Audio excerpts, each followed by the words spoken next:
Hello, you lovely peoples! You know what time it is! Hey Kyushu, would you like to explain yourself? What you talking about?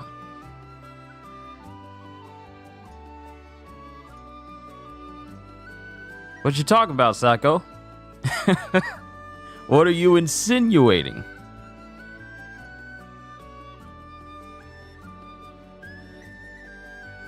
But Kitty, good to see you. Psycho, good to see you as well.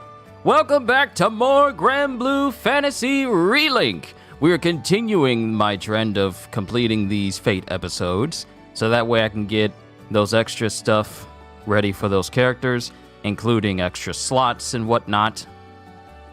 First up on the list, First on the list is Charlotta, a knight who serves as the captain of the Lumiel Order of Holy Knights. Although she possesses a calm, steadfast personality, she suffers from an inferiority complex over her height and seeks for ways to make herself taller. Did I read out?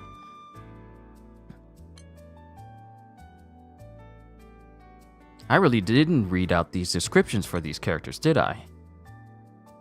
I didn't. I didn't read out any of these descriptions for these characters when I did their Fate episode.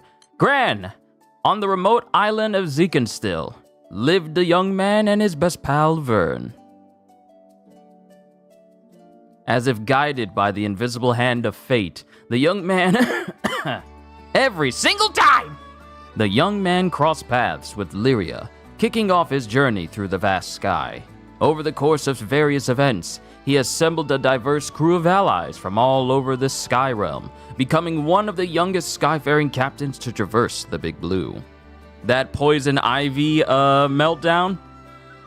I wouldn't call it a meltdown, but that was back when I was playing Phantom Pain. That was a ways back. Catalina. Though Catalina was once a devoted knight of the Earthstake Empire, her duty now lies solely with protecting Lyria, with whom she escaped the Empire's grasp. As Lyria's oldest friend, the two of them are as inseparable as family. Dependable for her combat skills though she may be, she exhibits a surprisingly poor sense of direction, and leaves much to be desired in the culinary arts. She can't cook.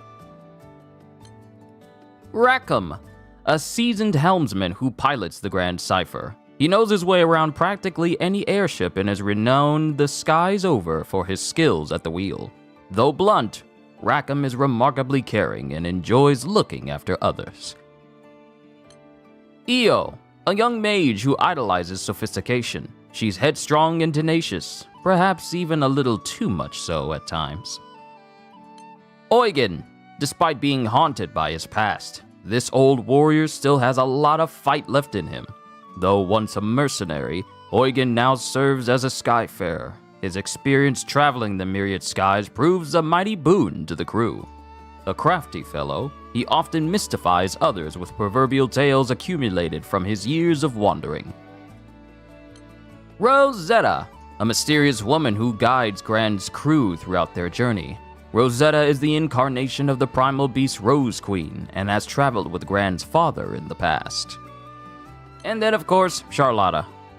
So let's go ahead and get started, shall we? We will be skipping over Gondagoza simply because I completed his Fate episode during my initial playthrough.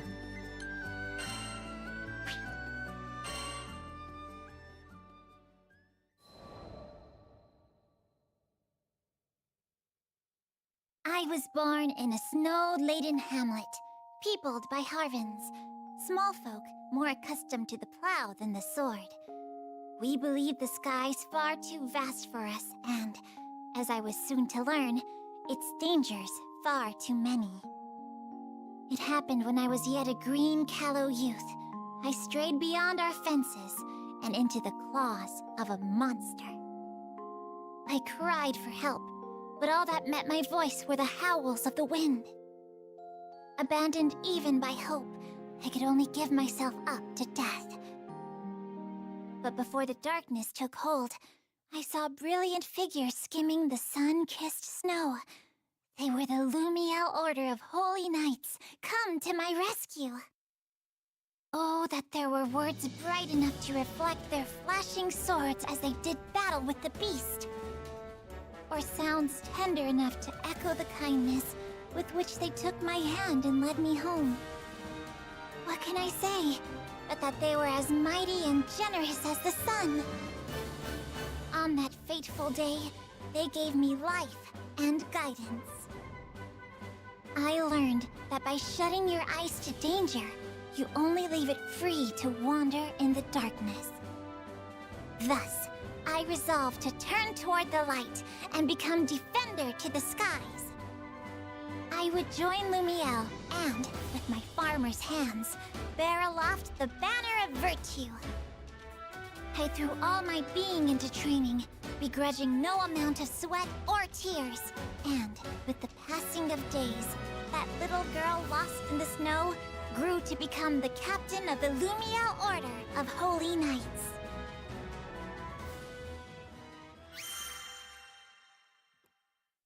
Just to clarify something for those who are curious, Harvins are a diminutive race, and their childlike appearance belies their advanced age.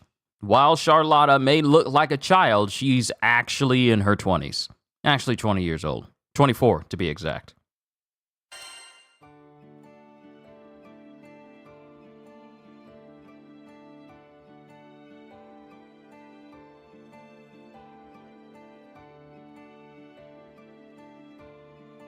Gotta say that out of all the clips I made from my video series, I finally got my favorite. By the way, Kyushu, I'm just joking with you. I know you are.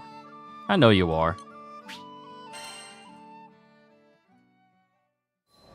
And I'm doing good, kitty. As captain of an order of knights, I was faced with a colossal problem. And that was my small stature. No one had ever heard of a Harvin leading a charge, what with our stout legs and poor reach. Now that I lived among drafts and humans, I would have to develop a style of combat that would turn my size, if I may so phrase it, into a matter of little importance. Seeing that I worked twice as hard, despite being half as large, my compatriots grew to respect me. When I was appointed captain, their very heartstrings thrummed with joy. But even the brightest diamond has its flaws. Within Lumiel's proud walls, there were some that scoffed to behold a Harvin captain of their knights. For my part, I cared not what was said of me. However, I would not stand to have the good names of my comrades dragged through the mud. We are an august and redoubted order, and I'd rise up to that image by any means necessary. Thus began my days of height exercises, stretching devices, and miraculous concoctions. Not all came from reputable sources, but I took a tactical approach. If it had a chance of working, I'd try it. Days grew into weeks, which grew into months, but I grew not 1 inch. Then, it happened. Right as I was on the verge of losing all hope, word reached me of a distant village that had devised a height tonic. Here was the answer to all my prayers. With expectation lending a spring to my step, I slipped from my quarters and set out on my quest.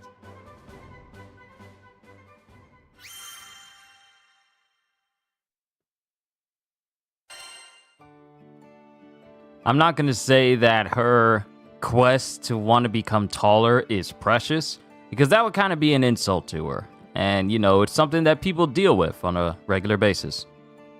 Good too, just exhausted from the week. I meant to say, how are you doing as well? But then she started speaking and I didn't want a chance talking over her. Just exhausted from the week. It's been a bullet train straight to a hot place.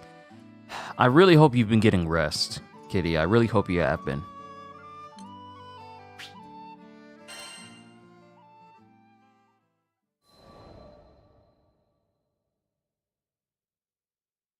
I had to take a mountain pass to the village, which was, in a word, perilous.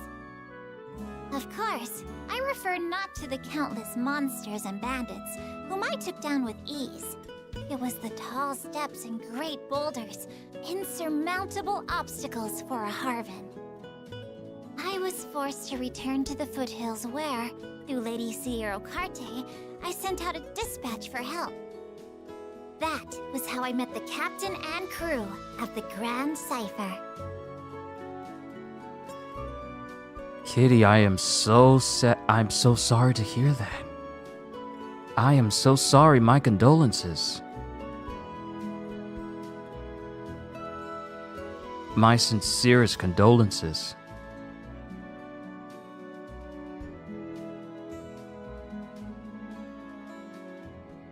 I don't even know what to say. My condolences to you for your cat. With their aid, I reached the village without further incident, only to have my dreams utterly crushed. It turned out that this magic tonic was merely your average growth stimulant, designed to help a budding youth blossom to a seemly height. It could do little for a woman like me, already in the prime of her life. Thus, all my best efforts were dashed to foam. For the first and only time in my life, I cursed fate for cutting me out of so short a cloth. However, it was within the depths of despair that I would find new hope. The crew of the Grand Cipher was bound for Estalucia, which is said to be an island of miracles. Could not some power there give me what I seek? With newfound resolve, I was determined to accompany the captain to the end of the skies. Needless to say, it pained me to take leave of the Lumiel Order. I still remember the look of surprise on former Officer Bautorda's face when I told him of my resolution. But in the end, he expressed his admiration for me and my quest to become the very figure of virtue. Lady Bridget and Lady Cordelia also gave me their blessings. Oh, there are no words to express how grateful I am to my kind comrades. I dream of the day I can return to them with my head held high, and its crown measuring many feet taller, being, at long last, in both body and spirit, the captain they deserve. Such are my thoughts as I peer out over the railings of the Grand Cipher onto boundless, majestic skies.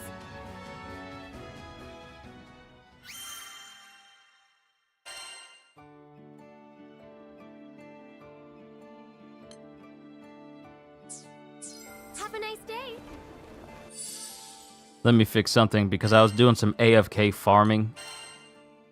And I need to set this to off. So I can have complete control. Yes, can I help you? Alright, back to the episodes. Because I really want to build Charlotta to be a powerhouse. Because she has the capabilities of being unkillable and unstoppable. One day, when I was visiting Seed Hollow on business, I espied a young man crouched in a corner of the central plaza. There was no mistaking his mussed hair, a style rebellious youth call the Mohawk, and surly face. Here was Sir Soupstock, helmsman of the family Zothba. Is something the matter? The lad met my inquiry with a scowl. The hell are you looking at? Beat it, kid. Wait, hold on a sec. Ain't you a part of that crew? Assured of my goodwill, Sir Soupstock unfolded his troubles. Whilst making his usual rounds squaring away accounts, the lad had met with some resistance. One of their clients, a nobleman disdainful of Sir Soupstock's low birth and tender age, had refused to pay. I'm an officer too, you know. Got my own grunts working under me, good people. But we're dealing with the real frilly-pants, blue-blooded noble here. Any attempt to rough him up, it's straight to the slammer. 'Twas a treacherous path, Sir Soupstock added. A single misstep, and it was his reputation in the mud. Hearing this, my heart went out to him, for I knew what it was like to feel green and small, with judging eyes upon me. I offered him my aid. I appreciate the thought, but no offense. You look like a kid. If I bring you on my rounds, they're gonna change my name from Soup Stock to Laughing Stock. At that moment, a servant arrived, bearing a message from the nobleman in question. It read, "I've decided to pay. Meet me at the following location." This whole affair was starting to smell ranker than a goblin's breath. He could just as easily have sent money with the servant. Why go through the trouble of arranging yet another meeting? There was mischief afoot, and I resolved to accompany Sir Soupstock to stop it in its tracks.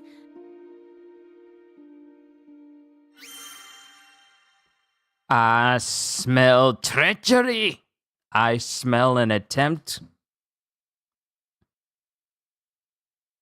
of heinous actions. I smell tomfoolery. I smell shadiness. I smell the stench of villainy, and it is pungent.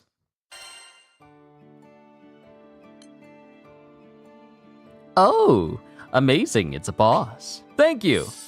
This will help me. Well, this will help out Charlotta a whole lot. The thing about Charlotta is her skills, she has a skills that just straight up lets her parry enemies' attacks with triangle. And then, well, you'll see. You'll see. You guys have seen it in the tutorial, but you guys will see. I smell a butt whooping. Yes. And I got my leather belt ready.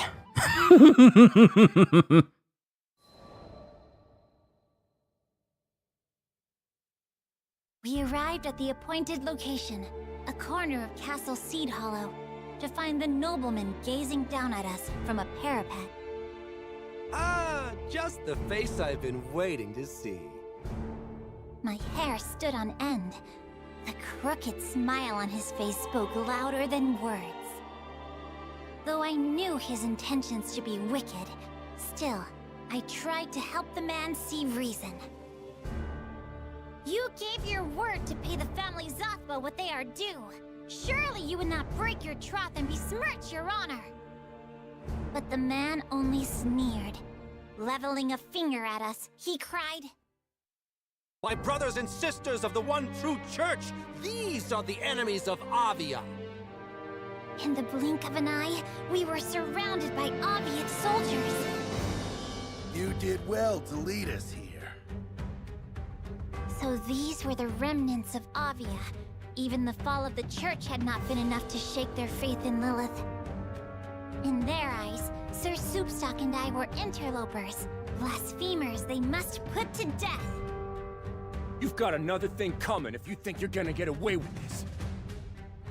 Sir Soupstock glared up at the Cullion. I too felt a righteous rage boiling within me.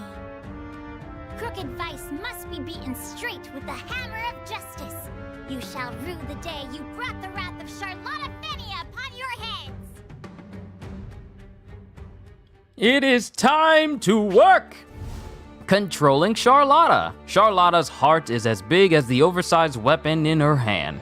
As the captain of the Lumiel Order of Holy Knights, her duty is to ensure that evil never prevails. There's another individual in the GRANBLUE fantasy universe that, you know, seeks this sort of end, but he is far stronger than Charlotta, and I can't wait to play him! Keep pressing square for a flurry of slashes that get stronger when sustained, and then unleash a powerful attack at the end by pressing triangle. Charlotta leaps into the air with the press of triangle and does a whirling slash as she lands. However, she can also perform different attacks by pressing square or triangle during the leap.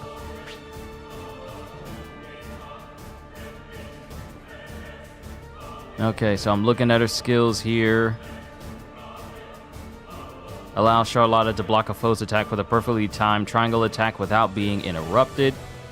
That's what I want to master. If I can master her ability to parry attacks, then everything else will be easy.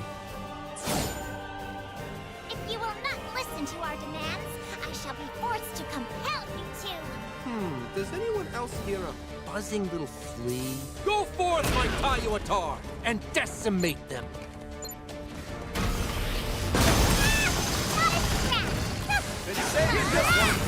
Oh, most impressive! Good thing not a coin was spared to ensure your defeat. If you've got that much... Wait! Hold up! A nightmare! This has to be a nightmare! Wait, hold on! Victory is assured! Okay, so maybe I made Charlotta a bit too strong. Sweet blazing broth. That crew of yours really is full of beasts. After making some courteous response to Sir Soupstock, I turned my attention to the nobleman. You must pay for what you bought. I thought even children knew that. And so, with many groans and grimaces, the varlet handed Sir Soupstock what he was owed. You sure got me out of a tight spot. Thanks. And sorry about all that crap I said about you looking like a kid. I assured him there were no hard feelings. Comforted, he continued. I shouldn't be saying this being in my line of business at all, but truth is I'm not much of a fighter. Would have been dead meat if it weren't for you. He confided in me that, when the Tayuitar appeared, he felt the blood of courage draining from his body. I too am not immune to fear, but as a pure and righteous knight of Lumiel, I have duty, honor, and purpose as my guiding lights. Hearing that, Sir Soupstock graced me, for the first time that day, with a shy smile. Yes!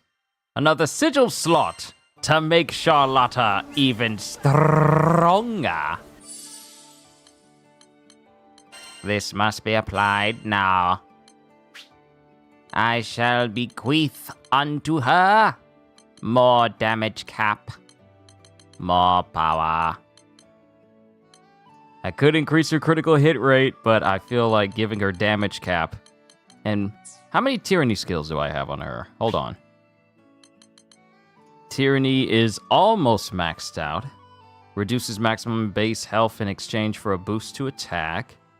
Damage cap. It's not maxed out. Combo booster is.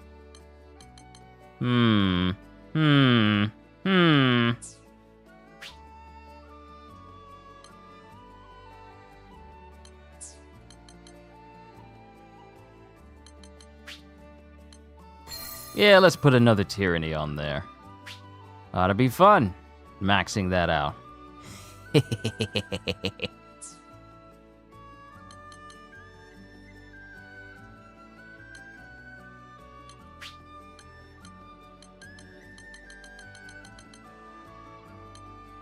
Actually, I might be able to do something else. Okay, Tyranny is not maxed out because I don't have skills that can keep that going. I'll worry about it. I'll put another Tyranny back on as soon as I get her last slot. Let's continue with the Fate episodes. Hello there. And this time I'm going to make sure that my microphone is on so I can say everything I need to say to all of you. And not mess it up like last time.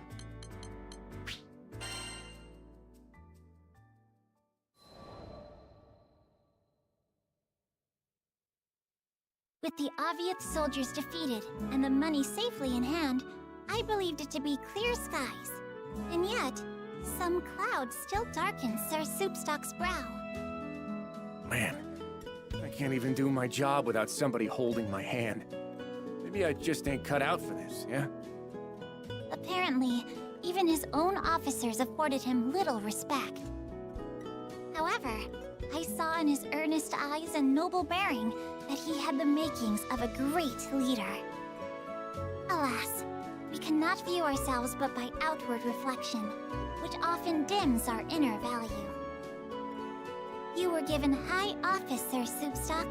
Does that not mean someone sees in you true worthiness, though you yourself may be blind to it? You must polish yourself until the quality of your character shines forth for all the world to behold. If you remain forever pure and forever righteous, then surely those around you will be attracted by your light. The lad lent me an attentive ear. But my words were not enough to blow the clouds of doubt from his face.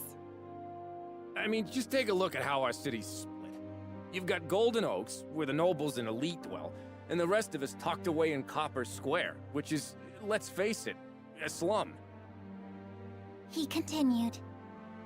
Those wide-eyed beliefs of yours wouldn't last 2 seconds among the dirt and smoke of Copper Square.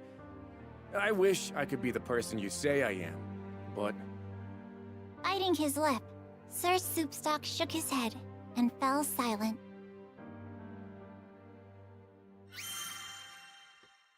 Yes. I accidentally muted myself for like several minutes. Because I forgot to turn it back on during my last session with GRANBLUE, because I was trying to explain things, but I didn't know my mic was muted, so I had to re-explain it. So I gotta be more mindful to make sure that that doesn't, recur again.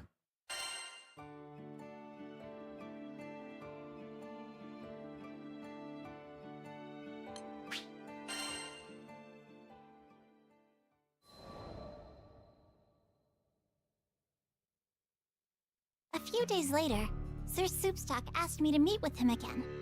In a cozy Seed Hollow tavern, he told me he'd investigated our erstwhile friend, the nobleman.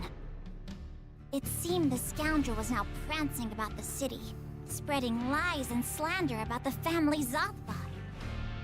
Sir Soupstock hoped to make his own rounds and mend what damage he could. But, fearing yet another ambush from Avia, he hoped I would accompany him as his guard. His own staff, infuriated by the nobleman's dastardly doings, were foaming at the mouth and mad for a fight. However, the level-minded Sir Soupstock knew that stooping to bloody violence would only further stain their image. I've gone through his dirty linen, and believe me, there's a lot of filth. I'd leak it now, but with these rumors floating around, I don't know if anybody'd believe me. Never one to stand for such injustice, I began cudgeling my brain for a solution.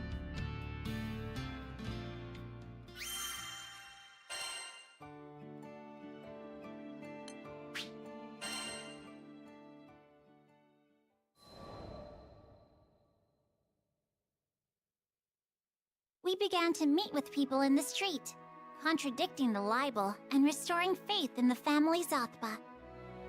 I learned that a good informant is well known and well trusted, and, according to his own officers, no one in Seed Hollow was better liked than Sir Soupstock.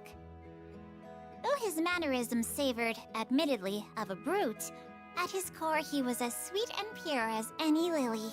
It was little wonder the denizens of Seed Hollow were fond of him.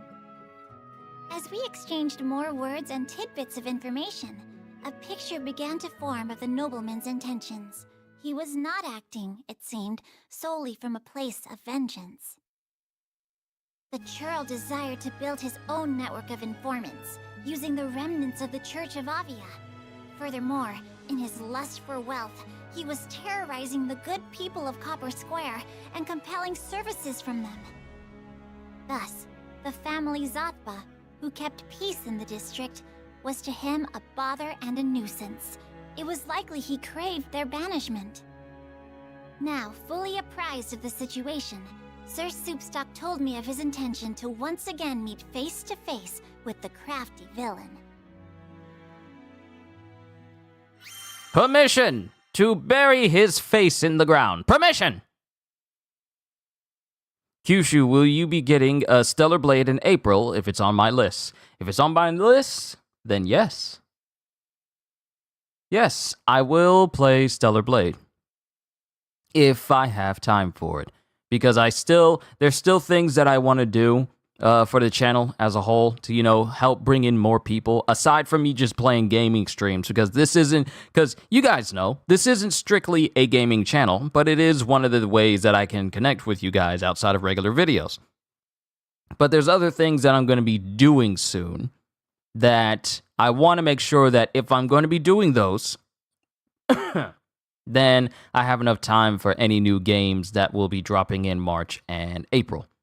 But Stellar Blade is definitely on my list, because I actually want to see how the game is. Not because the main character is hot, but because I actually want to see how the gameplay is. How the skill trees are, just basically what type of game they've made. So, yeah, I'm looking forward to it. Oh, you're giving me a horde mode. Oh, I get to flex. I get to flex. And I can't have anyone in my crew. Oh no. Whatever shall this level 100 Charlotta who's wielding a maxed out blade that is currently in the phase of being awakened, even though it's not her terminus weapon.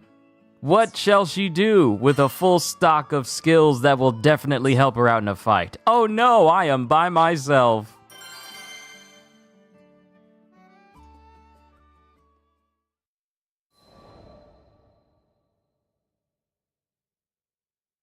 We called upon the nobleman, who, as before, had found himself a lofty place to stand, no doubt to compensate for his lowness of character.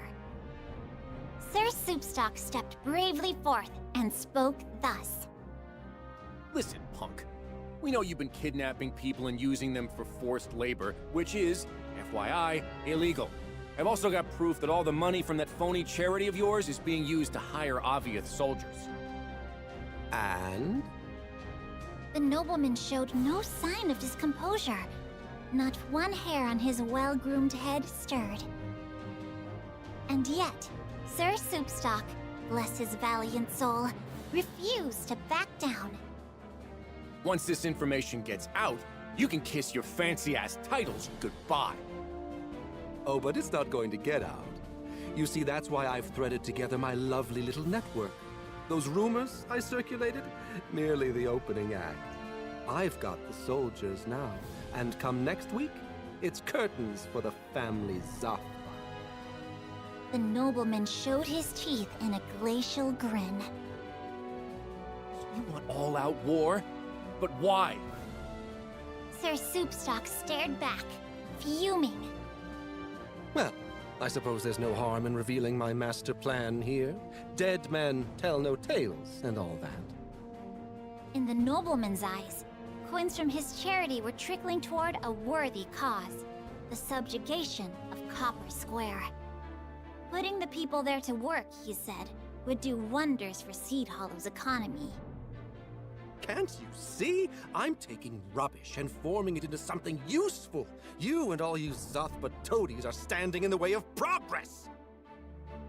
With that, the nobleman pointed an accusing finger at us. These interlopers mean to hinder the mission of the church. Destroy them. At the sound of his voice, Aviath soldiers sprung from the shadows and hemmed us in. Stand down, Sir Soupstock! I shall teach them a lesson they won't soon forget! Here was a knave that would exploit the weak for his own profit. If I failed to make him repent his crimes, 'twould be a stain on the name of the Lumiel Order! Fall, so that our church may rise again. I shall never fall to wickedness! I'm gonna need several body bags. It's all relative. It's the winners who write history after all. But not for me. You cannot touch me! But this time, I brought my most ruthless warriors. Violence and fear. Do you want this to be your legacy? At least I shall have a legacy.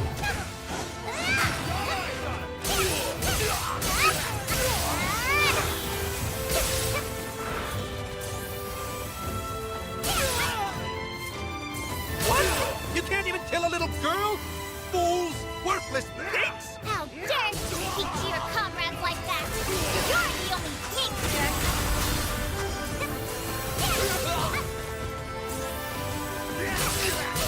Oh, that's cute. You had a shield. Did it work? Destroy them! Destroy them! Soon, you shall see that justice always prevails!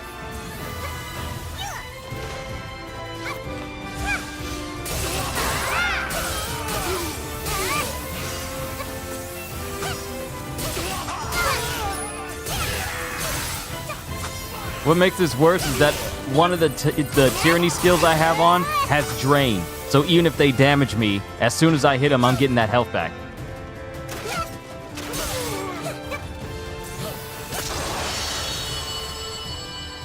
Now the drain isn't massively strong, but it's still enough where these guys literally are inconsequential. Fortune favors the virtuous.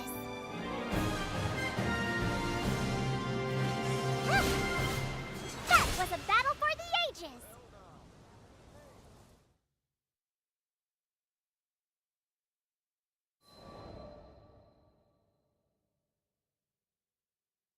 A leader must earn the good graces of their followers through pure and righteous conduct. You cannot buy it with gold, nor command it with power or titles. But instead of lending an ear to my advice, the nobleman began running his mouth, stabbing his own soldiers in the back with sharp words. I thought you Avia bunch were stronger. Pity. The whole damned lot of you aren't even worth a rupee. I kind of like that first line that she said. A leader must earn the good graces of their followers through pure and righteous conduct. You cannot buy it with gold nor command it with power of titles. A YouTuber must earn the good graces of their subscribers through pure and righteous conduct. You cannot buy it with money nor command it because you know another influencer. But don't think you've won, interlopers. I am still a member of the noblesse.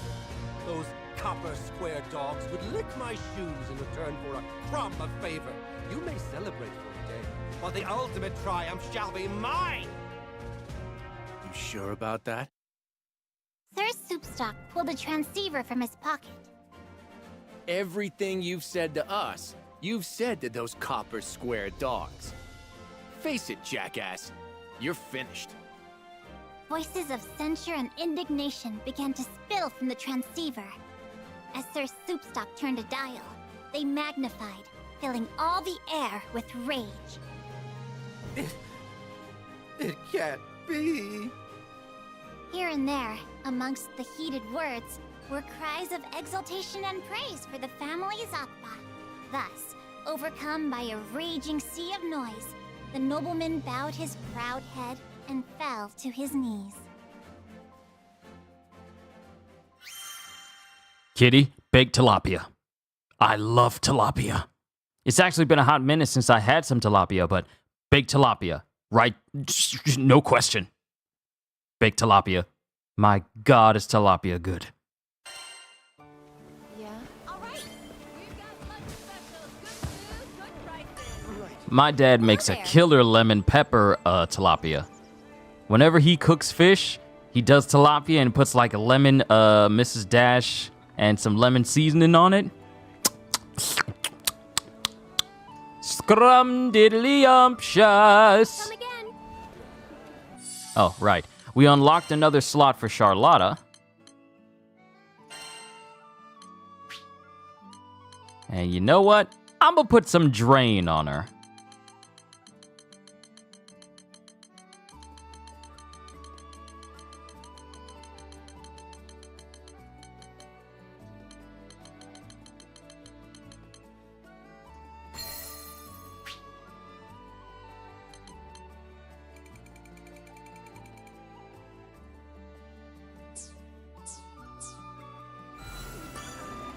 Come to view the requests? Here it is. Nope, wrong. Also, me and Gaju, we went through all the missions together, and I managed to beat the final mission, which is Proto-Bahamut. And I actually managed to beat Proto-Bahamut again with a group because it's the strongest boss of the game. However, I unfortunately did not get any of the Terminus weapons for any characters. Gonna bake it with some garlic butter and lemon over a smoked pine wood plank. Lord Jesus. It's just... the preparations you do for food are just simply amazing.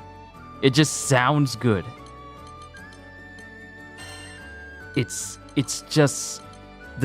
just amazing how you prepare food.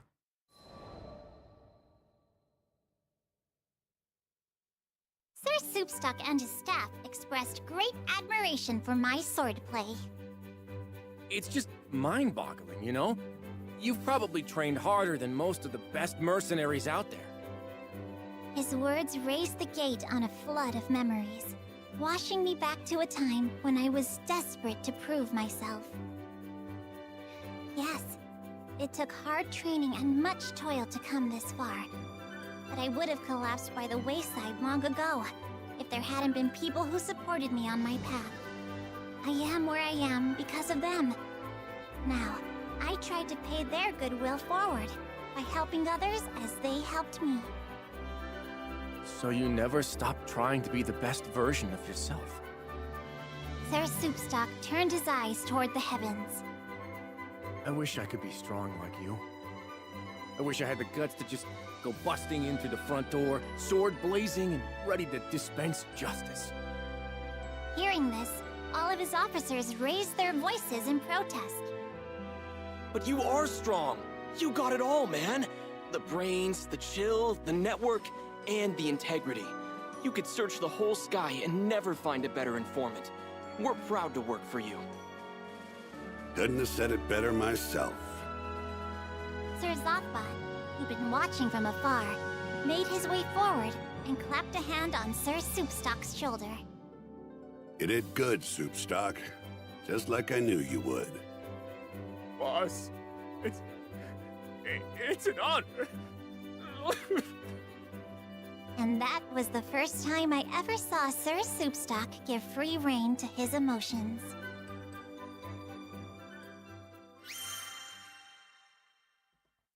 Well, that's honest. That's honest. But give me a sec before we complete Charlotta's Fate episode here, because there is something in my teeth that has been bothering me ever since I started these Fate episodes, and I haven't been able to get it out. And I won't be able to focus until I get it out. Give me a sec.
I am back.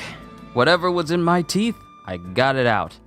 It was odd because it was behind my 2 front teeth, but it was in a way where even if I tried to move it, it would either move right between my gums again or not come fully out. It was weird. It was weird. I am so sorry for keeping you guys waiting, but it's out of my teeth, out of my mind, out of my life, and we can continue on.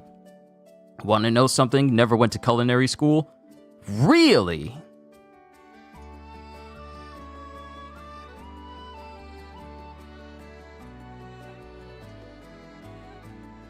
Really? With the way you cook stuff, I'd imagine you had, learned professionally how to cook the stuff that you cook. But no culinary school training or whatever, and you cooking all this delicious food, you just learning from scratch? Master! We got a master chef up in here.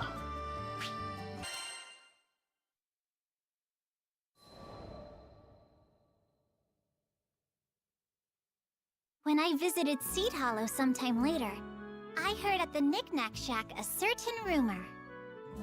Apparently, one of the officers of the family Zatpa had taken up forever pure, forever righteous as his creed. Even his staff could be heard reciting the words. The Justice Soup Gang, led by Mr. Mohawk, has been getting a lot of missions lately, and the family Zatpa stocks are on the rise. Their soup stock, that is.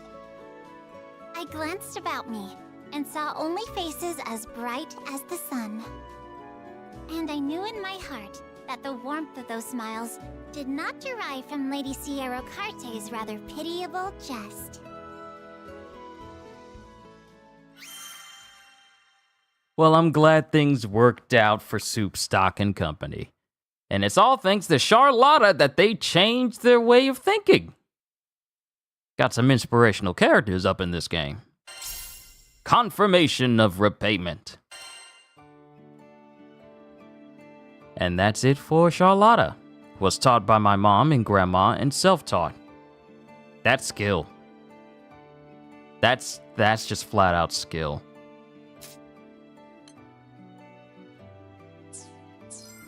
And since we maxed everything out for Charlotta, hold on. Got a new trophy, forever pure and righteous. All right, next up is Fairy. And we keep going until we get to Percival.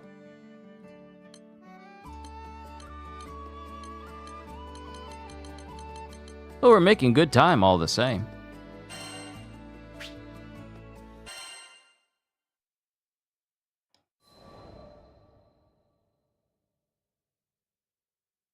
I'm from Tremont Island, a quiet little place where I lived with my parents and sister. Things were good, except my sister was suffering from a terrible condition. We couldn't treat her on Tremont, so she was forced to travel to another island, all on her own. Back then, skyfaring wasn't nearly the safe bet that it is today, so I wasn't sure if she'd even make it there, let alone receive treatment. I loved my sister more than anything, so waving bye to her as she took off toward an unknown future was the hardest thing I'd ever done. I hoped beyond all hope. I hoped till it hurt, that her cure would be swift, and she'd sail back to me with each setting sun. But the days, they grew into months. Sometime after she left, a brutal pandemic spread across Tremont, crippling our population in a matter of days. I was shocked, watching the good people I'd known all my life pass away. But I was horrified when it claimed my parents. And when it came for me, I knew death was waiting at the front door. What can I do? I thought, lungs heavy and weighing me to my bed. What could I do but turn to the skies and pray? Please, if you're listening, I want to hear my family. I want to hear their voices again. My pleas were answered, but not by salvation, No, it was Celeste, the primal beast of death, who descended from the heavens. She stole death from the suffering islanders, preventing them from slipping into the afterlife. They became zombies, sentient and rotting. Unlike the others, my corporeal form faded away, leaving my spirit to haunt the land. This, at least, gave me a faint hope. If I was given an unlife, then perhaps my mother and father would be given the same gift. But the months, they grew into years. And it became clear that though Celeste held dominion over death, life was a more complicated matter. It was my wish that had brought unlife to Tremont. I was to blame for turning my hometown into a living cemetery. If the villagers knew what I had done, well, that's why I chose to haunt the manor on the outskirts of town. Alone in those halls, with no one to talk to, I counted the days until I lost track of time. Solitude was better than guilt. Isolation was better than hearing my name used as a curse. But with time, the silence ate away at my name, until even I forgot who I was. So, to those who haven't picked up on it, Fairy is a ghost. Like, full ghost.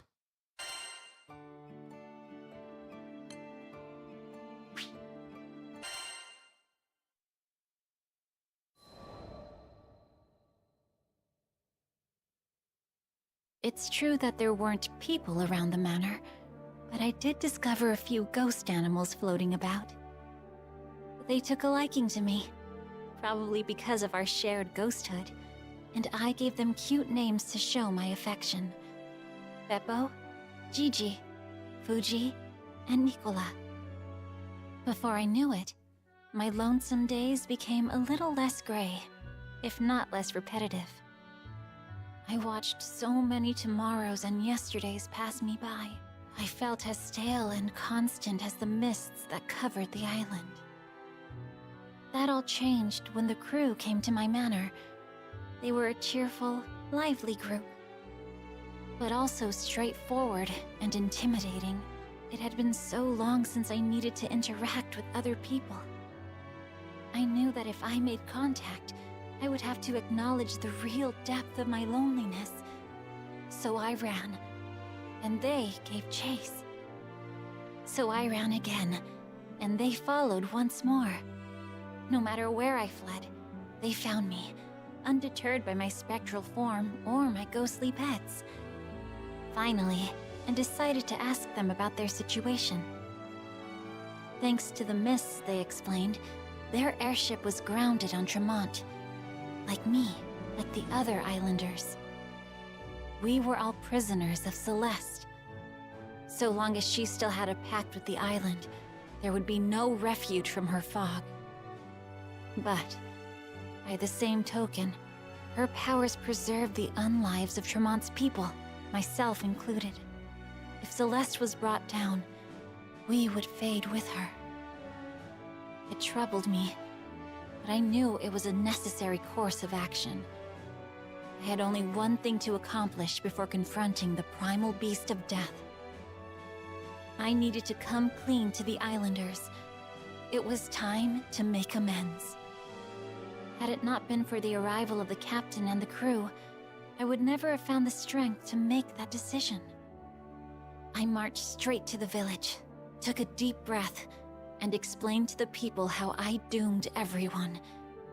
But to my surprise, they looked upon me with sympathy and warmth.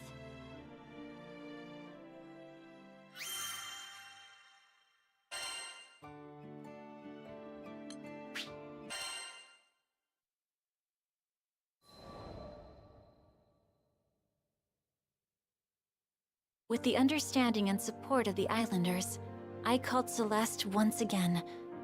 But she didn't appear, and the mist still covered the island. That's how I learned the truth. It wasn't only me who had crossed Celeste's fate with our own.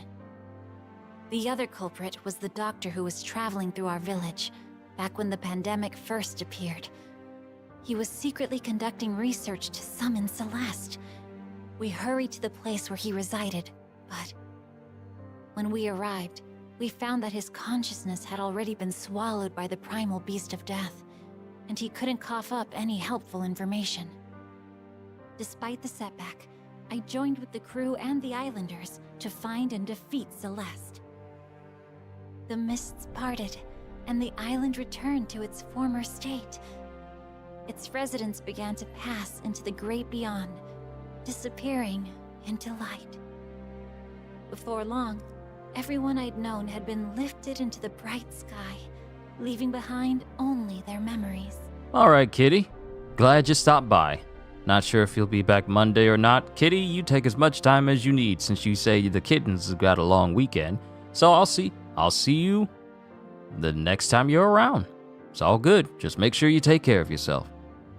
I closed my eyes and waited for my final moments.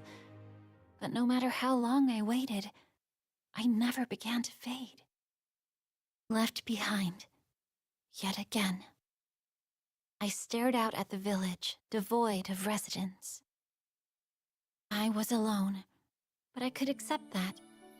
At any rate, the nameless ghost was no more, because a strange man gave me an oddly familiar name.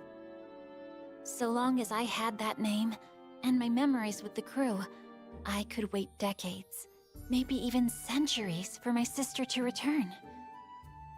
I think the captain, however, couldn't bear leaving me to such a hollow fate, and invited me to the crew. But how could I leave the island? I knew that my little sister would come back to me. Even though we were no more than graves and warm thoughts, this is where her family was laid to rest. If she came back and no one was waiting, wouldn't she be sad? That's why I knew I had to stay. But the captain wouldn't hear of it. If I was worried about my sister, I should go look for her. It was a new chance. I had never been off my island.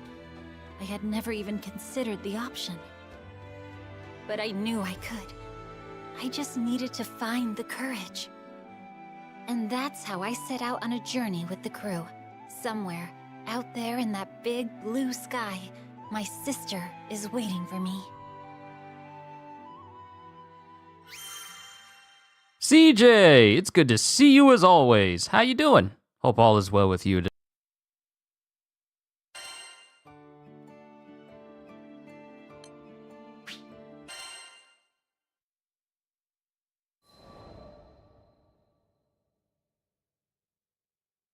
One day, I was out shopping in Seed Hollow Central Plaza when I saw a woman with kind eyes sitting on a bench.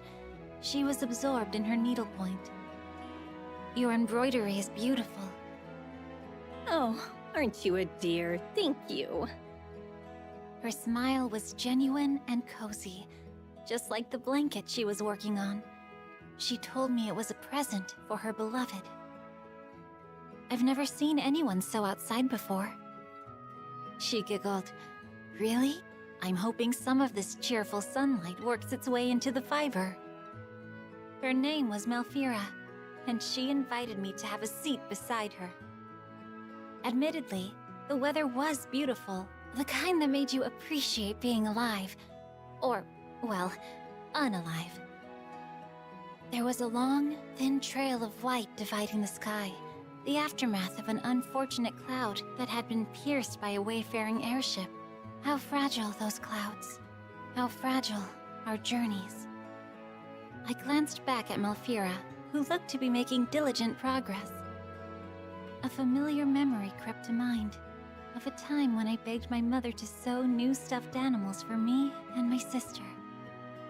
The nostalgia was comfortable, welcomed even, but I was brought back to the present when I heard a troubled sigh from beside me.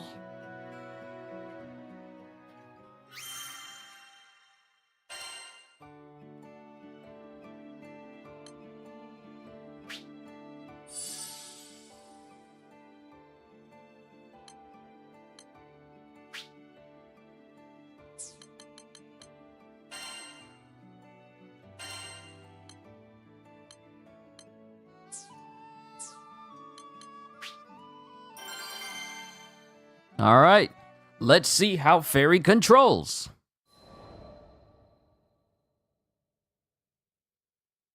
Is something wrong? Such a forlorn expression didn't match Malfira's cheerful disposition. Oh, sorry to worry you. It's nothing I would bother a stranger over. Malfira forced a grin and stretched the throw across her lap. It's just, I had hoped to use warming thread on this little project. What kind of thread? I didn't even know there were different types of thread. But according to Malfira, there was a type of insect native to Fondom whose silk was imbued with magic. Items made from this silk were said to retain a comfortable warmth all year round. If only I could get to Fondom on my own. And then there's the matter of tracking the insect. Her smile never quavered, but the way her eyebrows stitched together, ever so slightly, covertly signaled her true disappointment. I could do it for you. I know I look young, but I'm a veteran Skyfarer. I put my hands on my hips and puffed out my chest, a posture I hoped would inspire confidence.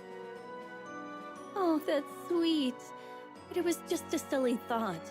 My fault for having unrealistic expectations, really. From her tone alone, I could tell the pose did not, in fact, inspire confidence. Later, after a quick discussion with the captain, we decided to head to Fondom anyway. I needed Malfira to finish her blanket. I just didn't understand why yet.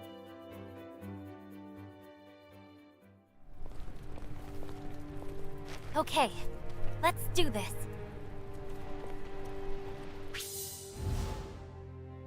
Controlling Fairy. Fairy, a young Urin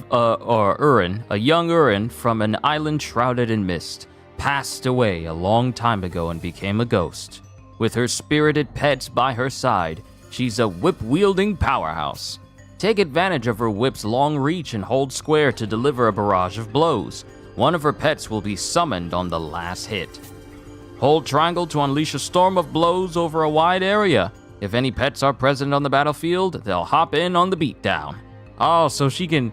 Oh, she's the epitome of like getting jumped by a squad, like bringing her squad to jump you. Okay. According to Sierra, the insect in question nests atop the local wildlife, but there's a rumor a vicious monster also makes its home here. Stay on your toes. Those look like fire spirits. We better get them before they get us! Gran, Eugen, and Gran and Rackham, they're good. Like in terms of long-range capabilities and close-range capabilities, Gran and Rackham are good. Especially Rackham, because I've kind of built him so that I can do some AFK missions, and he can handle everything himself. Why are we going through the trouble again? Sorry. I just wanted to put a smile on Malfira's face. She looked so, I don't know, forlorn. But it was your first time meeting her, wasn't it? Who's she to you? I know it's a weird connection, but her name, it sounded like my sister's. Oh, that's interesting.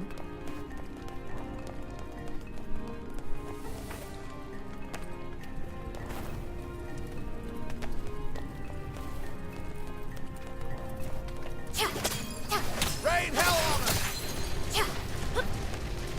At least this place, aka the Jujutsu Kaisen treatment. Looks like someone wants to fight. Let's teach them not to butt in.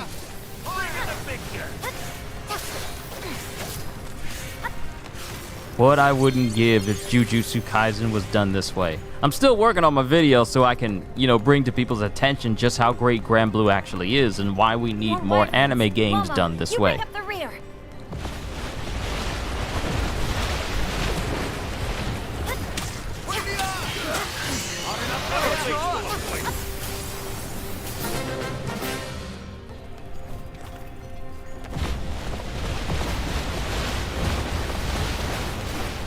I would love to play a Jujutsu Kaisen game done this way, with a controllable Gojo.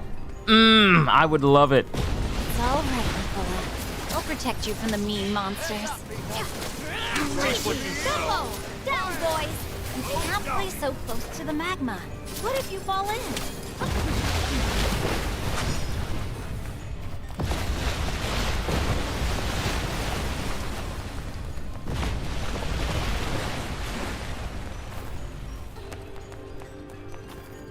That looks like an Inferno dial. What's that? Burn! Look out! It's a monster in disguise! You must be that vicious monster we heard about. If you thought you could get a leg up on us, you have another thing coming. Now, get whipped! Thanks.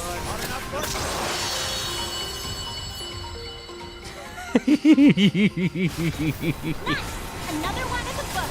That's funny to me. Bug in peace. Because on both Rackham and Eugen, I have their awakening sigils. You know those same sigils I told you about? Last night, I managed to pull 3. One for Rasaraga, one for Eugen, and one for Rackham. So, them beating that monster, no surprise. Is this what you were looking for? I proudly displayed the hard-won thread to a surprised and overjoyed Malfira. My word, you really are a Skyfarer, aren't you? She took the spool for a closer look. Yes, this is the genuine article. I can't accept this for free. Let me see what money I have on me. From her purse, she pulled a single, unfamiliar coin. I knew from its extravagant design that it wasn't in circulation anywhere near Seed Hollow, but it looked valuable all the same. I refused the gesture. Retrieving the thread was my decision. I wanted to see that blanket finished. A reward was never part of the equation. Malfira's grin bloomed into a full belly laugh. She told me I was a strange girl. Laughing with her, I replied that I had met stranger.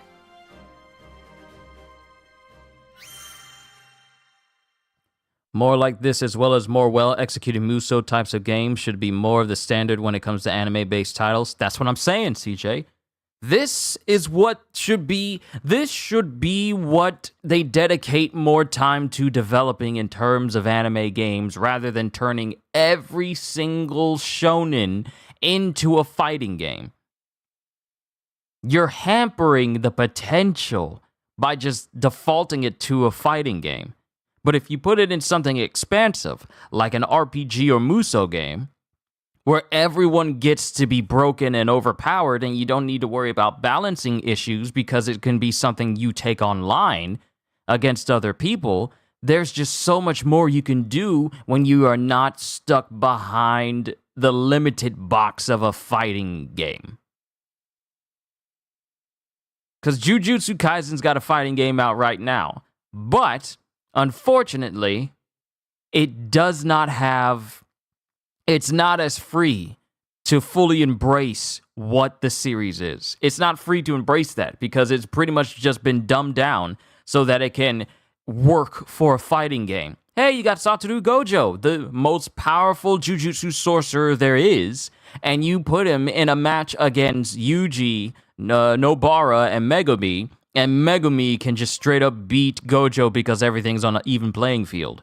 Versus playing an RPG where you get to play as Gojo, you get to make him powerful and you get to make him strong. You get to make him powerful. If it was the right type of Jujutsu Kaisen game, you could level him up. Just see how the most powerful Jujutsu sorcerer in the modern day fights as like an overpowered character.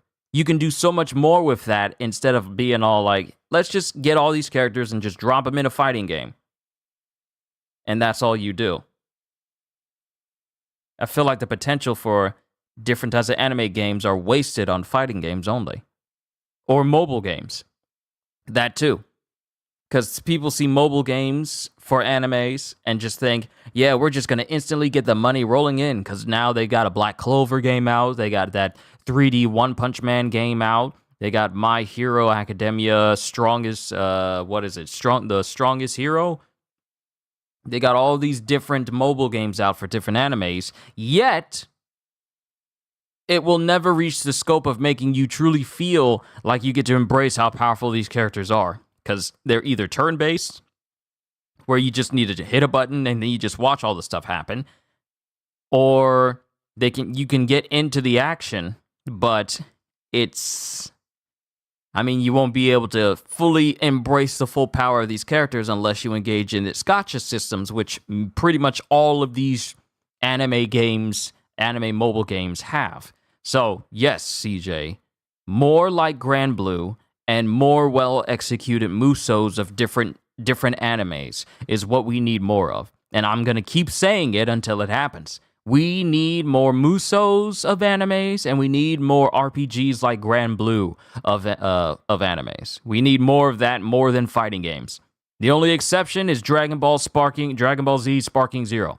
That's the only exception.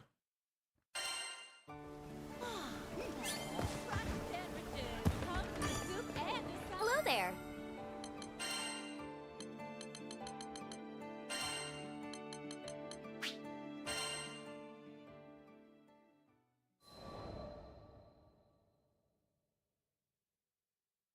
We made another pit stop in Seed Hollow, which gave me the chance to check up on Malfira and her progress with the blanket.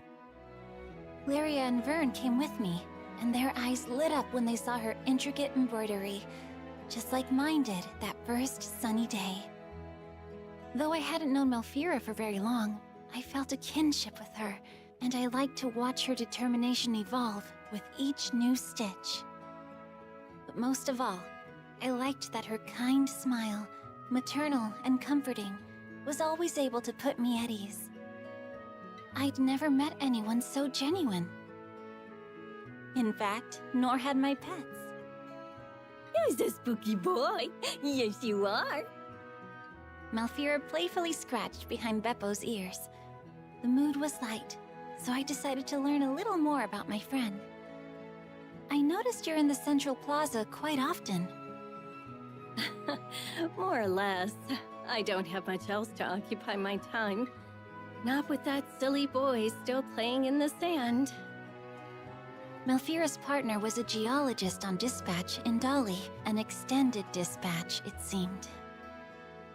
Dali was an island of deserts, with bitterly cold nights.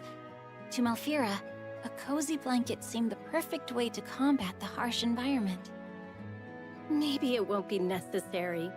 He's coming back for a visit on the Airbus next month, and I'm about to burst with excitement. Her joy should have been infectious. Try as I might to put on a brave face, my heart sank at her words. The Airbus from Dali? Of course.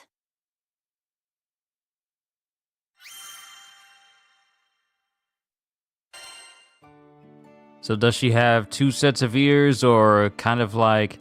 See, I don't know, because whenever we look at an Urin, their hair is always covering the sides of their head. So we don't know if they have, like, ears underneath it, as well as ears on top of their heads. I don't know, because I haven't seen any pictures of any current Urins if they that have like regular sets of ears on the side of their heads and then the ones on top. I haven't seen any pictures of them yet.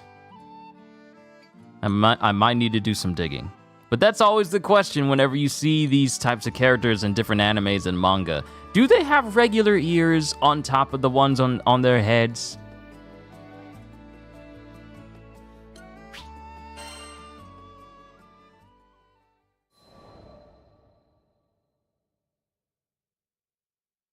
During the next month's visit, Malfira looked more downtrodden than I had ever seen.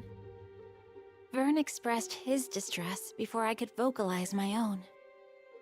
Holy spools, lady! You look like you've been up all night. You feeling okay? Malfira meekly raised her head, barely affording him a grin. My love, he didn't come back to me. It took me a moment to find a response. I'm sure... I bet he'll find a way to return next month. She had already been waiting an eternity for him. What comfort were my words? And yet, she still found the strength to smile. I hope so. I'm so tired of moping around like this. It's getting harder to stay positive, but I'll find a way for his sake. That man. You know, he's so absent-minded, he probably mixed up the date on his ticket. Malfira unrolled the blanket across her lap, checking the backing of her stitching. I've poured a lot of love into this design. I hope he likes it. As she vacillated from melancholy to forced cheer, and back again, I had to bite my lip for fear my thoughts would spill out.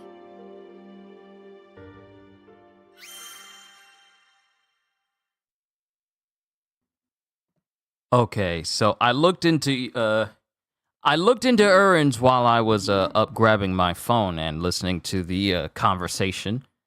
Apparently urins were an experiment by Lucilius to make the perfect being.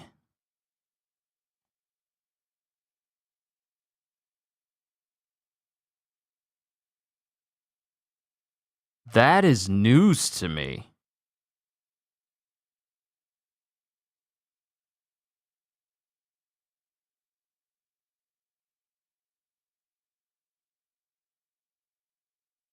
I'm looking into the lore. I'm looking into the lore of urins, and every single time I see one, their hair is always covering the side of their heads. Like, I'm looking at all of these different urine characters, and all of them have hair that covers the sides of their heads. So I don't think they have, like, human ears, because, you know, technically they're not human. But for them to have been created by Lucilius, that is something I did not know.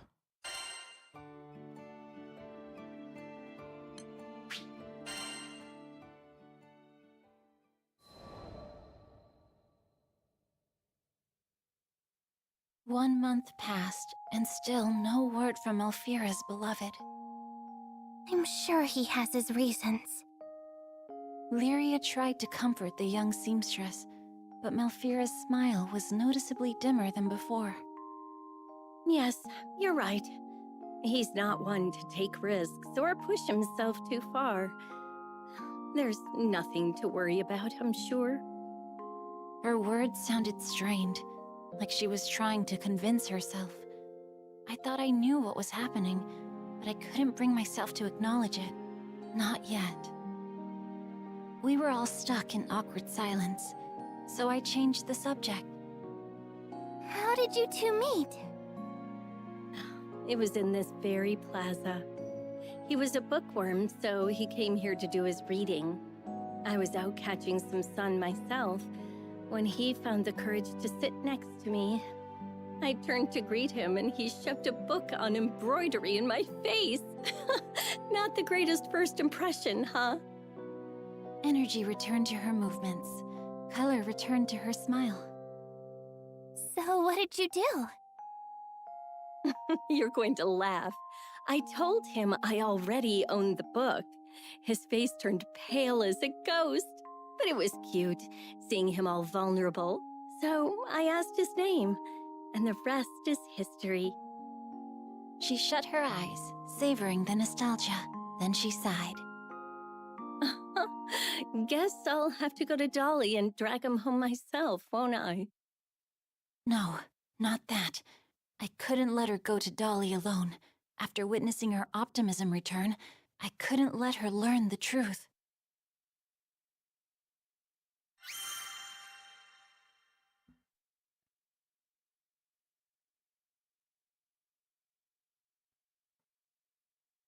I'm just diving deep into some GRANBLUE lore right now. Oh, another one.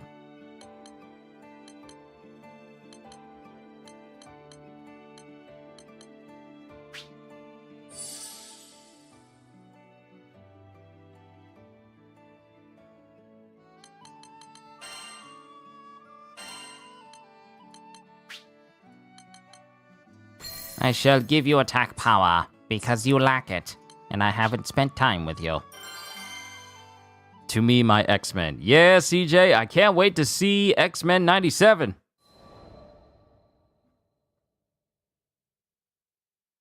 No, you should stay here. We'll go for you. Dolly can be a dangerous place, and I'm sure your partner wouldn't want anything to happen to you. I hoped that logic would be enough. Dolly?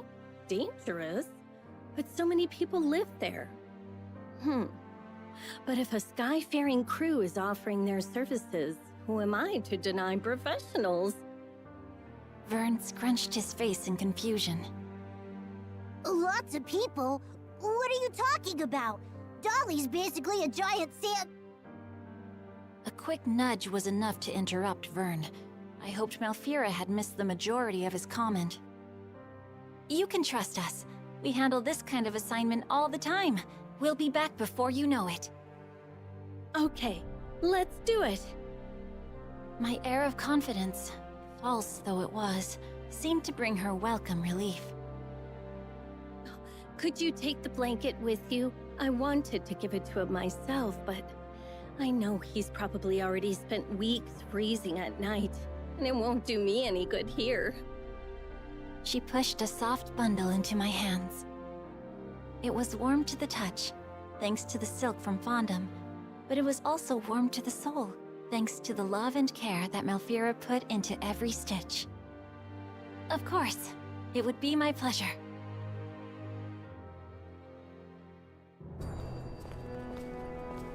Everyone, to the fight!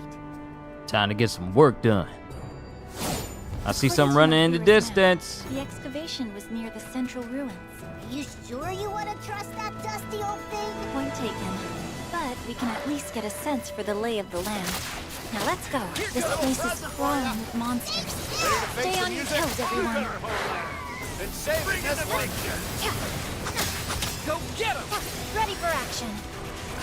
How's that? This should get you down.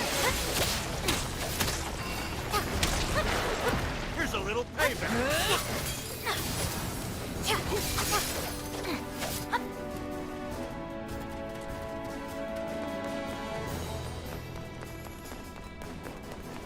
Clean this place up so we can start our search!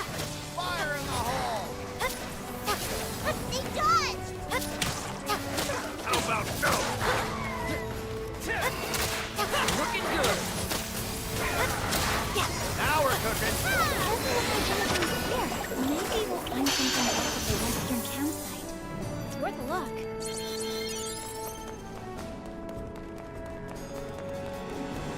I sometimes forget I have more moves for Fairy I can do. Yep, playing as the ghost girl there, Psycho. Looks wonderful. Morph looks more like his comic book versions.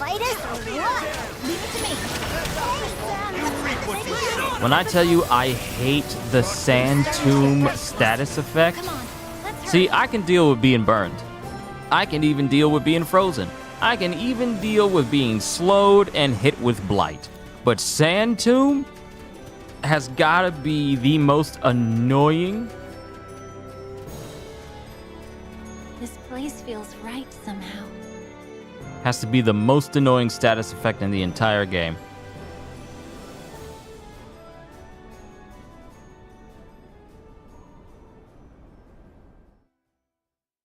I think I saw someone over there! Let's go!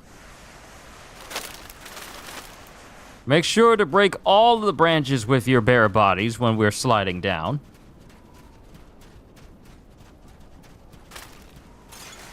Where'd that dude from before go? I think I know. Oh. He didn't make it. I know what that is. That's a grave, isn't it? No, it can't be. I'm afraid so. He's no longer with us, but we've at least found his resting place. That's some comfort.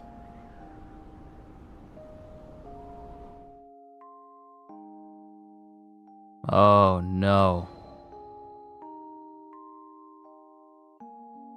What? No, that's impossible. We all stood before a grave, created 15 years ago in the wake of a terrible calamity. Carved on the back were the names of the deceased. And there, In the middle of them all was the name of Malfira's beloved. I wrapped the blanket around the stone, tying it securely so the harsh desert environs wouldn't steal it, like it stole the lives of these scholars. Maybe it would at least keep their memory warm. Malfira put her heart and soul into this blanket. Take care of it, okay?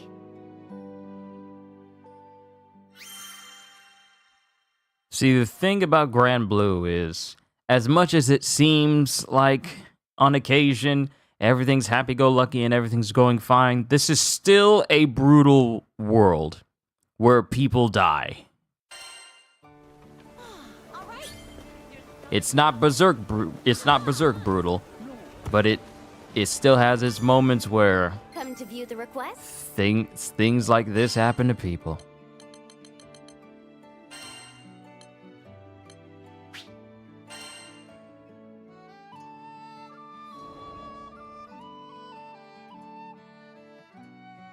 When I returned to Seed Hollow, Malfira's voice was shaky. Is he okay? I couldn't face her as I struggled out a response. He's fine. He said the survey was taking longer than expected, that it's going to be a while before he can join you.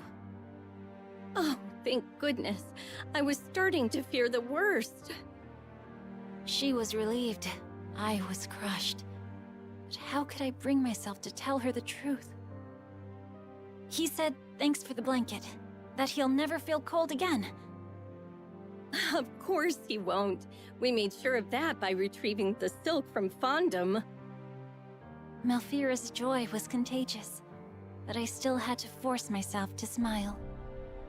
I'm not sure if my act was convincing, but I knew, more than anything, that I didn't want to show her how sad I truly was. When her own grin softened, I knew my ruse had failed.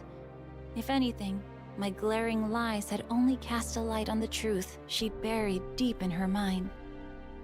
Oh, I can't thank you enough for delivering the blanket. I knew I couldn't rest until it was safely in his arms. It clicked. Malfira knew what she was. She knew what I was. Hearing the sorrow evaporate entirely from her voice confirmed it. But now nothing bound her to the world, and she began to fade, like mist in the morning light. Wait, what? I watched, tears in my eyes, as the contours of her form blurred into abstraction.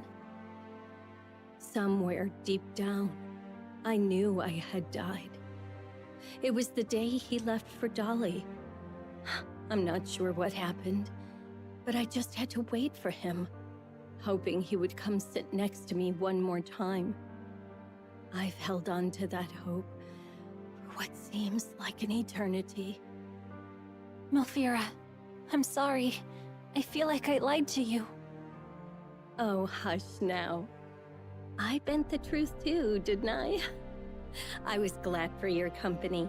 Happy to have someone to chat with. Malfira brought her hands to her chest and looked up to the infinite blue stretching above us. Do you think he liked the blanket? Do you think he's warm now? He was overjoyed. You found the best thread, stitched away in the sun, and poured your love into it. How could he not be? She smiled her last to me, more genuine and placid than ever before. Before we went to Dolly, I wanted to confirm my suspicions about Malfira. I checked with an airship engineer about Airbuses to the desert. Dolly? No liner's been out that way for about 15 years now, on account of what happened and all. He explained that the last ship to Dolly was filled with scholars and their families, leaving on a journey from which they'd never return. But 15 years. She'd been waiting 15 years to deliver her gift. I knew her isolation. I wouldn't let her wait any longer. So she was a ghost the entire time. And the only thing holding her to the world was coming to terms with the fact that her husband or partner was dead. And after getting that confirmation, that was her unfinished business. Wow.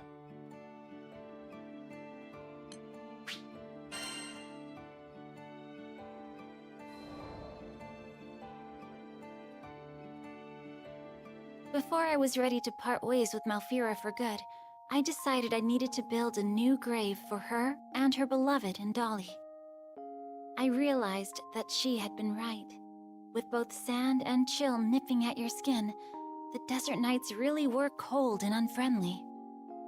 Wrapping the blanket around the new gravestone, I looked up at the full moon and saw 2 shooting stars falling through the night sky like tears down a cheek. And I knew, despite the chill, this was the perfect resting place. I turned to my pets. It's okay now. They'll never be apart again.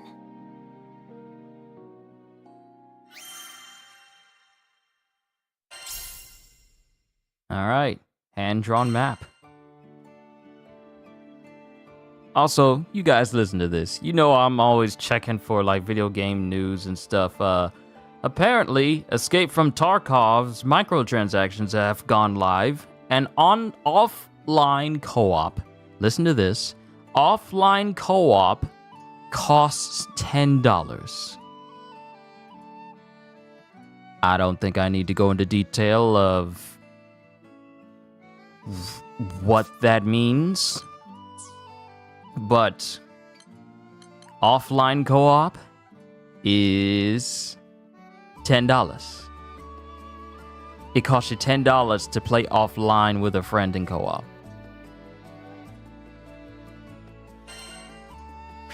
Huh. Next, Narmaya. Wait, did I even read out Fairy? I never even read out Fairy's description, I'm sorry. A young woman who accidentally summoned Celeste, the primal beast of death, and became a ghost. Though cursed by the primal beast to be forever bound to the misty island of her birth, she was released from that burden by Gran and the crew. She loves her sister more than anything, but was tragically separated from her. And next, Narmaya.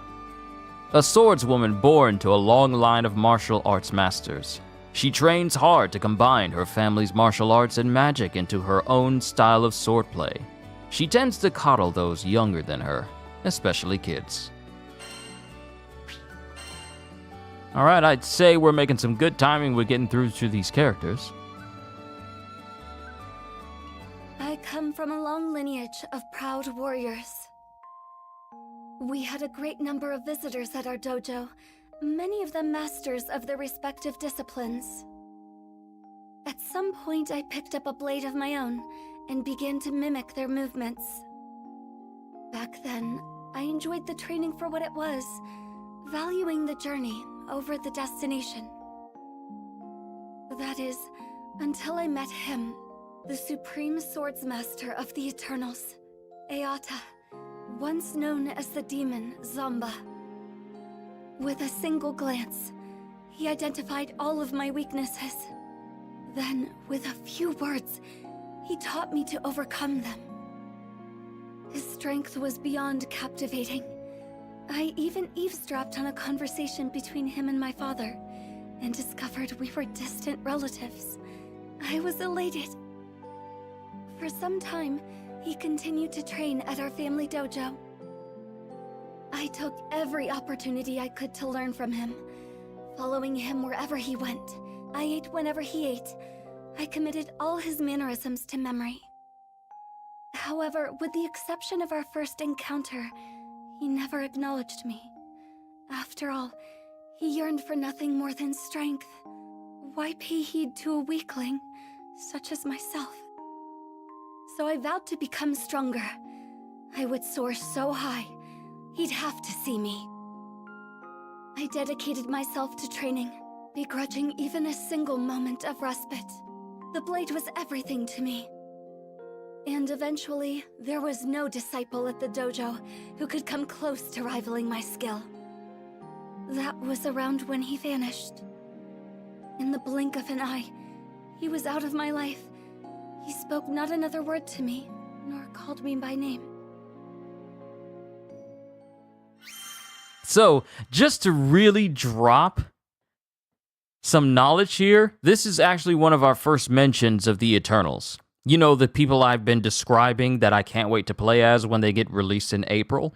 The Eternals, for those who don't know, or just to give you a refresher, the Eternals are the most powerful Skyfarers in the world. Their description, literally, because I'm looking at Eata right now, because he's a member of the Eternals, is one of the Eternals, they who stand astride the skies and across the path of any would-be calamity. So, Eata, he is the swordsman of the group. He uses dual swords.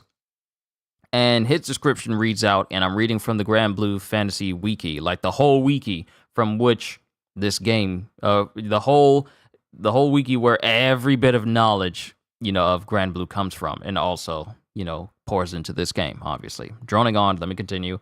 This undefeated swordsmaster always seeks to improve his skills. His sword does not discriminate between good and evil, but he will never cut down the weak.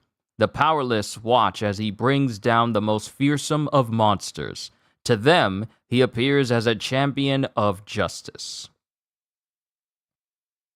So, Eata is pretty much the Mihawk of this universe. Undefeated, and the strongest swordsman in the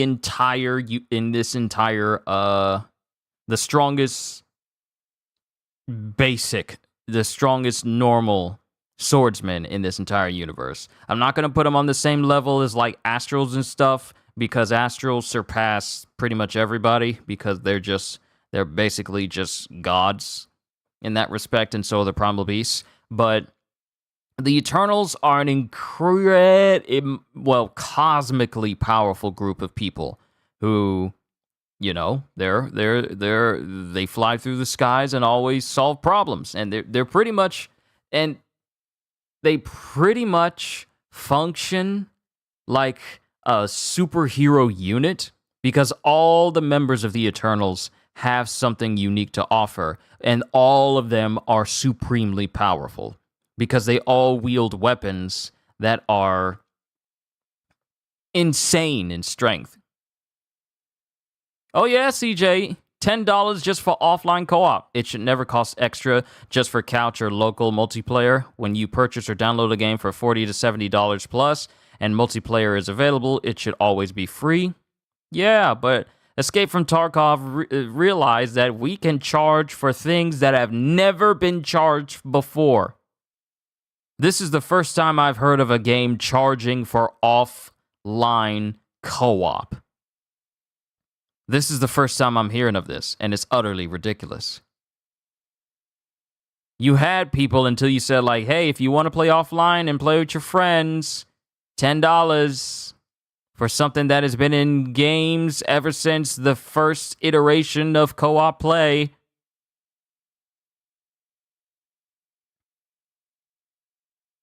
It's crazy.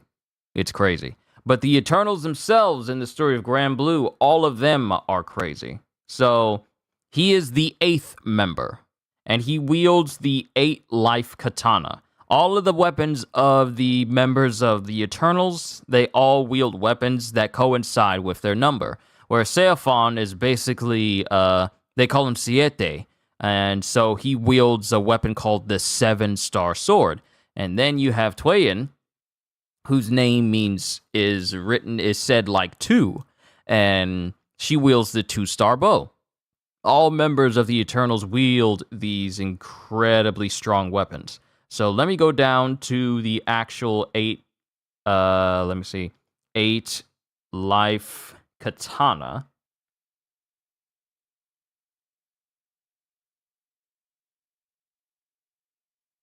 And read you the description. So the description of the 8-life katana is, these 8 all-powerful jewels govern the cycle of life. One captivating strike is all it takes to release a soul from the fetters that bind it to the mortal realm.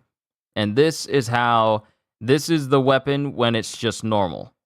Then, when it's at Sterling rank, and I'm getting all this information from what's been gathered from the mobile game, which is still only available in Japan, so yeah.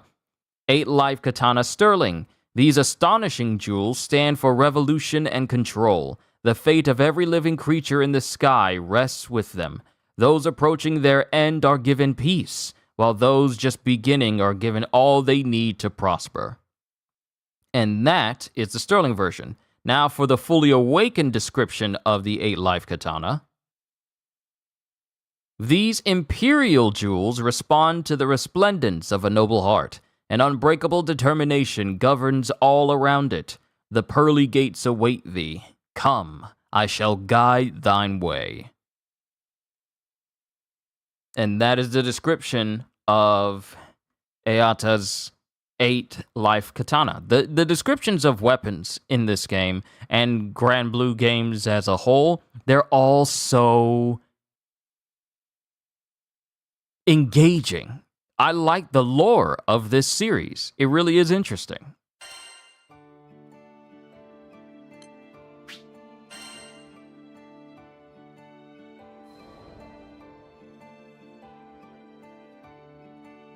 I was meditating in the forest one day when a group of travelers approached me. I didn't know them, but they were the captain and the crew of the Grand Cipher and my future. Initially, I thought they were lost and had come to ask for directions. I was only half correct. They were seeking guidance, but not out of the woods. They wanted to learn martial arts from me. I shook my head. I was no master. Only a chrysalis, struggling to break free of my own shell. I believed the captain was mocking me. But that wasn't the case. I looked into the captain's eyes and found truth, alongside a burning desire for strength. It felt as if I was in his presence again. I found myself drawn to the captain. That's why I decided to join the crew of the Grand Cipher on their journey across the skies. I was convinced that this was the only path that could reunite me with Zomba.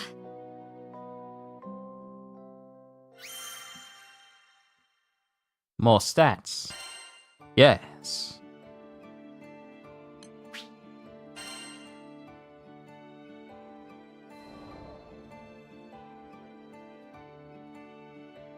One day, I encountered an adorable Harvan girl at a local market. I'd already finished my shopping, so I decided to accompany her to a nearby cafe for tea and conversation. Upon parting, I asked for her name. She proudly introduced herself as Fief, one of the 10 Eternals. I had heard that Zomba once cared for a child of the same name. A jealousy brewed within me that I hadn't felt before. Zomba had taken notice of her, yet he never once acknowledged me during our time together. My inner peace had been shattered. I retreated to the mountains and started my training anew. But the more I tried to find direction, the more I realized how lost I truly was. It was Lyria and the captain who brought me back. They appreciated me for who I was. Nothing more, nothing less. Perhaps I too could learn to love the living, breathing me, and not a ghost of the future. That thought filled me with so much contentment. I was ready to give up on chasing Zomba. But the universe works in strange ways. As soon as I was about to let go, Fief helped bring me and Zomba together again. It was then I finally put into words how I felt. I spoke about how I wanted him to acknowledge me, to call my name. He listened quietly, and for what I felt was the first time, truly saw me. But I had yet to see and love myself. As part of my quest for self-discovery, I crossed blades with Zomba. No, Ayata. We fought for days. He no longer believed I was a weakling. After our battle, we visited the tea shop, and it was there that he first addressed me by name. Never had tea and cake tasted so sweet to me. Now, with nothing holding me back, I am free to soar toward ever greater heights with my beloved companions on the Grand Cipher.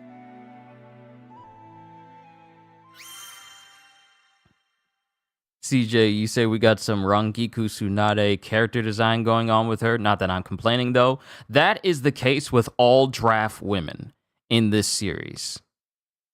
Because if you look at Gondagoza, he's a draft guy. 72, but he's a draft dude. But he's a lot bigger than most draft because he's just that muscular and that huge.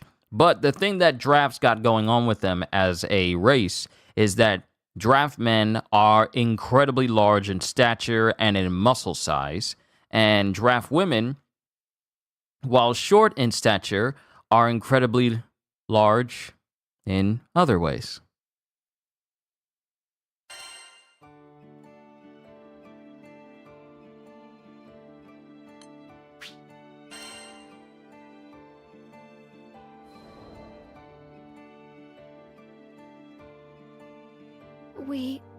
I had failed that day at the Hailwind Altar.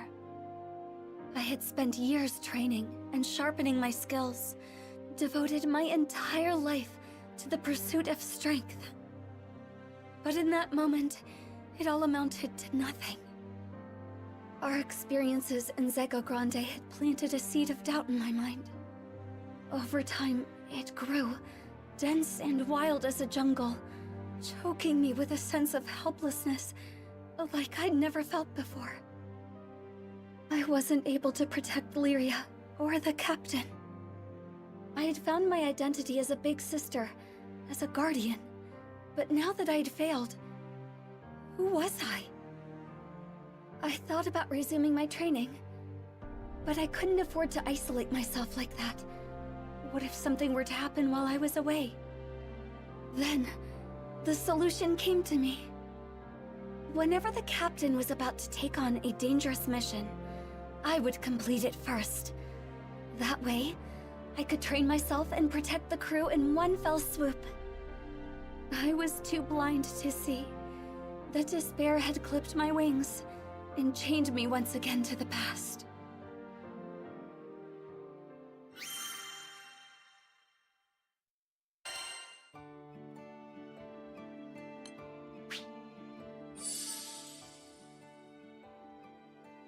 That's cute. That's cute. Them thinking that, oh, we're just gonna have Narmaya be by herself. It's not like Kyushu dedicated a whole bunch of time to leveling her up, getting all of her skills maxed out, making sure that her mastery bonuses are massively solid. Let's just put her in a situation by herself. Nothing bad'll happen. To her.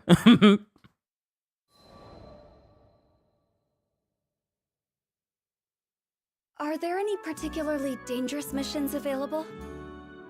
Sierra Ocarte, with her usual cheery disposition, set a list of options before me. Sure are. We've got a few jobs here that only a crew of your caliber could handle. In fact... She paused and looked at me with a quizzical expression. You know, I can't even remember the last time I saw you here by your lonesome. Don't you usually do things as a crew? I told her I intended to undertake these missions alone, as part of my training. I gotcha. The grind never ends for you, huh? Nope. Just don't push yourself too hard, you hear? I nodded, only half acknowledging Sierra's words. After deciding upon a venture, I chartered a small carrier vessel which would take me to a nearby island. As the ship was tossed about the turbulent winds, I closed my eyes and looked for peace within. This is for their sake, as well as mine.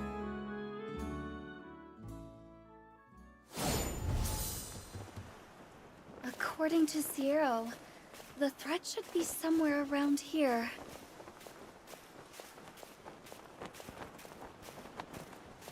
There's just something about good character animations when they're walking, along with how it's programmed for hair to move in the wind.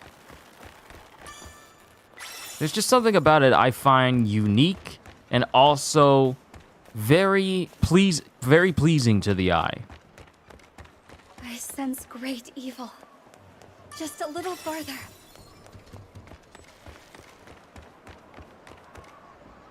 Now, before I proceed... Oh, wait, I can't change my skills. That's fine. This thing isn't gonna last long anyway. This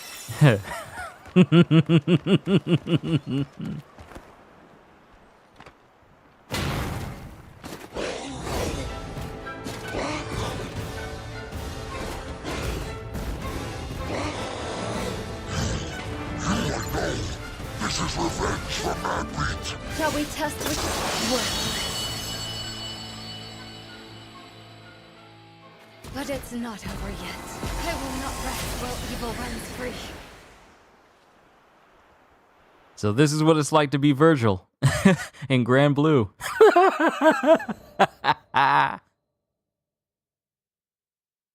Do you not have anything more dangerous? I made quick work of the mission and returned at once to Sierra. She seemed taken aback when I demanded more work, but I was determined. If someone had to risk their life, better me than the captain. The crew didn't have to know. They would be kept free from worry and danger, while I grew stronger.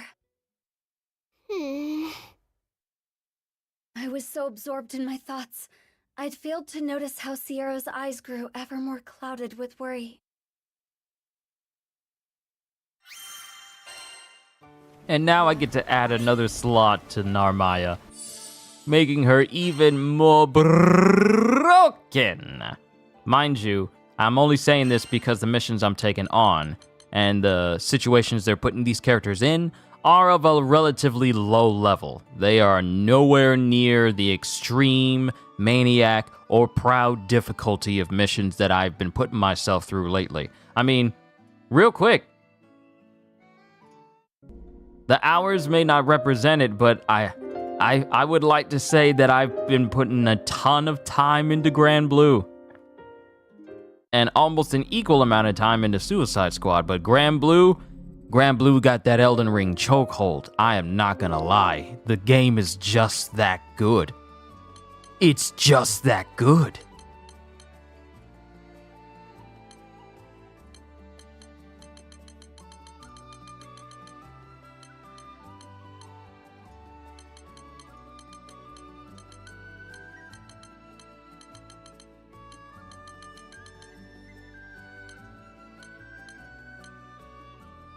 She's your favorite, Saku, you say she's your favorite female character? Yeah, she's mine too. Ain't gonna lie. I like her. Not just character-wise, but gameplay-wise as well. She's a very fun character to use. Because she has a straight-up chargeable judgment cut move. Which I should probably use in the next fight I get in with her.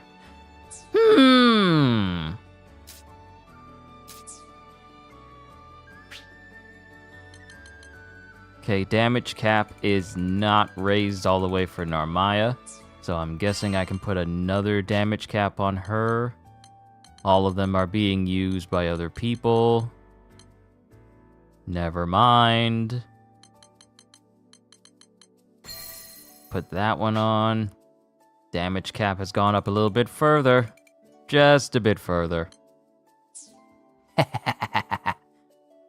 And 100% critical hit rate? Yeah, I would... Just realize something. If I'm doing 100% critical hit rate, then I should be putting on... sigils that deal more critical damage overall. And this has drain. You know what?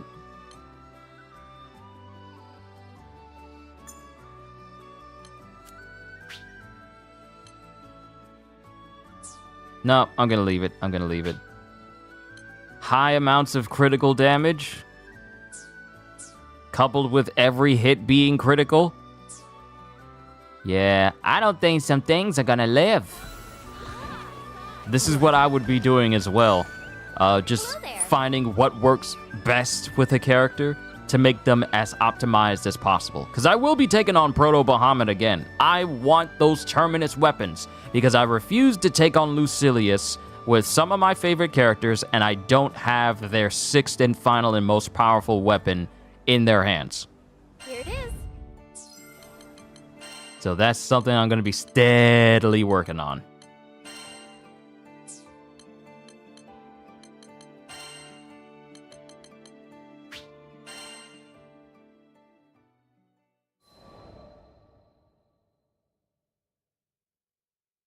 I continued to take one treacherous job after another.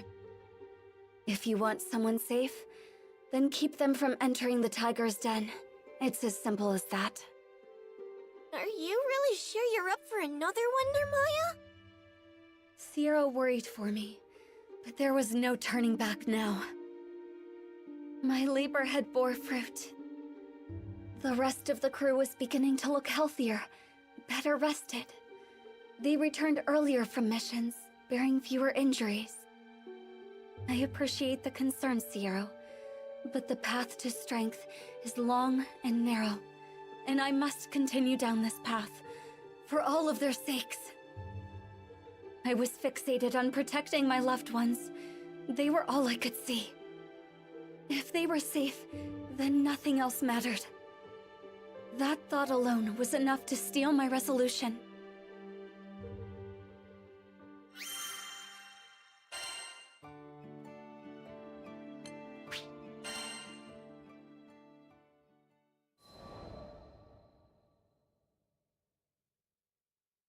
On days without work, I would meditate on the deck of the Grand Cipher.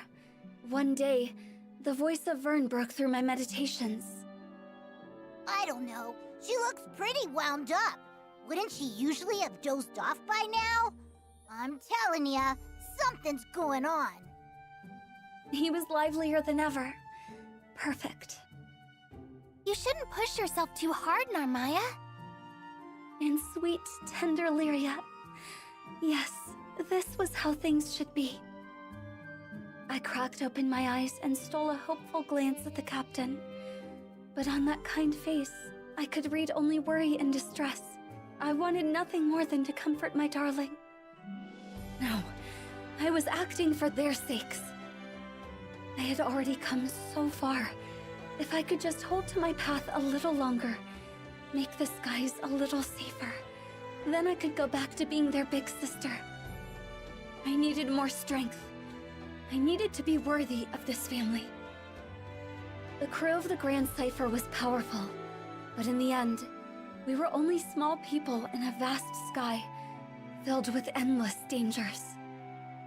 If I didn't get stronger, one day that sky would engulf us. I had to protect them. I could protect them. All I was lacking was time.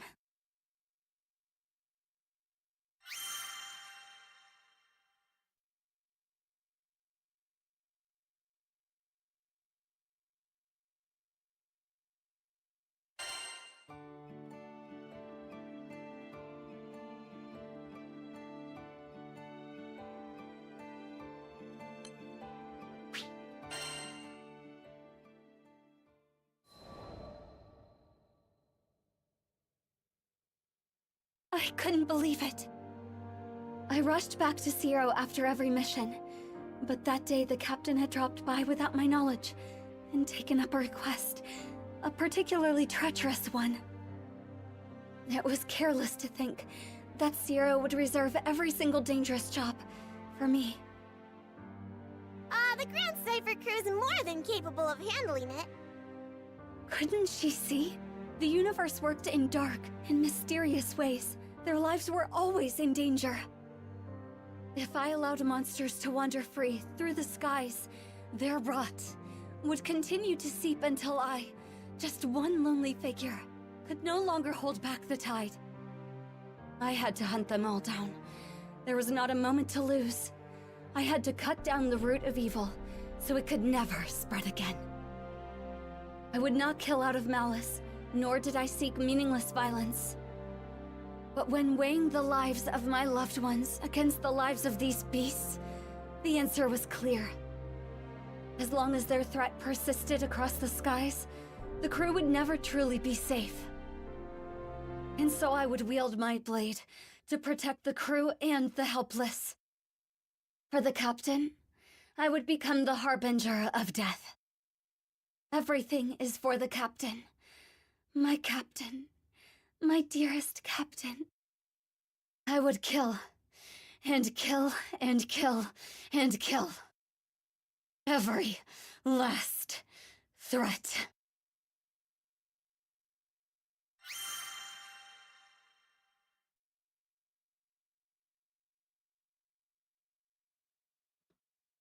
Now, Maya, do we need to talk?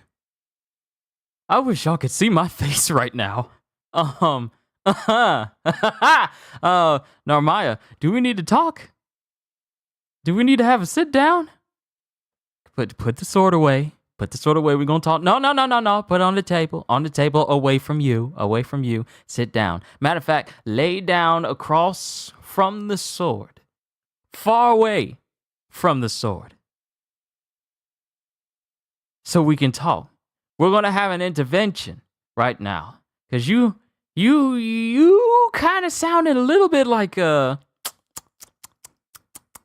getting into this a little bit too much. I would do anything for the captain, my dear captain. I would kill and kill and kill and kill and kill every last threat. Narmaya, we talked about this. You can't kill everybody who gets in our way. We can reach different conclusions and different solutions to these issues that don't require that people's heads become, suddenly separated from their shoulders. You don't need to disembowel anybody. You don't need to unalive anyone. You don't have to do all that. We can talk things out. We're understanding, yes. And in a way, she's like a wandering samurai, to a degree. Like a Ronin? Is that what you mean? Oh, this boss is about to get messed up. This boss is not gonna be okay. She's a bit obsessed with the captain. Yeah, just a little bit. Just a little bit. Just a bit. Still her by herself. Okay.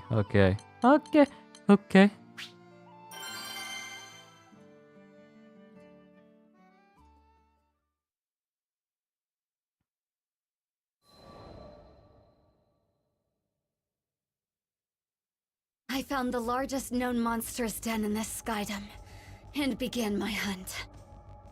Die, for the sake of the skies, and my captain. My blade cut through flesh and bone. Again, and again. And soon, time lost all meaning. How long was I there?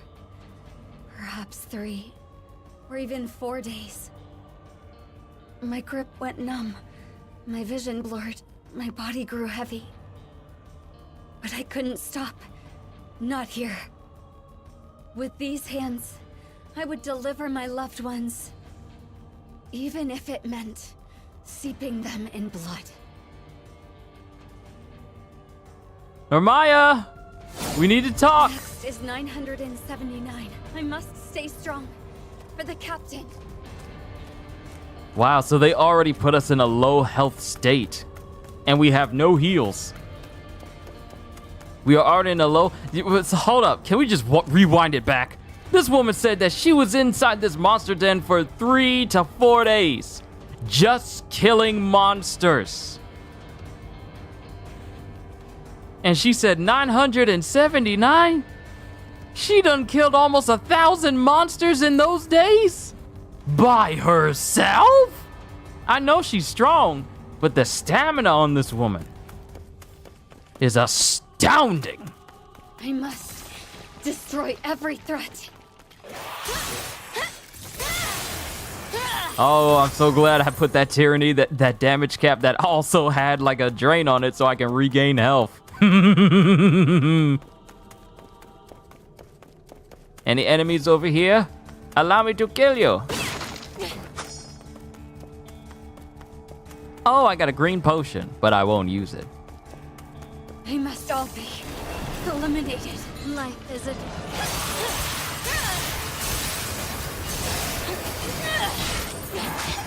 My hands are gone now, but even in death, my sword and I are one.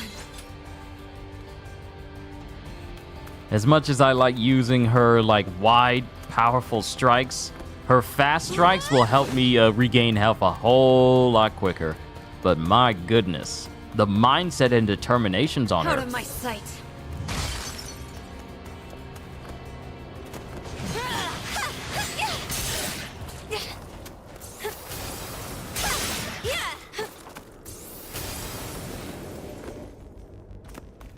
She did all this stuff, taking on the hardest mission so that the crew of the Grand Cypher would never have to face that. So that everyone can, you know, live safely, healthily. They're taken care of pretty much. But at what cost? Now she's in the very situation she was fighting to keep the rest of the crew out of. Did I ask you to come all the way over here?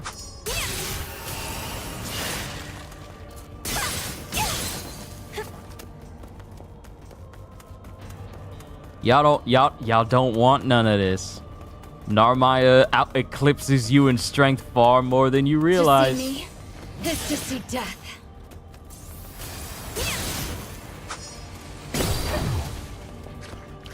Ooh, look at your boy being actual skillful with the dodges. The butterfly emerges. 999.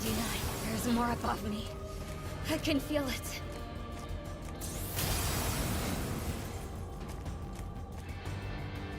Who's gonna be my big foe? Here.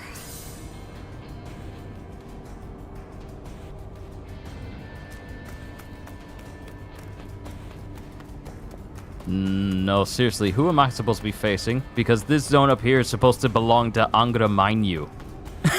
So who's resting up in this spot? Oh, it's a whole dragon!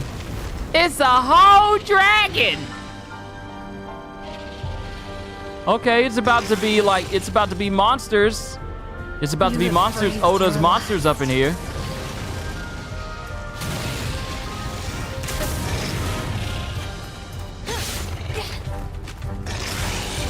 Crescent moon, foam on the sea. Let's not do anything rash.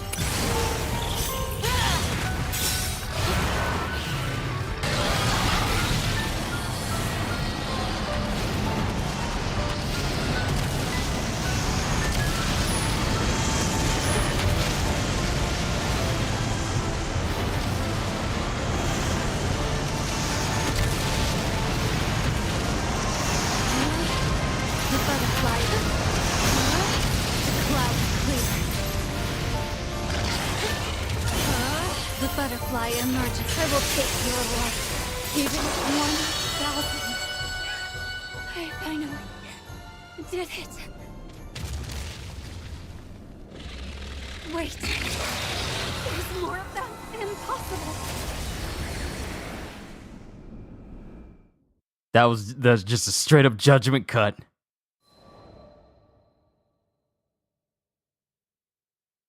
My body had reached its limit. I had managed to fend off countless hordes of monsters, but more kept creeping from the shadows. I summoned the last of my strength for one final swing. Then my sword clattered to the ground. Darkness. Monsters began to close in, claws drawn, ready to kill. I closed my eyes, waiting for it all to end. But before my mind could fade into darkness, I was roused by a brilliant flash. Narmaya! Captain? Let's get you out of here! Quickly!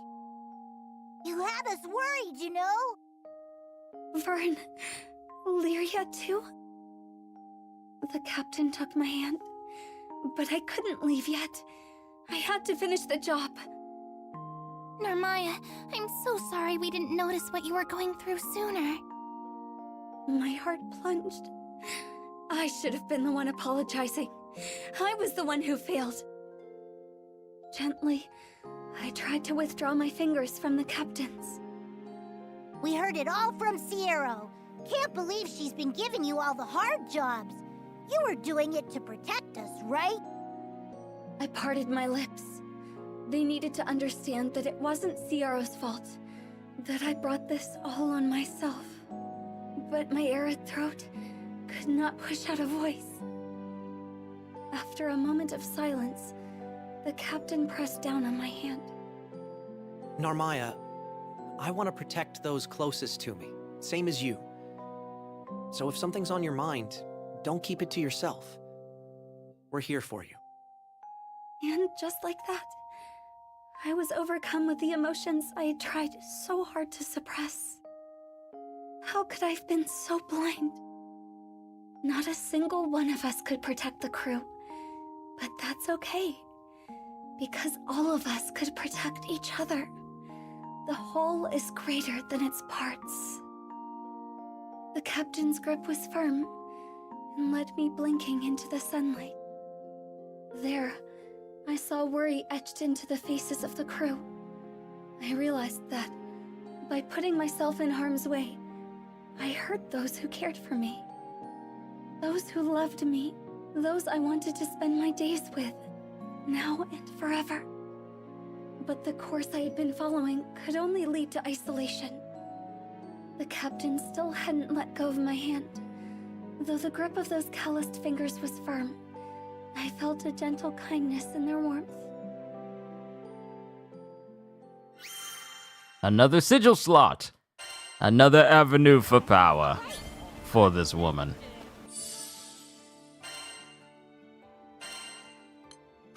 And now her sigil slots are maxed out.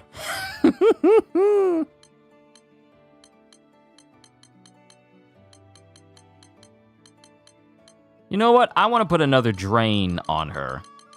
Because she, like Charlotta, can attack extremely fast. Though not to the endless degree that Charlotta can. I just want to see what happens if I put, like, multiple drains on her. But not all of them, because I want to put some on Charlotta. Wow, I have a lot of drain. I have a lot of level 5 drains. Okay.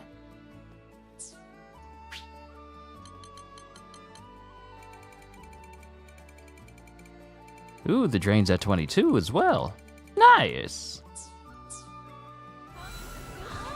All right, let's keep going. We got Lancelot, Vane, and then Percival. And then we're done with the 6 characters for today.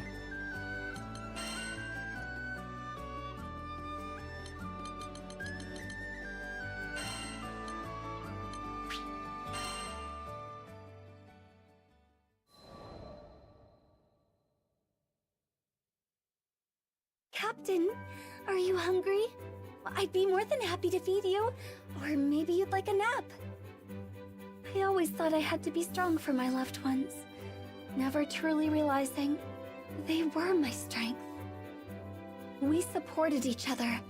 We lessened the burden of sorrow and shared the light of joy. Lyria, you've got a bit of cream on your cheek. Here, let me wipe it off for you. Oh, thank you, Narmaya. I'm glad Butterfly Girl's back to normal. But is it just me, or is she laying it on even thicker than usual? Vern was adorable, trying to play the part of the tough dragon. However, as I took him into my arms, I thought, he shouldn't have to put on an act around me. After all, we're family, aren't we?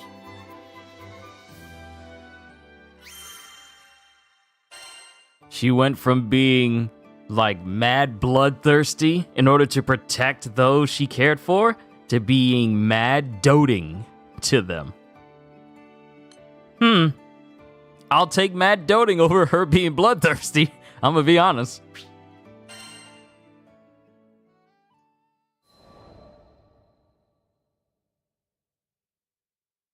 On a bright, quiet day, I had a sparring match with the captain. I once locked myself away from the world in the pursuit of strength, training in solitude. But I've since found that I train best with those I love around me, to lend me a guiding hand or an encouraging voice. The captain held nothing back during our session. It seems I'm not the only one who has grown stronger. Our blades rang bright and clear, and the captain's smile is a clear reminder of how far I'd come. After training was over, we stood for a while longer on the deck of the Grand Cipher, feeling the breeze. Above us, the azure sky was spread as far as the eye could see, its splendor too much to take in all at once. I felt as if I would be consumed by the sky itself, and grasped the captain's hand. In that moment of peace, I swore that I would keep learning and growing. Not alone, but together with those I love.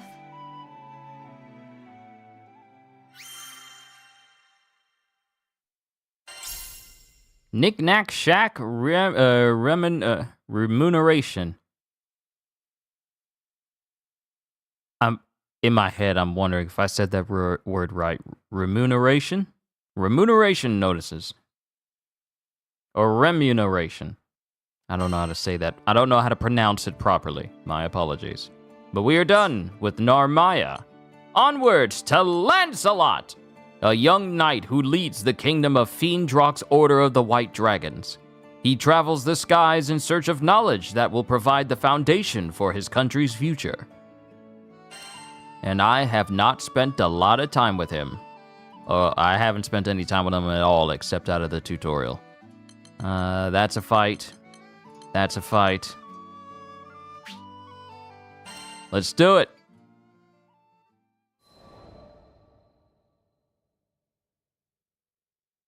The wind. Riding aboard the Grand Cipher, soaring across yet another cloud bank, I felt a pang of envy. The wind goes where it pleases, and it arrives when it may, a quality I have long sought to adapt to my fighting style. Here I stood in comparison, shackled to my duties as captain of a knightly order. Oft have I imagined the brighter futures I might have discovered, if only I were faster, more like the gale. Had I risen like a storm front, I could have prevented wars. Had I rushed like a squall, I could have circumvented tragedy. But as the wind continues flowing forward, so too does the passage of time. Idle ponderings would change nothing. I had exchanged my freedom for the greater good. Quietly, I repeated a promise I made long ago. Henceforth, I shall endeavor to combat adversity, so much as I can, for as long as I live. Happily, this hasn't been a hard course to follow, for it runs parallel to the path of the crew, gracious hosts and, on occasion, lively companions. I want you to broaden your horizons for the betterment of our kingdom. I now see the wisdom and kindness behind King Carl's decree. For it was my journey aboard the Grand Cipher that taught me how to cast control to the winds, to ride unbound and at the mercy of the gales.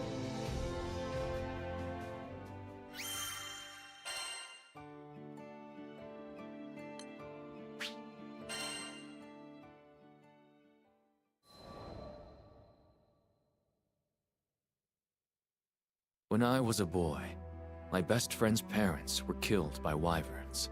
After witnessing the depth of his grief, I decided I would become a knight. I would protect the kingdom from monsters and the tragedies they wrought. But there was one massive wall standing between me and my goal. It was not aptitude, for I had some talent with the sword, but the station of my birth. At that time, Fiendrock was a kingdom run by its aristocracy. Commoners were restricted to a life of labor, and the knightly orders were composed entirely of noble houses. Immediately I was rejected, told that I could offer my sweat to the crown, but not my blood, for it lacked the proper lineage. I was not deterred. Who was to say that our stone-walled villages could not breed warriors as well as our gold-gilded courts? I studied, I trained, and I worked harder than any man had ever worked to become a knight. In the end, my efforts bore fruit. Siegfried, who at the time was still in the service of the king, understood my plight and changed the course of history. He allowed me into the order of Black Dragon Knights. But uneasy rests the commoner with new acquired titles. The nobility would only be too eager to dismiss me over the slightest misstep and prevent the chivalrous orders from being contaminated by peasant filth. I could not fail. The weight of my people and the future of the kingdom spurred me. I had to become the perfect knight. My ascension was not easy.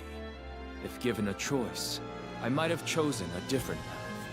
But when I had at last emerged from the crucible of trial and tragedy, I was a changed man. I was the captain of the White Dragon Knights.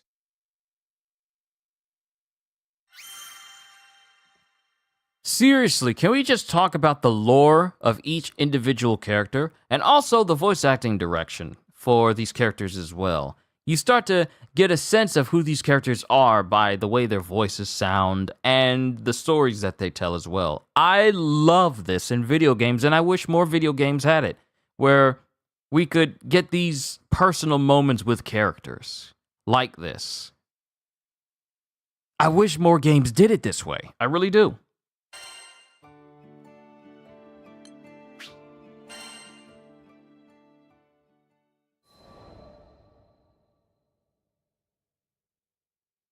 My mentor, Siegfried, was captain of the Black Dragon Knights.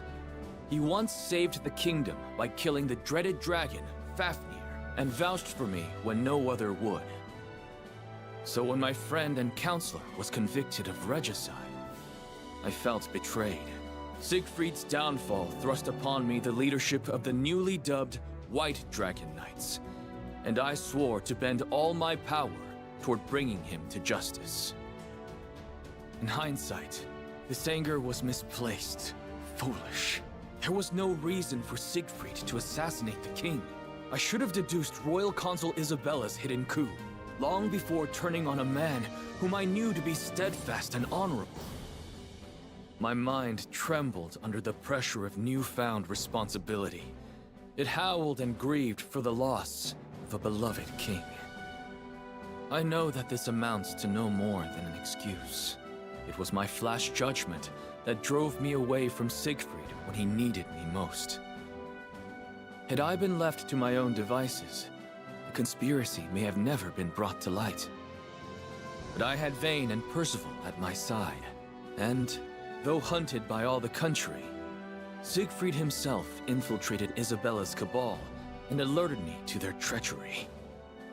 I may owe the biggest debt, however, to the Skyfaring Captain, whose aid was instrumental in restoring peace to Fiendrock. After the dust had settled, His Majesty King Carl decreed that I explore other countries so I could gain experience befitting my new station. Thus, I became another crewmate aboard the Grand Cipher. Since then, I have visited various lands. I have seen myriad peoples and their responses to numerous threats. I have learned many things and gained many new teachers, and as they have given freely to me, someday I hope to give back to them. But there are yet countless leagues to travel, so on I sail across the skies, seeking the strength and wisdom necessary for a true leader.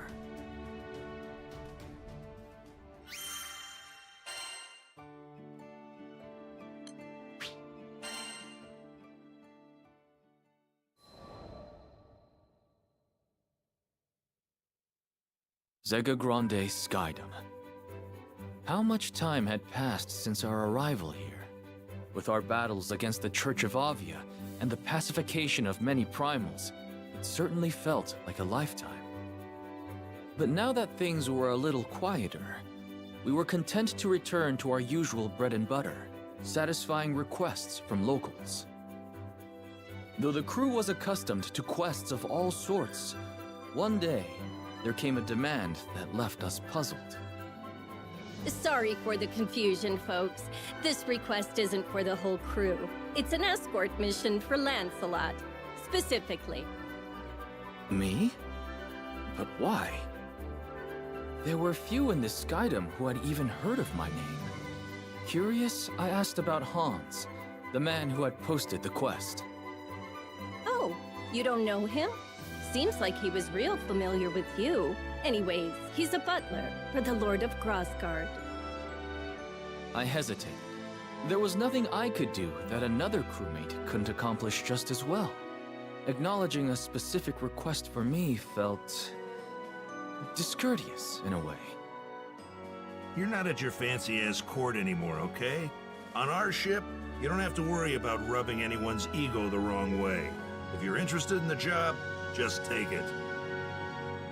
Though he may not have been tactful, Eugen was, as ever, a fount of wisdom. Very well, then. I shall hear what this Hans has to say. It is a pleasure to meet you. I am Hans, butler to his lordship.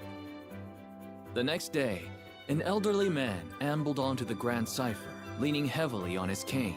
But looking into his eyes, I sensed deep wisdom and a sharp mind. The pleasure is mine. I am Lancelot, a Skyfarer. Forgive me for not accepting your request at once, but I would like more details before returning an answer. Yes, well, his lordship Ludwin is in need of an escort. Hans explained. Ludwin was a lord of Grassgard, and he was looking for a mythical sword passed down through his family for generations. So far, his search had led them to a snowy peak, but nearby monsters made the trip too dangerous to risk without protection. Does your lord not employ a personal guard? He does, but as this quest is for personal gain, he believes that commanding their service would be an abuse of power.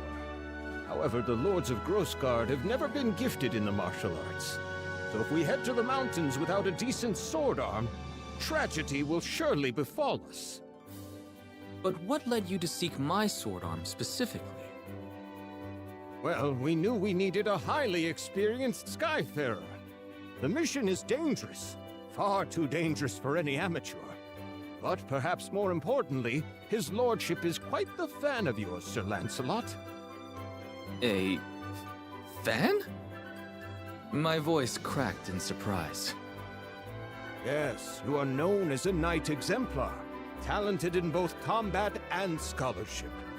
How fortunate that this very same Lancelot would come to our land and proffer his services. Whatever accounts you've heard of me were surely exaggerated. And so humble. Lord Ludwin will be overjoyed when he hears that we've secured your aid. The Honorable Sir Lancelot to protect us. What could be better? So, will you accept? Though this idolatry did not sit well with me, I could see no reason to refuse. From what I'd heard, Ludwin seemed an honorable man. Besides, there was much a lord of this Skydom could teach me. Very well. On behalf of our crew, I accept your request.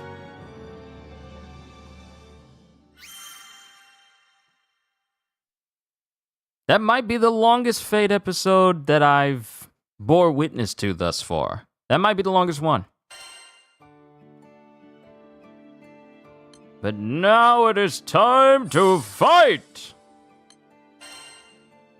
And I gotta put some stuff on Lancelot, actually. I need to look at his skills. Do you have enough?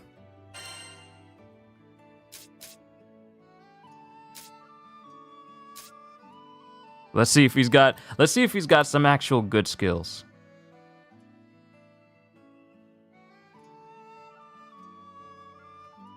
Okay, okay. Alright, you got some stuff.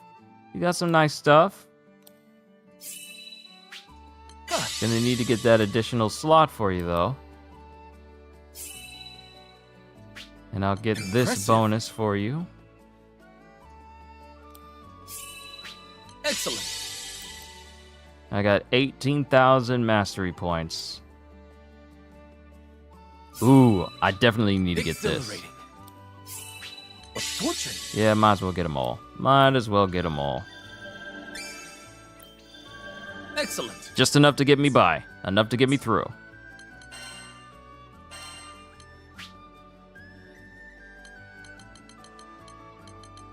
And let's put some damage caps on them. Oh wait, everyone's already using it.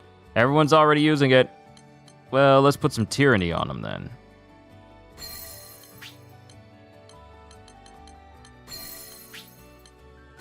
And I really only need about 3 of them. Yeah, I only need them. I only need 3. The rest can go to combo booster.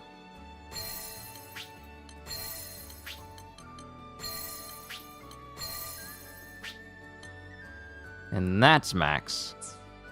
Tyranny and combo booster. I think we're good. Let's go!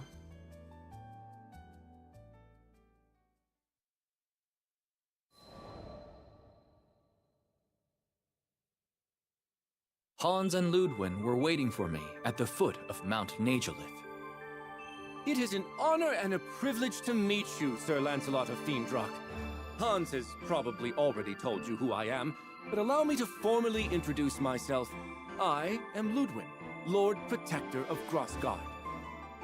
Though his aura was imposing and befitting of a lord, he also felt courteous and down to earth. The honor is mine. Though I am now no more than a skyfarer, I swear to protect you and yours with my life, should it come to it. Well, whatever your title, I am glad to have your aid. Ludwin was beaming. Hans had told me of his excessive devotion, but it was another thing seeing it in person. I suddenly felt I wasn't quite sure how to conduct myself. Right. So you believe a family heirloom is hidden among these peaks? Not the sword itself, but the first of a series of trials that shall reveal the blade in due time. I see. And what is the first trial? There's a record somewhere around here which should detail the whereabouts of the sword. A little game of my family's, if you will. But on second thought, perhaps a great knight such as yourself has nobler things to do than this frivolous treasure hunt in the snow. Yes, perhaps we had better call it... My lord. Hans was stern, more mentor than butler. The ancestral trials are not frivolous. Each one holds an important meaning. Those same challenges taught your father how to reign. Skies rest his soul. Yes, you're quite right. Forgive me, Hans. So, with that settled, I shall count on you, Sir Lancelot, to provide the muscle. For as you may know, I am sadly little more than a statesman. I am yours to command. With that, I unsheathed my twin blades and started our quest.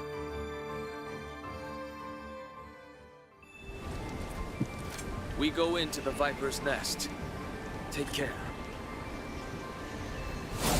I'll go on ahead and make sure the path is secure. For your own safety, try not to stray. Oh, do let me know if I can be of assistance. My lord, let's leave the fighting to the professionals, shall we? Oh, yes, of course. Well then, Sir Lancelot, do what you do best. Now, the thing about Lancelot is that, like I said, I haven't really spent a lot of time with him. So I haven't leveled up his weapon. And this is pretty much the most I've played Lancelot overall, so. The bridge is down! Now what will we do? Let's search for another path. This mountain is vast. I doubt this is the only trail. That looks like a way forward. The footing seems a bit treacherous. Please watch your step.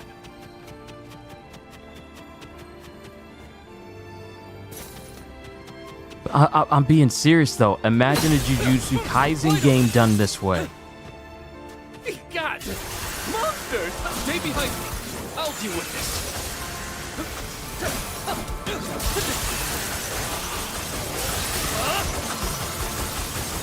Run up and get done up! I think that's the last of the monsters. What glorious form, Sir Lancelot! It is a pleasure to watch you work. If you're unhurt, my lord, we had better proceed.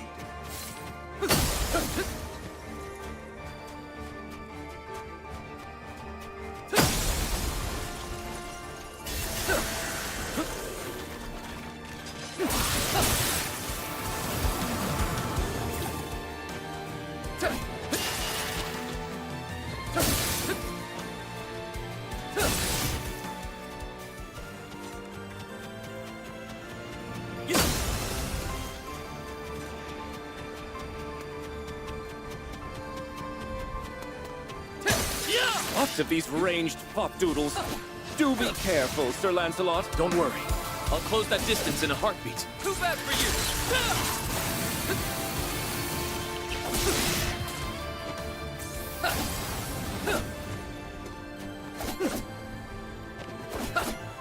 I gotta be quick with that launch.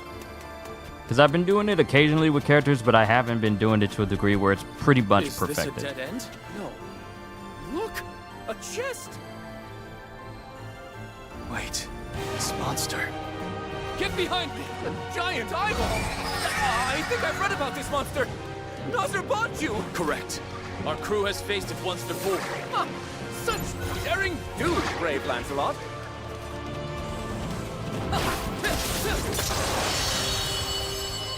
Ah, the power of being over-leveled! I believe we're safe here. After this, it's back to training.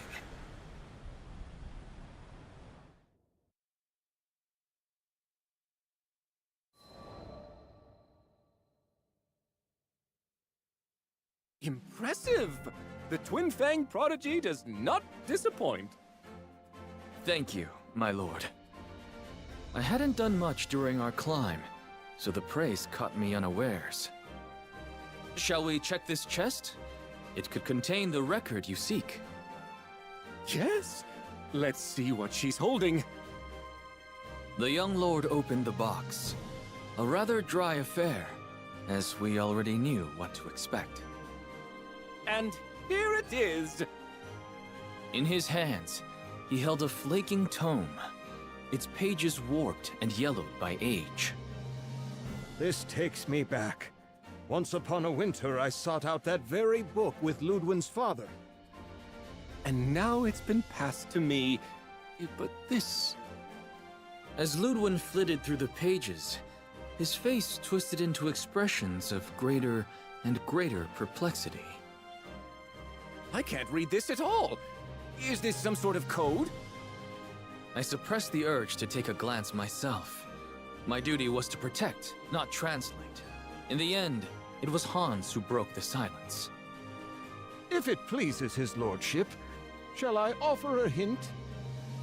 Ludwin shook his head. No, this is a trial that I must conquer myself. And on that note, I believe you are dismissed, Sir Lancelot. I thank you for your services today, and payment will be made forthwith. Understood. If ever you need my help again, do not hesitate to call. Thus, my private escort mission ended without much fanfare. And yet, I had a feeling that our paths would cross once again. At least, I hoped that they would. There was something about Ludwin. His earnestness, perhaps, and his love for his comrades that resonated with me.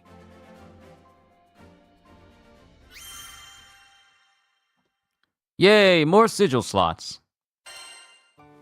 Yeah? Alright! Onwards to the next. Honestly, I think we're doing some really good time. 2 hours and 43 minutes. Yeah, I think we're doing good time with these Fate episodes, just doing it one after the other.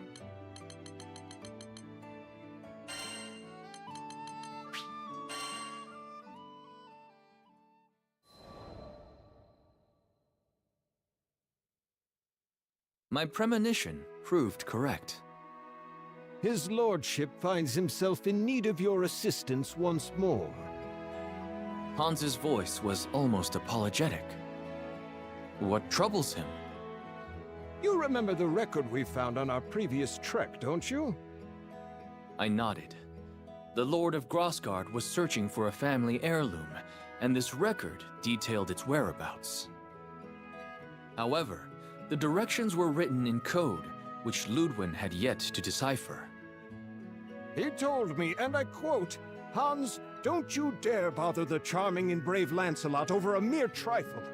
But he hasn't made any headway on his own, and I've no doubt he's secretly yearning for your aid." I looked at the butler with some confusion. Hans, I recall you saying you'd already completed the trial with Ludwin's father. Indeed. Then your assistance would be far more valuable than mine. Come now, it is a butler's duty to serve his liege's best interests, and Lord Ludwin's shall be best served with my silence. I suppose Ludwin would never grow if Hans simply led him to the answers. Better that we pieced out the puzzle together. Very well. I accept your request. I thank you, on behalf of his lordship. Now I was beginning to grasp at the deeper meaning behind these tests.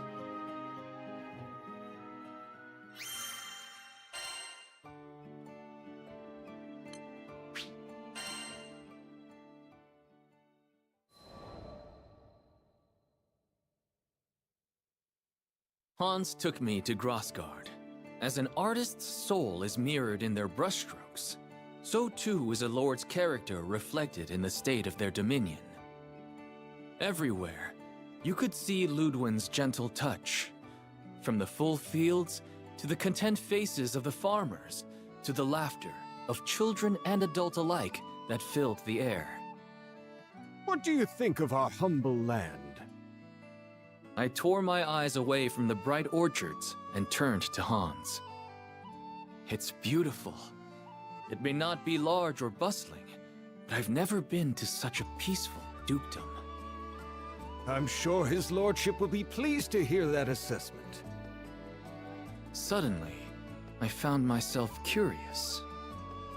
Earlier, you said that the ancestral trials would teach Ludwin how to rule. But judging from what I've seen here, he is already a capable lord.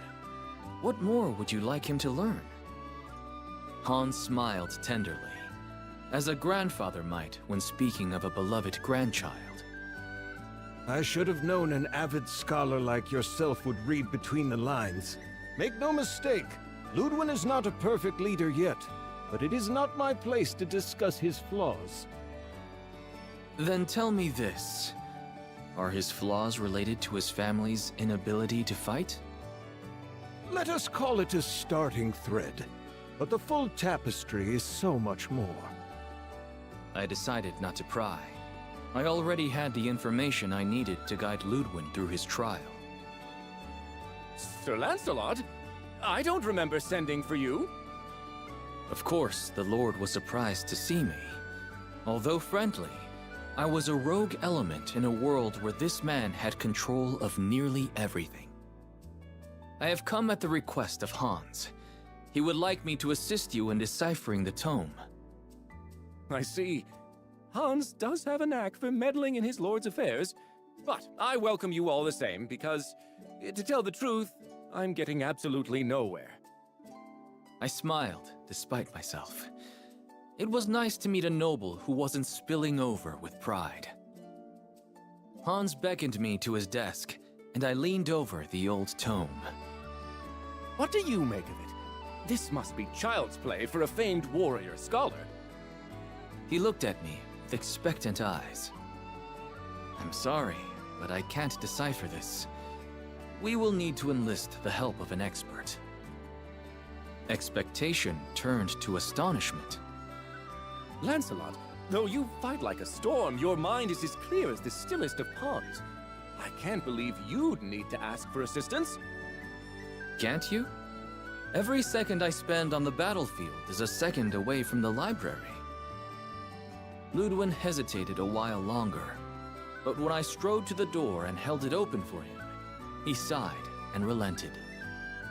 No one in either of our circles was well versed in ciphers, but that was a matter of small concern. I knew an information broker. Zothba put me in touch with a language scholar who delivered a key to us within a fortnight. Well, I'll be. The clue was in the names of my ancestors. Ludwin stood up behind his desk and stretched, and the lines of care and worry melted from his face. He must have had many sleepless nights poring over the withered pages of the tome alone. Thank you, Sir Lancelot. I can finally read the damn thing. It's only a matter of time now until I find the sword. It was my pleasure. I look forward to news of your success. But I already knew. Before the unearthing of the blade, Hans would come to visit me one last time.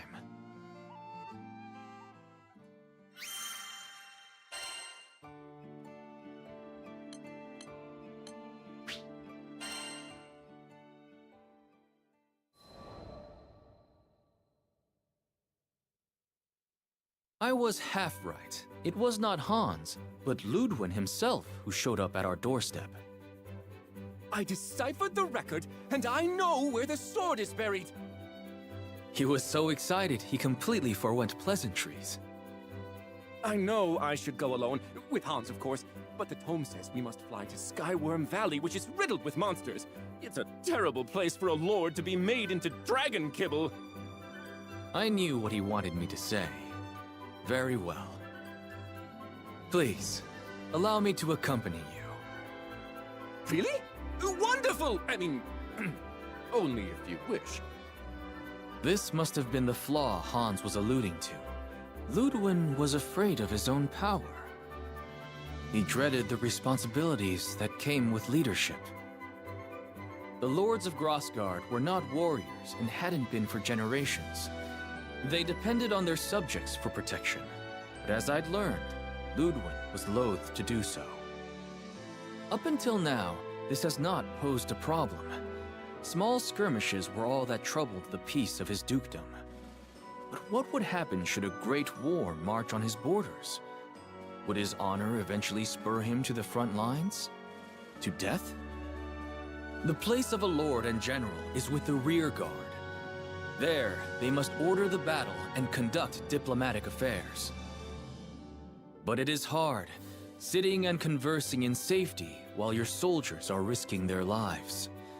As captain of the White Dragons, I knew this better than anyone. You feel as if every death is on your head. At last, I had come to fully understand Ludwin. If these trials, as Hans said, could help him come into his own, then I would do everything in my power to guide him to victory.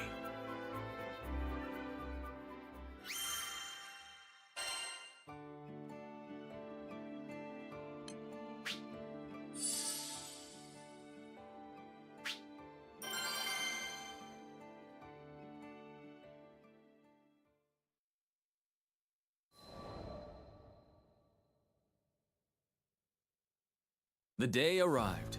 Ludwin, Hans, myself, and a few more compatriots met outside of Skyworm Valley. Lancelot, thank you for coming, but I wasn't aware there would be others with you. Who are these people? He looked with wide eyes at the rest of the crew, whom he had never met before. I have heard terrible monsters lurk in these parts. Alone, I would not have been able to guarantee your safety. These are my crewmates, each one a warrior of great strength and honor. Not that I don't appreciate their presence, but Sir Lancelot, surely a knight of your caliber could cut through these beasts with both hands tied behind your back. Chance, my lord, is as unpredictable as the weather. A wise skyfarer prays for a gentle current, but prepares for a vicious storm. Ludwin nodded thoughtfully. Very well. Best I leave the knighting to the knights.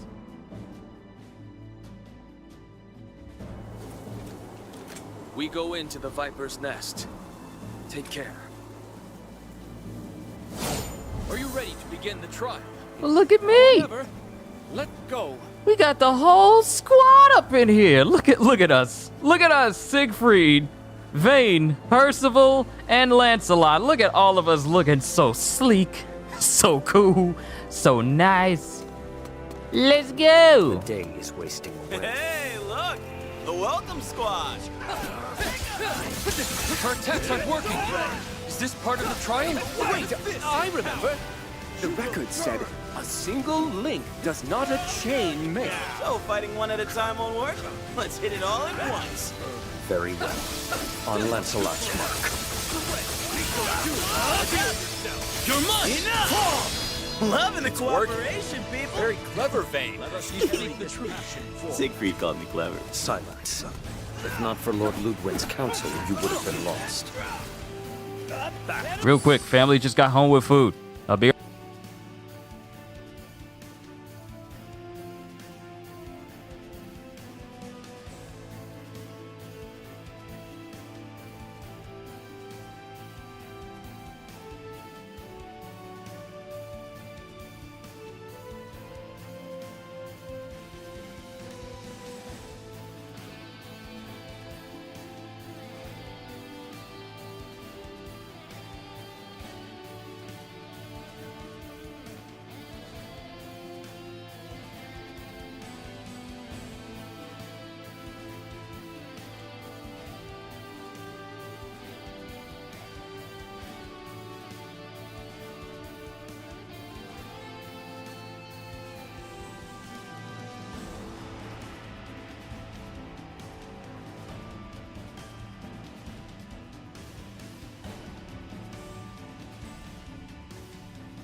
All right, food has been procured.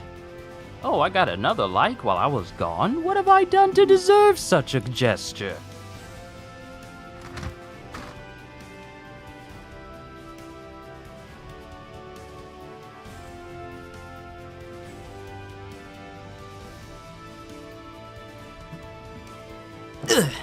Sorry, had to put my food in front of me, or at least off to the side. Let's continue with the, what is it? Let's go! For the trial? Of course! Let's take it Into the home. fray! You did it! You really did it! Let's push on I to only victory. wish I'd have been of more use. Don't worry about it. We've all got stuff we're good and bad at. There is no shame in seeking help from others. It builds trust. Yes, trust. That is all we ask from you, Lord Ludwin.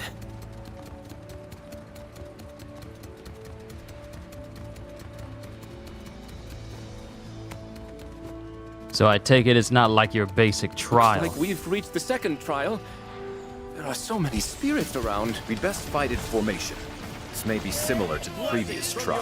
Very well. Leave the vanguard to me. We're gonna be so insane. Focus! Wait. Let us see 4 legendary knights in battle at once. Stay focused. Behold! Ah, the only way these things can be beaten are with link attacks. These blind attacks aren't working. You need to coordinate. Give attack.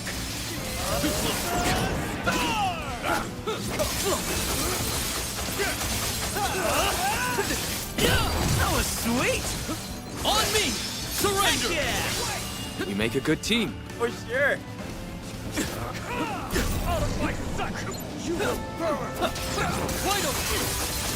Come! Stay focused! Parry this! On guard! Away with you! Now! They're finished! Take 10, riding the wave of glory! With you around, I can take on anything. Lay it on him! For fiends I'll follow! Perfect execution! Yes, let us press on. There's truth in that. They're finished! Let's finish this! Does it for the second trial? Too easy, Lancelot? Not at all. We've only made smooth progress thanks to the team. We fought alongside each other for years. This was nothing.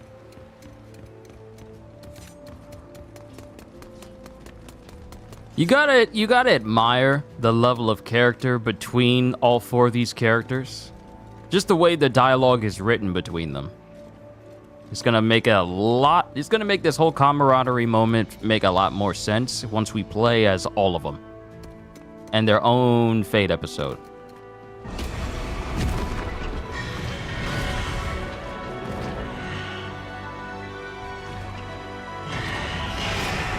Oh, big old skeletons ain't ready. It's huge! Jerison is a dead soul, given form by evil spirits. The dead? We would not signed up to fight the dead! Serene! Everyone! Remain calm. We can handle it. Can't know that for sure. Stars above, if anything were to happen to you because of my weakness. My Lord Ludwig, I ask that you listen to Lancelot. Place your trust in us. My noble guy! We're called the Green Team! A kick-butt quartet! You gotta listen to yourself! I'll arrive soon! Do not falter. Is that the first time I've ever had to be revived during a Fate episode? Lancelot believed in his team, and so shall I.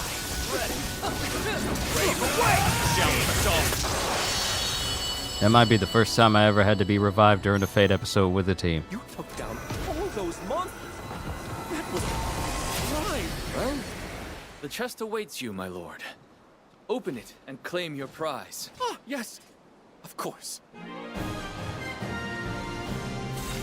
One blade for truth, one for honor.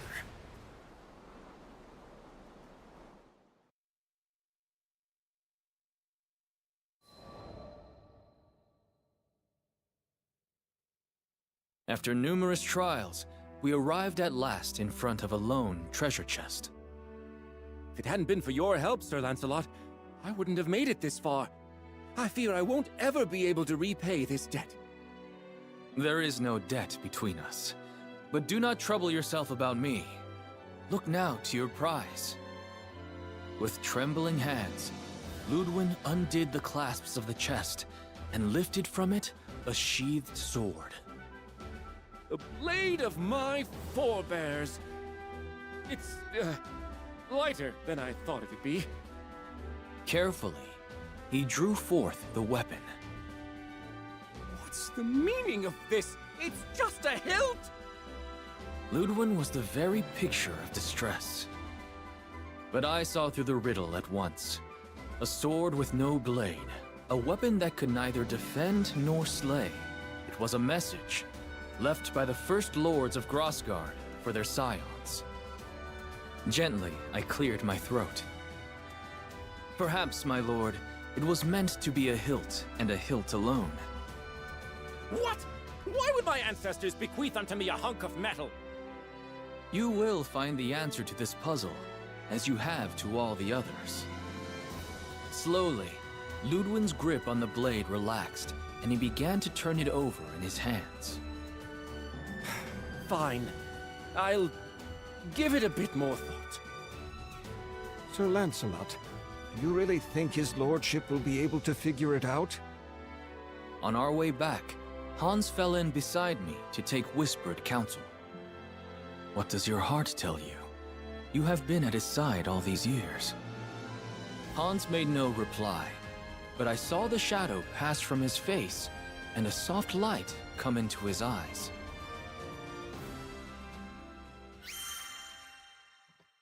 Yay, another sigil slot. Onwards to the next.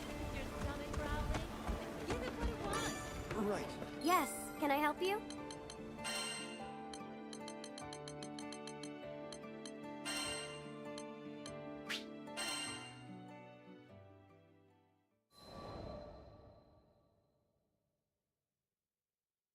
The third day after we had returned, Ludwin came calling. I've got it! The meaning behind our family heirloom! With great reverence, he laid his hand on the hilt, which was sheathed at his hip. At last, the pieces of the puzzle are gathered and the picture is whole. The tome in the mountains, the message in code, the chest guarded by monsters, and the sword without a blade. Ludwin laughed dryly. Sir Lancelot, I love this land, passed down to me by my forebears. I love its gentle rills, its rolling hills, its honest laborers, and its noble warriors. I would do anything to keep them from harm. But he could not fight his own battles. He spoke of one such conflict that occurred within his dukedom. He was forced to flee to safer grounds, while the blood of his people mingled with the dirt. The guilt ever gnawed at him, robbing him of his happiness and repose. In the midst of his troubles, Hans told him of a legendary blade. The young lord grew convinced that this sword would bestow upon him the strength he needed to protect his own. I wanted to be everything for my people. A great warrior like you, and also a wise general, and a benevolent lord. But now I see that one person does not make a country. I am the hilt which guides the sword. And the people are the blade, which are its strength. Leader and follower. One is lost without the other. Emotion stirred within me, and I drew a trembling breath. My lord, we are more alike than you think. There was a time when I blamed myself every time I lost a knight. I tried to shoulder the burdens of my kingdom alone, thinking I was protecting everyone. But I was wrong, for my fall would have meant the ruin of all. Ludwin nodded. You're right. I'm done tearing myself into pieces, trying to play 100 roles at once. My people are counting on me to guide them, and so I shall, with this sword. He drew the hilt from its sheath. Look to your own duties, and trust your comrades to fulfill theirs. That is all we can do. I won't ever forget this lesson, Sir Lancelot. I swear upon my ancestors that from this hour henceforth I shall dedicate myself to becoming the fair and wise lord that Grossgard deserves. The clouds of doubt were gone from Ludwin's eyes. He had found his path at last. And I had been reminded of something important. It was true that leadership and responsibility acted as shackles, but they were also anchors, providing safety and stability on a sea of uncertainty.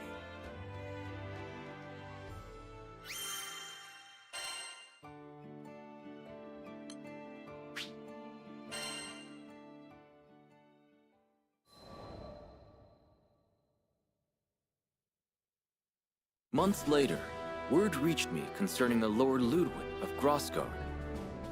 It was said he had no great strength of arms, but his wit and will were edged sharper than steel. Under his rule, the people lived in peace, and their fields were ever gold. But the young lord never accepted praise for his deeds. He always spoke of the loyalty of his subjects and the wisdom of a foreign knight. It seems his idolatry of me still hasn't changed. But as Ludwig has grown into his title, perhaps I too should learn to bear my mantle with pride. I am Lancelot, captain of the White Dragons, and son of Fiendrock.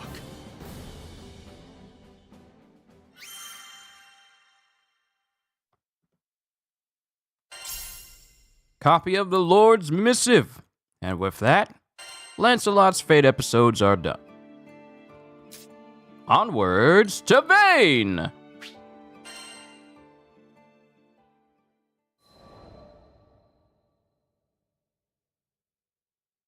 My dream is to become a hero. I know, kind of stupid, right? I get that you can't just snap your fingers and poof, you're in a cape with your first initial plastered over your chest. But let's face it, the world we live in could really use some heroes. It's like every day I come across some new sad story. Where's the harm in wishing for more sunshine? Anyways, I know heroes really do exist.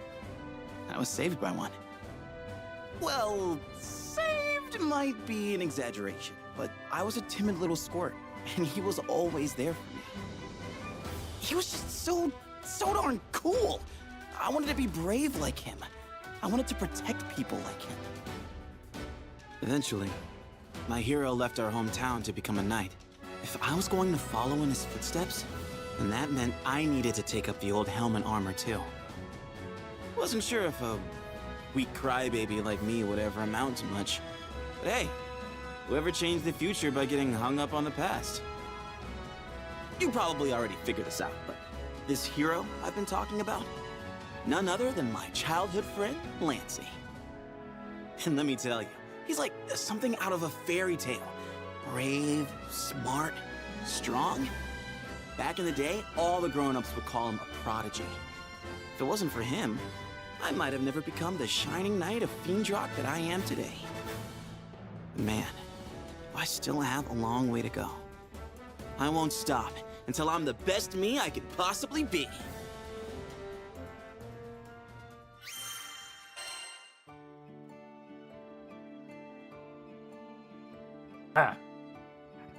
Vane, I just want to say, on behalf of myself and my food, thank you for being kind of long-winded. You've allowed me to finish my food here. Well, I still have my hot dog to eat through, but Vane here has been a great benefit to me, because he'll allow me to finish my food and thus allow me to dedicate the rest of my time to these Fate episodes. I'll tell you what, Vane here has been an absolute joy to have here as I finish the rest of my food. Onwards to the next Fate episode. Here's a story from way before I became vice captain of the White Dragons. One day, I was waiting for Lancey at a harbor in Fiendrock. When hours passed and he still didn't show, I started to get nervous. The sound of the surf, which had been super calming until then, turned dark and whispery. Weird, but okay. Snooping around, I found out the true dragon Fafnir had returned.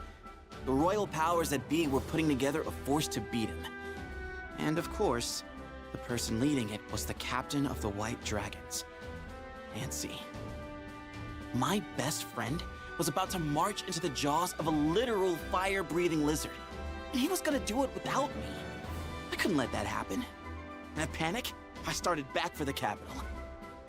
So there I was, rushing along, worried half out of my mind, when I met the Grand Cypher's captain for the first time. Apparently, the crew was also headed for the capital of Fiendrock, so I told him to stick with me. the more the merrier, right? Except, I wasn't exactly merry. And the captain could see that. Unable to stand it any longer, I spilled my heart out. I talked about the divide between me and Lancy. About how all I ever wanted was to be there for him. On and off the battlefield. For every baby step forward I took, Lancy soared. I was weaker than him, ranked lower than him. I wasn't enough. And this whole Fafnir business had just driven everything home. Everyone had immediately gone to Lancy, asking him to lead the way, save the day. On the other hand, I didn't get so much as a backwards glance, so I was just some random foot soldier.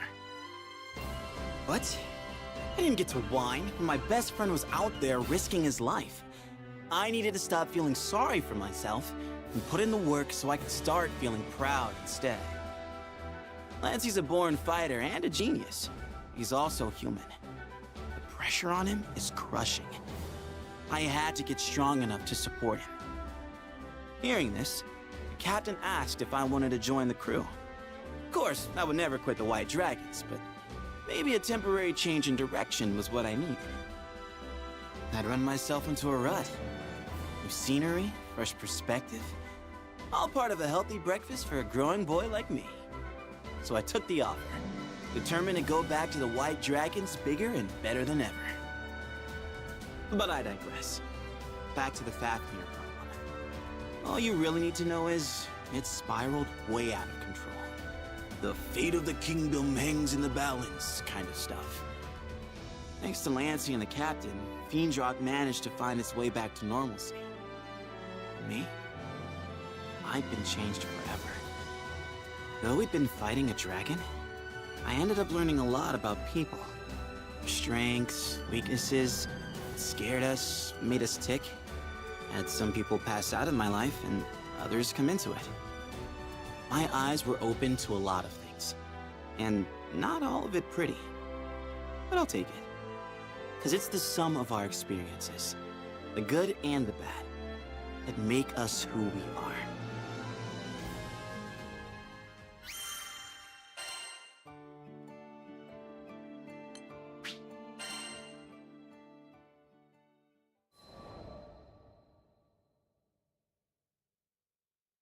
Fast forward in time, and bam! Your boy Vane's vice captain of the White Dragons. Took big dreaming, a lot of hard work, and a hefty helping of best friend anxiety, but I got there. Now, don't get me wrong, rank, titles, all that stuff's just words, you know? What kid doesn't like getting a gold star? And this was a big, shiny gold star that said, "Congratulations, you're on your way to becoming a hero." Plus, now I got to be part of all the important security meetings. If Lancy needed help, I'd be the first to know. For once, I was feeling pretty confident in myself. Vice captains have it tough, but I was more than happy to do the work.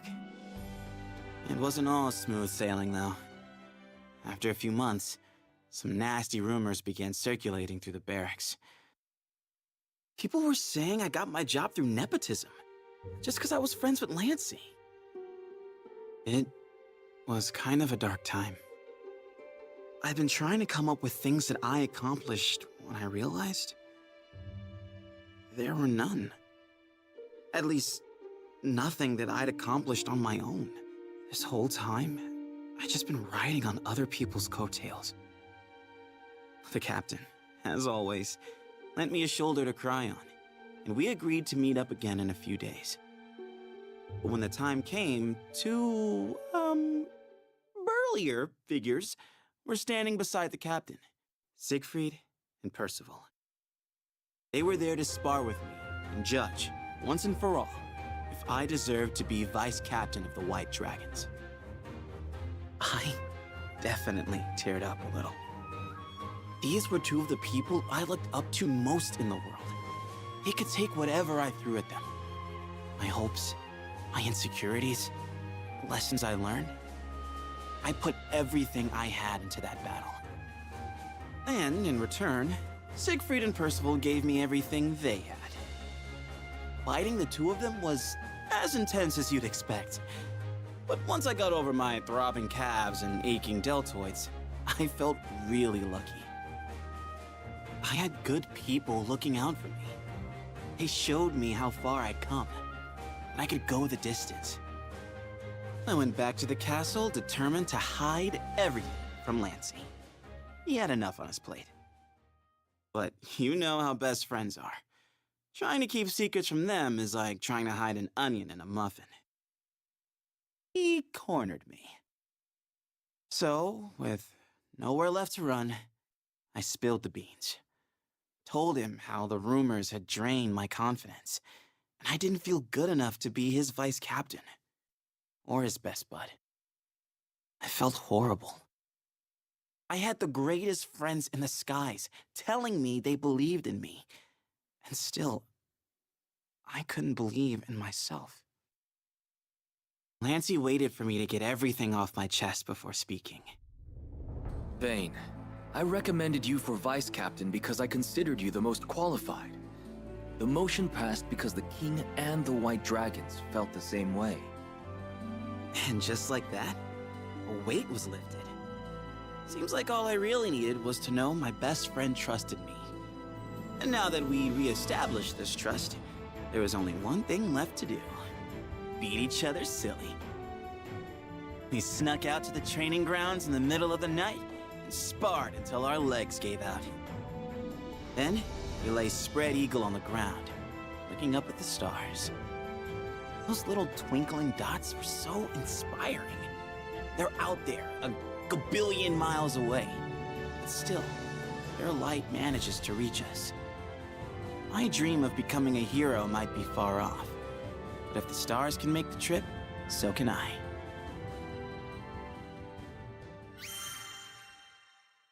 Ain't nothing wrong with a little bit of a confidence booster.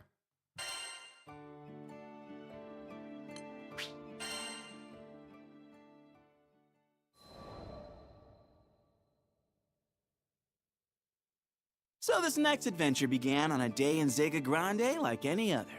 The sun was shining, the birds were chirping, and I was soaking up some rays after a pleasant morning of grocery shopping. That's when I heard it. Long live the Blue Sky Knights! Yes, the fierce cry of a child in its natural habitat. Enough to strike fear into the heart of any warrior. I've never seen you around here. Intruder alert! Intruder alert! Knights, assemble! Cannonball formation! They came hurtling at me, faster than the wind. I stood no chance. We're the Blue Sky Knights, servers of justice and roasters of villains. Who goes there? But all jokes aside, these tykes were adorable. Reminded me of my own days playing Knights and Dragons. With both hands in the air, I thought long and hard about how to respond. I for sure didn't want to pull out my usual, "I'm Vayne, Vice Captain of the White Dragons." I mean, capturing a real knight while playing make-believe could be an awkward sitch for the kids. But it also wouldn't be right to lie. Then, a candle lit up over my head. I'm Vayne, the wayfaring chef. Wait, you're a chef? That means you're an expert at brewing stews and baking pastries, correct? I blinked. I hadn't expected such an energetic response. What? Oh yeah, and I've got the proof right here. I pulled out a bag of cookies, which may or may not have been meant for Vern and Lyria, but they'd understand, right? I'll bake them some more. Anyways, passed out the cookies, and in the space of a few bites, the tots were leaping around like it was their birthday. And yes, before you say anything, I do realize that bribing the future defenders of our sky with munchies might not have been the best for character building. But you should have seen their smiles.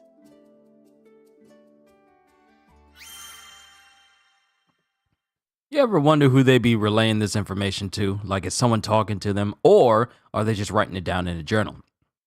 Also, since Vane can cook, can he teach Catalina?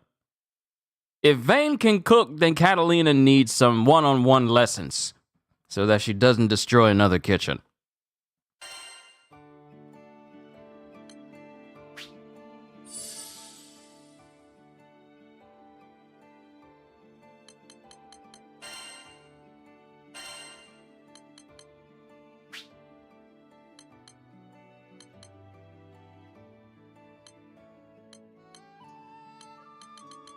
I'm gonna need to put some good stuff on him.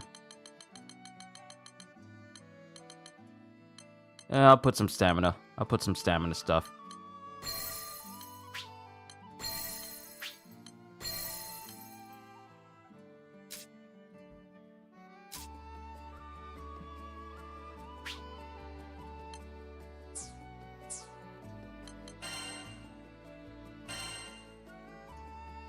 Let me go down the list. I'm probably gonna have to do this for the other characters as well, just in case, so I don't need to stay stuck in this one spot for too long.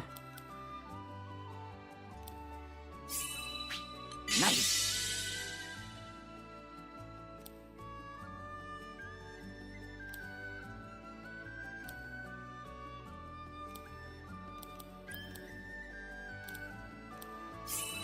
Love it.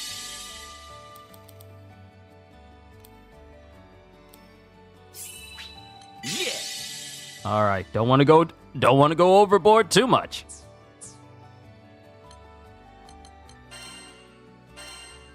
Still got to build up the stamina, build up my stats.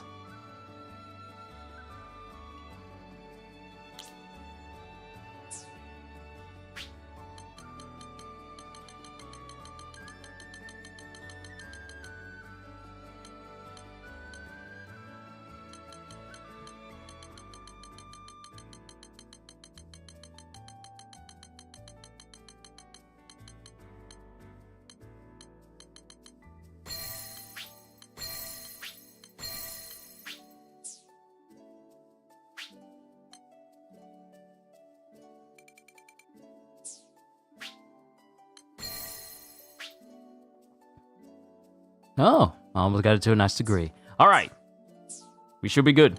Hopefully, hopefully this is enough to save me and get me through this mission, because I haven't done anything for Vane. I really haven't done anything for any of the characters I unlocked recently. You have some potential, Sir Chef. I'll let you cook for us as our square. I'm Skip, by the way, captain of the Blue Sky Knights. We were on to headhunting already? These kids didn't mess around. I'm honored, Captain Skip. But to tell the truth, I'm kind of busy right now. Oh no. They were hitting me with the pout of despair and the eyes of the puppy dog. I bit my lip. This little game wouldn't take too long, right? Still, it has always been my dream to cook for the Blue Sky Knights. Squire Vane, at your service. I just didn't have it in me to rain on their parade. After dubbing me in a formal ceremony, Captain Skip raised his tiny fist in the air. We got our chef. Next, we have to search for a base. Split up, soldiers. We meet back here in 1 hour. The rest of the kids responded with a rousing cheer. And then, they were off. Hey, Sir Chef, that means you too. I saluted. Couldn't disobey direct orders from a commanding officer. Anyways, I still had time to spare. I was gonna find these kids the coolest base ever.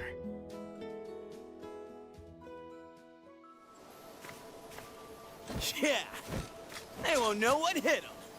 I'm trying to see who Vane reminds me of, because his mannerisms are very familiar. Here. Just gotta make sure they're safe.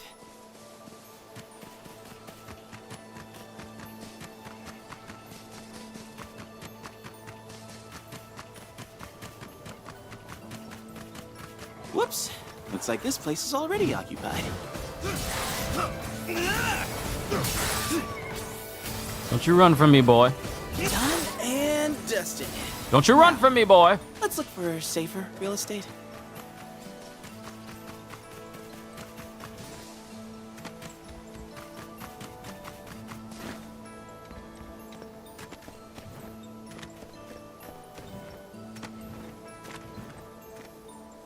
Nah, no cliffs.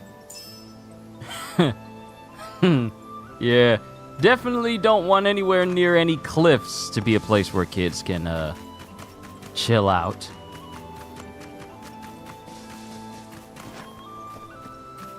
Unless you're living in One Piece, you don't want any kids near anything dangerous.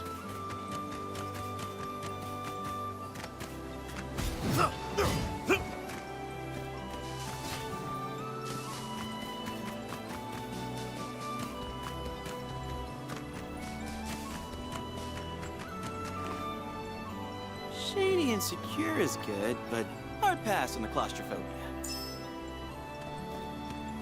I really do need to explore this place, inspect the roots of the giant sacred tree. And it doesn't give you a marker, so I gotta be thorough with my search.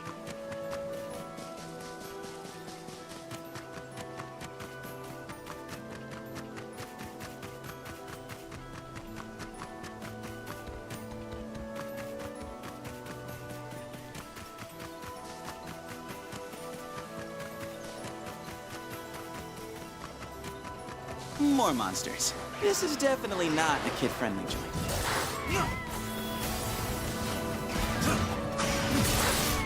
What you trying to run for? Huh?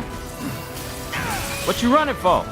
What you running for? I think I might be in monster territory.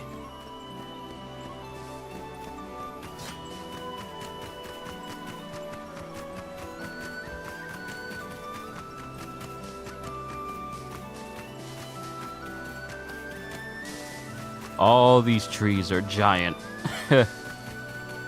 Inspect the roots of the giant sacred tree.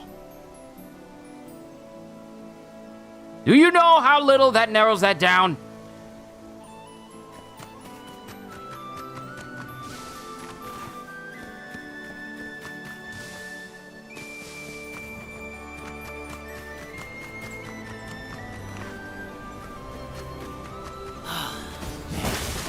Clancy and I used to love exploring the woods.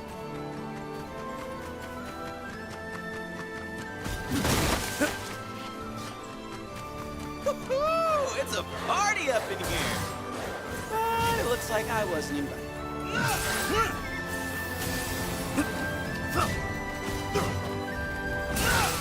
Think you slick just because you can backflip? I know one of your other friends over here. And now that that's over, back to the search.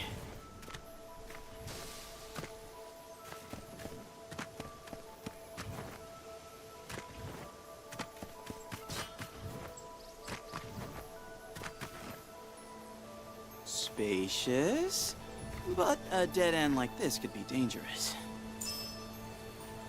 All right. So those are the roots of the giant sacred tree. How is it any different from the other tree I was looking at?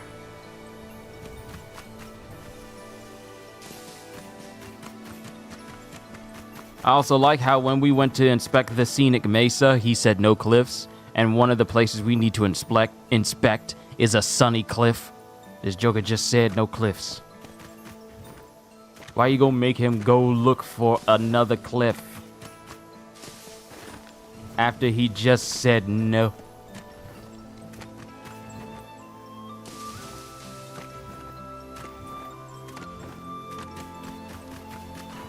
No monsters, perfect size and location? Wait, I think I see a path on the other side of that thicket. I bet it leads to Folka.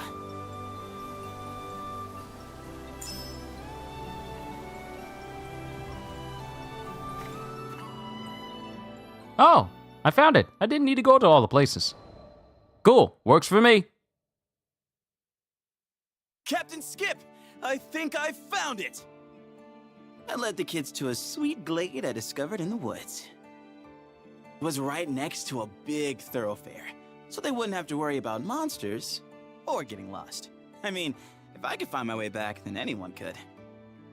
Still, the place was surrounded by some nifty bushes and trees that shaded it from prying eyes.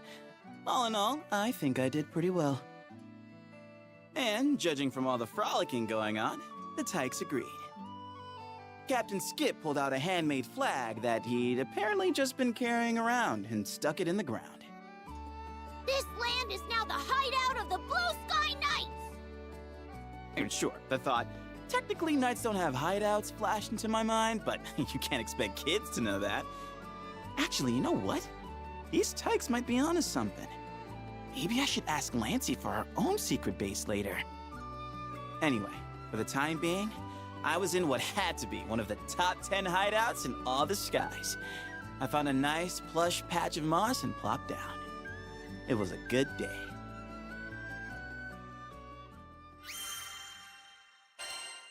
Thank you for the slot. Right. Come to view the requests?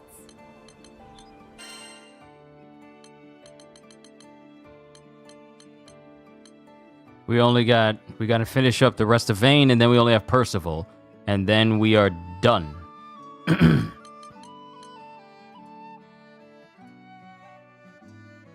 Wait, did I say? Hold up, did I say?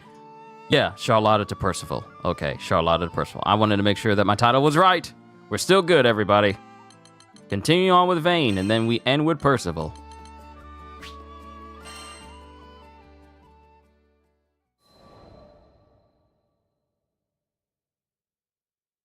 Every time the crew touched down in Folka, I would make a beeline for the Blue Sky hideout. Half of it was me being a responsible adult and wanting to make sure the Tykes were okay. But there was also the call of duty. Wouldn't be much of a chef's square if I let the troops go hungry, would I? Don't worry, I didn't stuff the kids with just carbs. I also fed them knowledge. Things like what fruit to eat, what shrooms and plants were poisonous, how to tell if a flower had edible nectar, and where to hide from monsters. Lesson number 1, though, was how to locate drinkable water. The kids were living on the edge of a forest, after all. One day, this information could save their lives. For now, at least, it was all in good fun, and the Tykes were loving it. Whenever I gave them a demonstration, they'd rush to repeat it. 9 times out of 10, they'd fail, but instead of getting discouraged, they started a race to see who could get it right the fastest. And I'd always get this strange feeling that I'd traveled back in time. Back to when I was a squire, a Fiendrock, just beginning to discover the world. Hey, Sir Chef, see that bug up there? You think you can catch it? Gotcha. All right, gather around, knights. So, this little guy is super good at sensing monsters. Whenever danger approaches, he's the first to hide. There's actually a rhyme about it. Goes, bug on tree, monster free.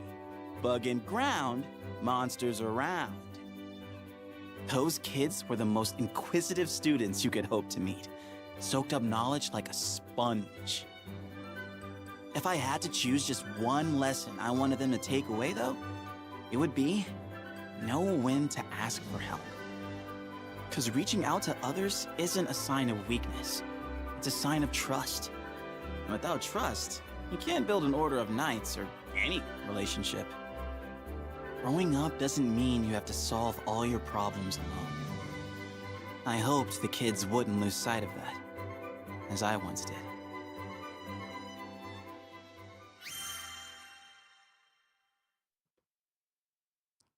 Honestly, I really like all these heartfelt episodes. I really like them all. Helps you connect with the characters, you know?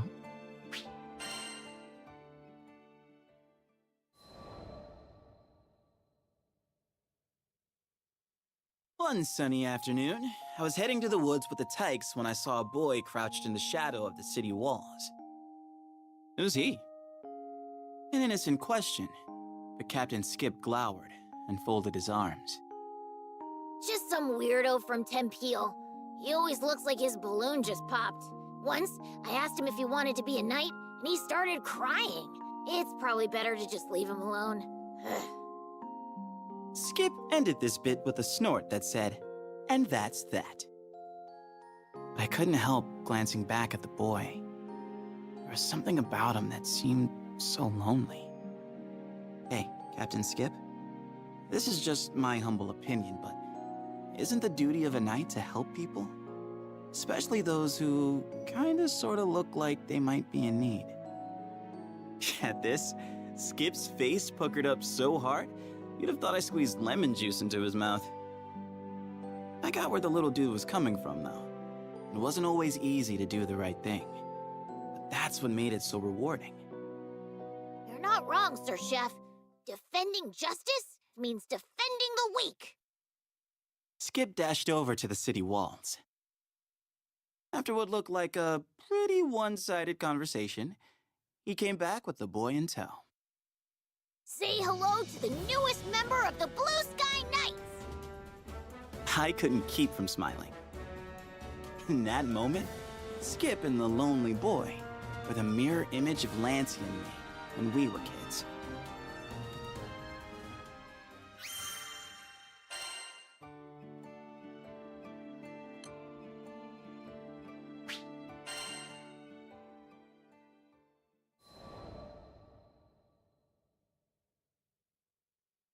It didn't take long for Noobs and the rest of the Tykes to become fast friends.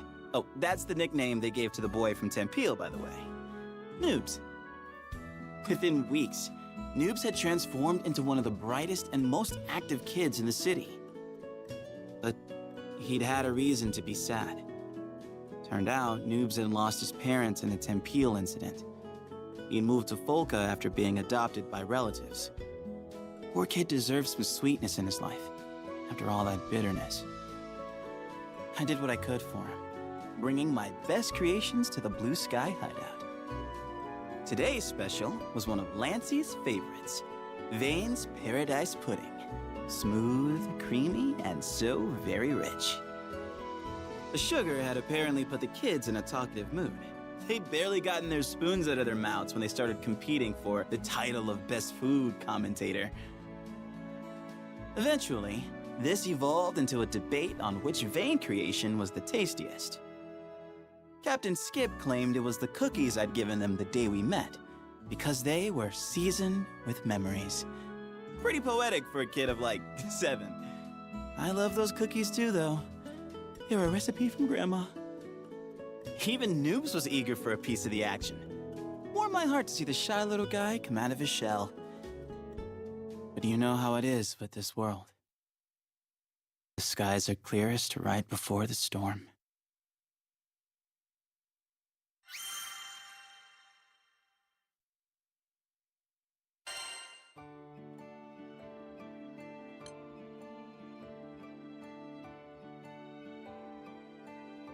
All right, so it's about to be 4 o'clock, and the boys have to be fed. Give me a moment, and then we'll continue with episode 8 of Vane. I thank you for your patience.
My next visit to Folka, I could tell something was wrong as soon as I stepped foot in the city.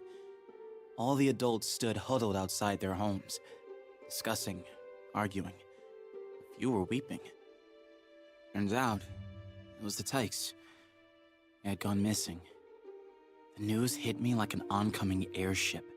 When I remembered how to breathe again, I rushed over to Ace, the one blue sky knight who'd stayed behind.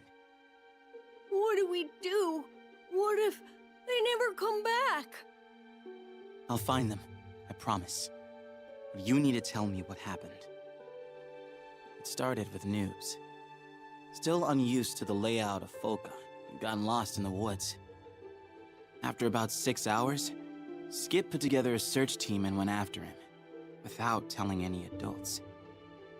Now a full day had passed, and all four, Noobs, Skip, Beats, and Fessa, still hadn't returned.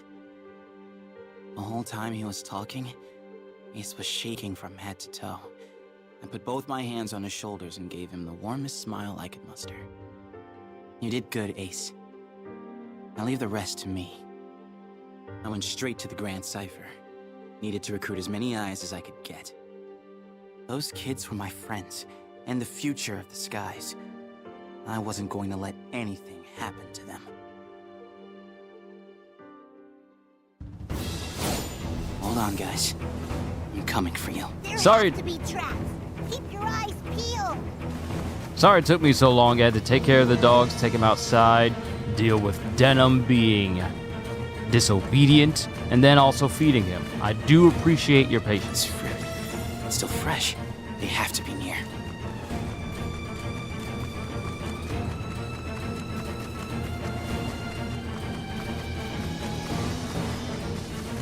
They'll be fine.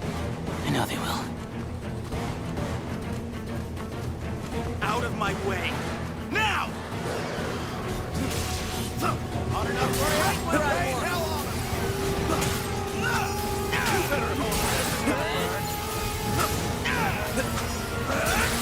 These dolls really like backflipping away from you like it's gonna help.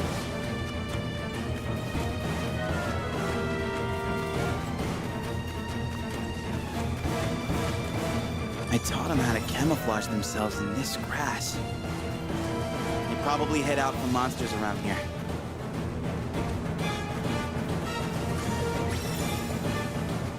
You don't think the monsters have already gotten to them?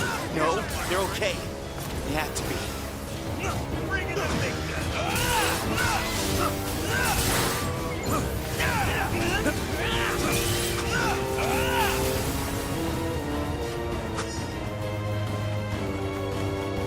Don't worry, children. I's coming to save you. I'm coming!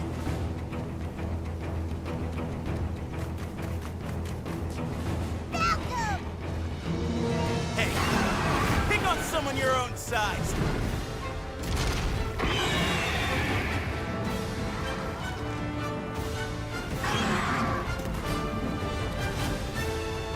Sir Chef! You guys aren't hurt, right?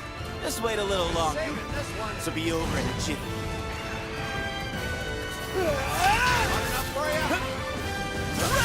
I feel the power! Little present for you! Let's kick it up a notch! Hey, Let's go! It's like he's a real knight! Watch out, bad guys! That's what happens when you try and mess with kids. You get beat down. He won! Looks like the little squirts are doing just fine. Yeah, I think I need a moment.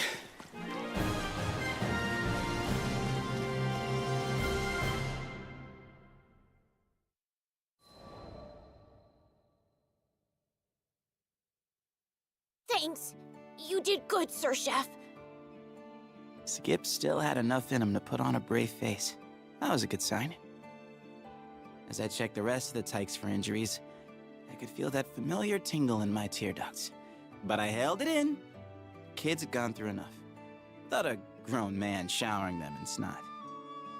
I'm so glad you pulled through. The Blue Sky Knights really are amazing. Captain Skip immediately lightened the mood by trying to fit his hands around my biceps. Whoa! I had no idea you were so strong.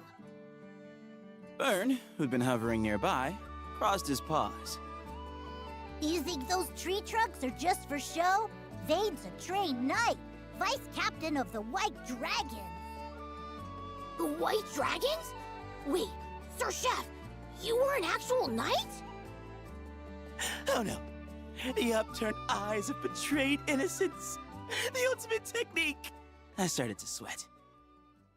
I mean, yes, technically, but I hadn't actually lied to them, but hiding the truth was just as bad. I steeled myself for the eruption, but it never came.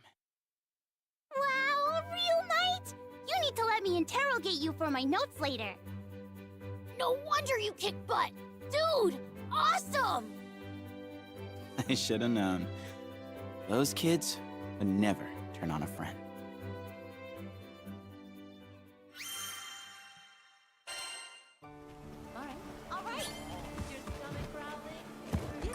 We're almost done. Sure, it took me a little bit of extra time because I had to take care of the boys, but we're almost done with this session.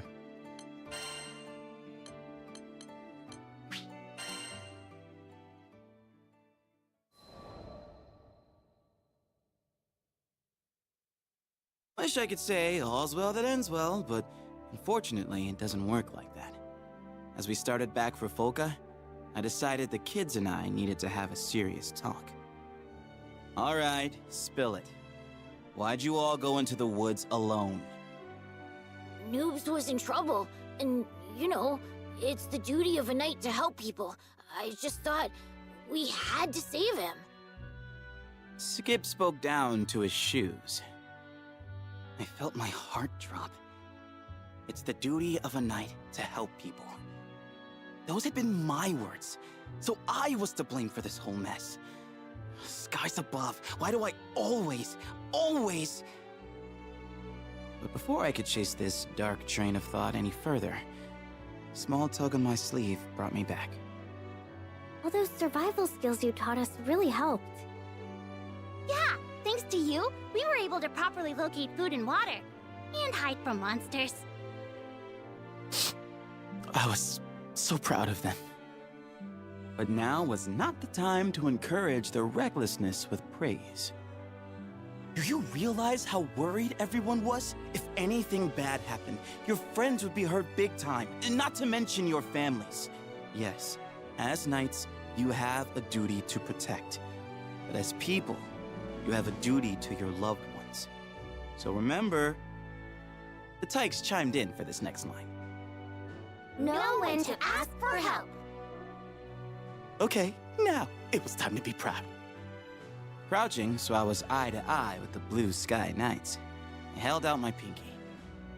It's a promise, okay? An oath between knights.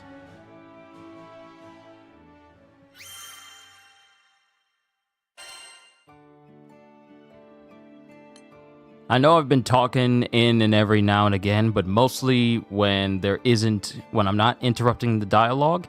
But I honestly feel like this is a nice change up from me, constantly talking throughout all the rest of my streams that I tend to do. Well, not constantly, but you understand what I mean.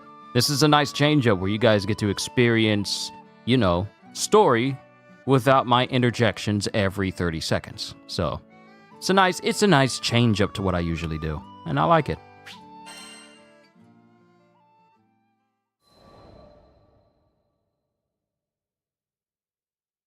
I recently returned to Folka to find the Tykes holding a serious discussion. According to Skip, they were in big trouble for marching deep into the woods without adult supervision.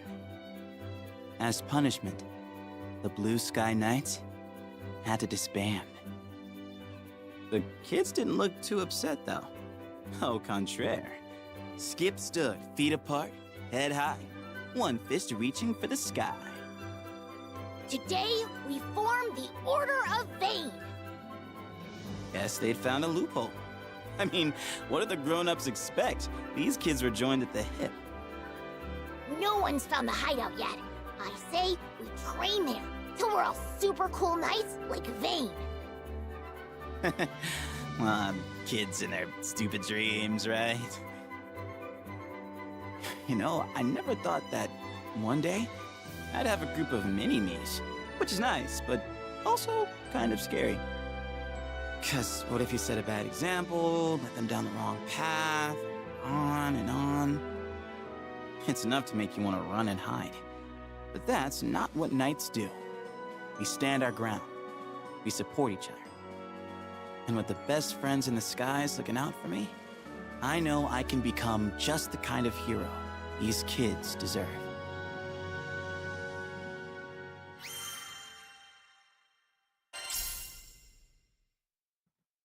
New archive entry. Overheard discussion. All right, ladies and gentlemen, we are done with Vayne. The last one we will do for this session is Percival. Let's see what the Lord of Flames can do.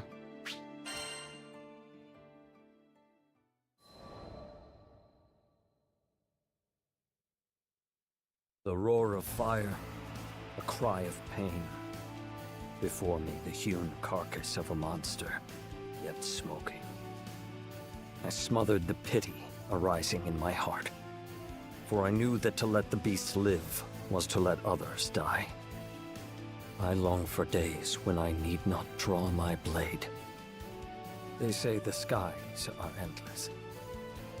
Yet I have not seen any part of it unclouded by monsters or raging primals, where the drums of war did not roll like thunder, nor have I discovered any path to order that was not carved out with swords. Though I joined the crew to found the halcyon country of my dreams, our journeys have taught me to fear my quest is only that, a dream. For we live in a time when all things are driven by violence. And yet, who knows what lies just beyond the horizon? The captain said we would sail for a new skydom tomorrow. For once, may we alight upon shores of unbroken peace.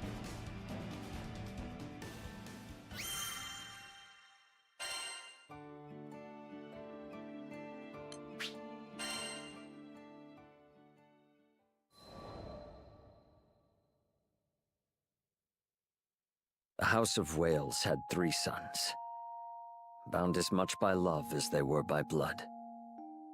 The eldest was named Aglovale, the next, Lamorak, and the youngest, Percival. I had not yet seen many summers when war broke out in a neighboring country, raising a tempest of violence that would blow us all asunder. My mother, the Queen Hartzeloida, opened the gates of our castle to all who had lost their homes, even those hailing from beyond the borders of our kingdom. She would often say, Regardless of our lineage or nation, we are all connected, in joy and in sorrow. It was through her example that we learned to honor our neighbors. And yet the same people she gave generously to would be the very ones to take her life. I will never forget the scene of her death. I can yet hear the echoes of Aglovale's curses. See the stark white of Lamorak's face as his magic failed to save the one thing he treasured most. And I can feel the warmth leaving my mother's hand as I knelt over her, unable to offer anything but my tears. To the very end, all her thoughts and worries were for us. How can an absence feel so heavy? What heart, having borne the weight of grief, will not be changed forever?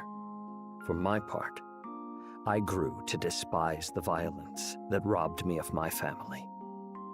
I swore I would raise a new kingdom, above the tides of blood, where the gentle gardener and the honest plowman may live out their days in peace. The same grief, however, bent Aglovale on a different path. Believing he could conquer tragedy and banish it from our lands, he began amassing great power. But where power treads, war soon follows.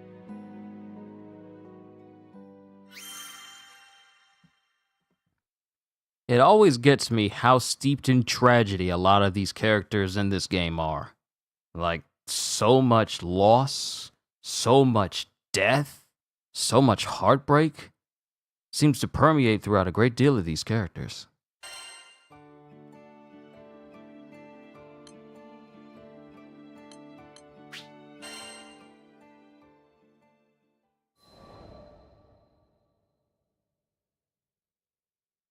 It is custom for the sons of our house to serve as knights in foreign countries, thereby learning the ways of the world. I went to Fiendrock, an ally of Wales, and there joined the Black Dragons, in time becoming vice-captain. Fiendrock made no distinction between me and its native-born children, and I grew to see it as my second home. But no sea is so placid that storms do not brew. There was strife here, too, sweeping over the lands like an illness. I set out on a journey to seek its cure, and that was how I met the captain. Never had I come across a greater fool. In the captain's eyes, there was no sky dweller too high or low to merit aid. No person too strong or weak to join the crew.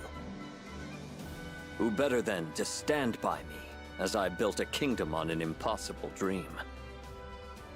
And it was not I, nor Lancelot, nor Vayne, nor my former commander Siegfried, but the captain who contributed most to the restoration of Fiendrock. Once the dust settled, we found traces of a foreign power that had first sown the seeds of unrest. We tracked this power back to Wales and its throne room, where my brother Aglavale sat. Still mourning for our mother, he was waging a war on war, murdering tragedy and washing away tears with blood. But one cannot fight fire with fire, for what beauty will bloom from the ashes? Once again, I borrowed the aid of the captain to stop my brother's rampage and help him see reason. Though Aglavale's deeds were wrong, they came from a desire to do good. 'Tis a simple matter to speak words of censure. The wise guide others not through saying, but through doing.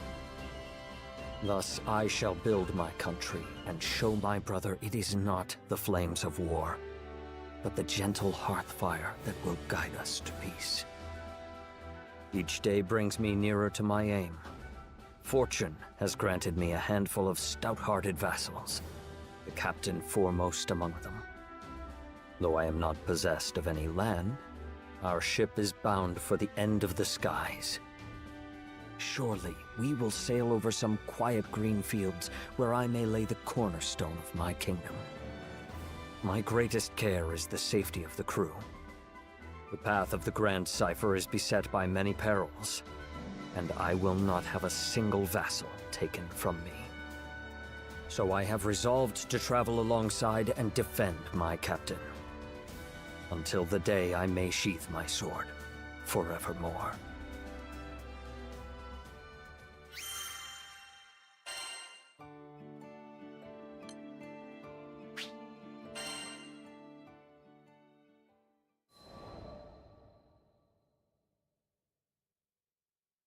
With each Skydom I visit, I survey both the lands and the people, hoping to extract the worthiest hearts as vassals for my own kingdom. To that end, I return to Folca, the first settlement we came upon in Zega Grande. But though the earth is ever filled with rich soil and strong rock, true gems are few and far between. So too are the noblest spirits. The people of Folca were of a good but common sort, who preferred constancy to change. They had no army, and peace in the city was kept by a band of volunteers. But if there is one thing I have learned from the captain and crew, it is that wisdom and strength often reside in the unlikeliest of places.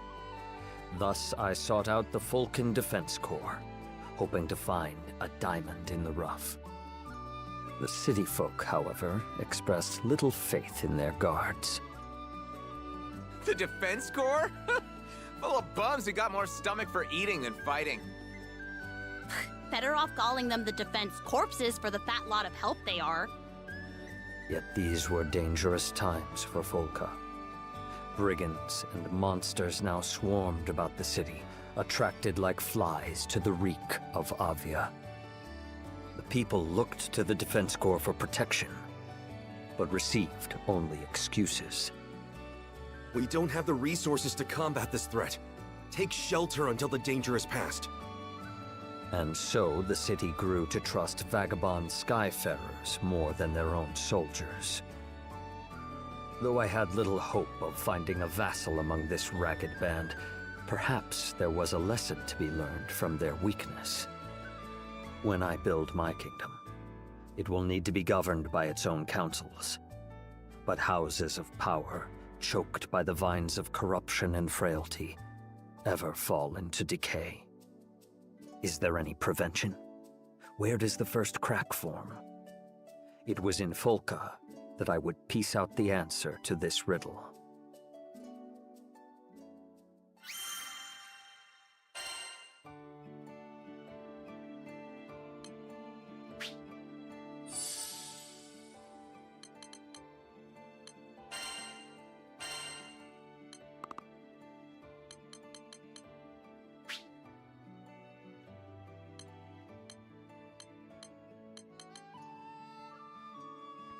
This is what happens when I don't dedicate time to putting some stuff on other characters, or even playing other characters. Gotta go through the same thing for them all.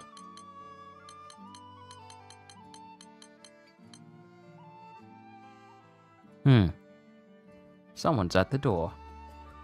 I'll be right.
Okay. Let's get back to doing this.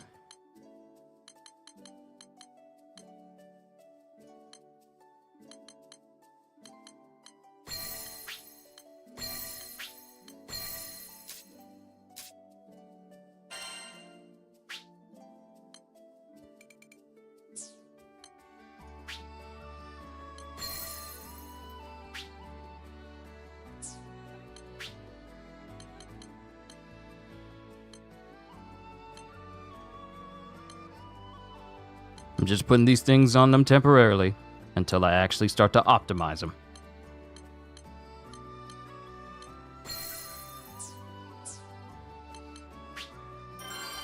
Okay, let's see if my setup will be good enough for this.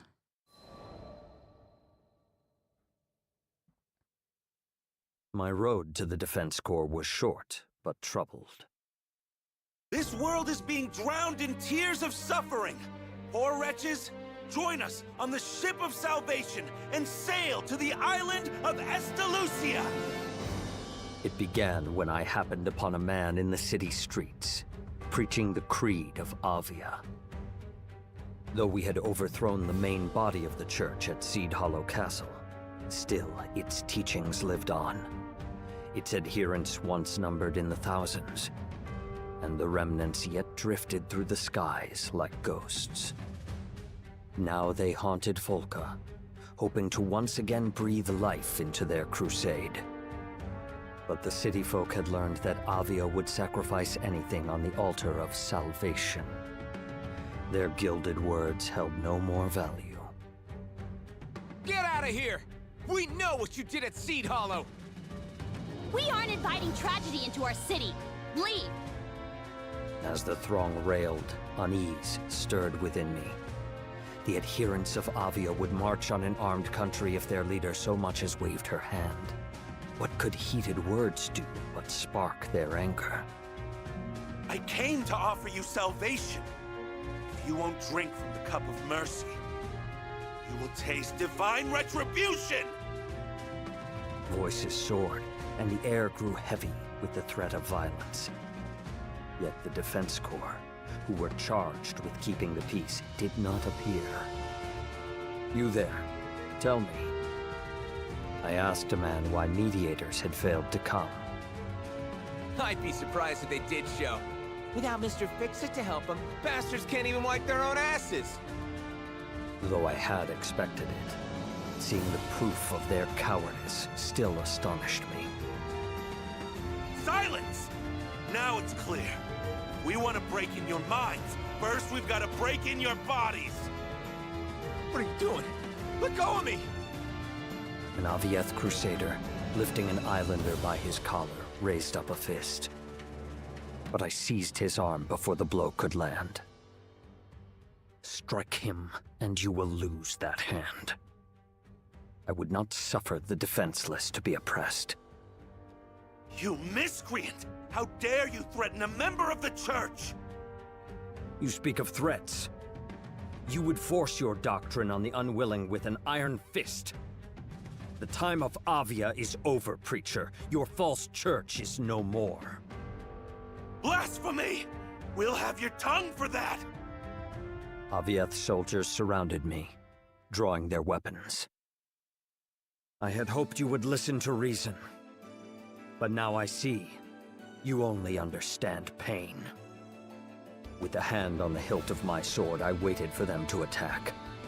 But like craven dogs that bark loudest when their quarry is far ahead, the Crusaders stopped short when I stood to face them. After sharing some whispered counsel with his fellows, the preacher said to me, We won't fight you in the city. No, be too much hassle cleaning you off the flagstones. Let's step outside, and then we'll see if that bulky armor is compensating for something. I could not hold back a laugh. Their intent was as clear as day. They meant to draw me into an ambush. Very well. I will play your game. We'll wipe that smirk off your face. Just you wait. The Crusaders and I turned to leave. He's going to get himself killed! Call the Defense Corps! Even those worms should be able to do something! Frightened voices whirled behind me. I did not quiet them, for though 3,000 ants of Avia could not crush one lion of Wales, I saw a chance to further test the core. Was that the longest introduction to a scene for a character thus far? Death to all who interfere with Avia's sacred mission! You have abandoned mercy for violence and wisdom for bigotry. How dare you call your cause sacred?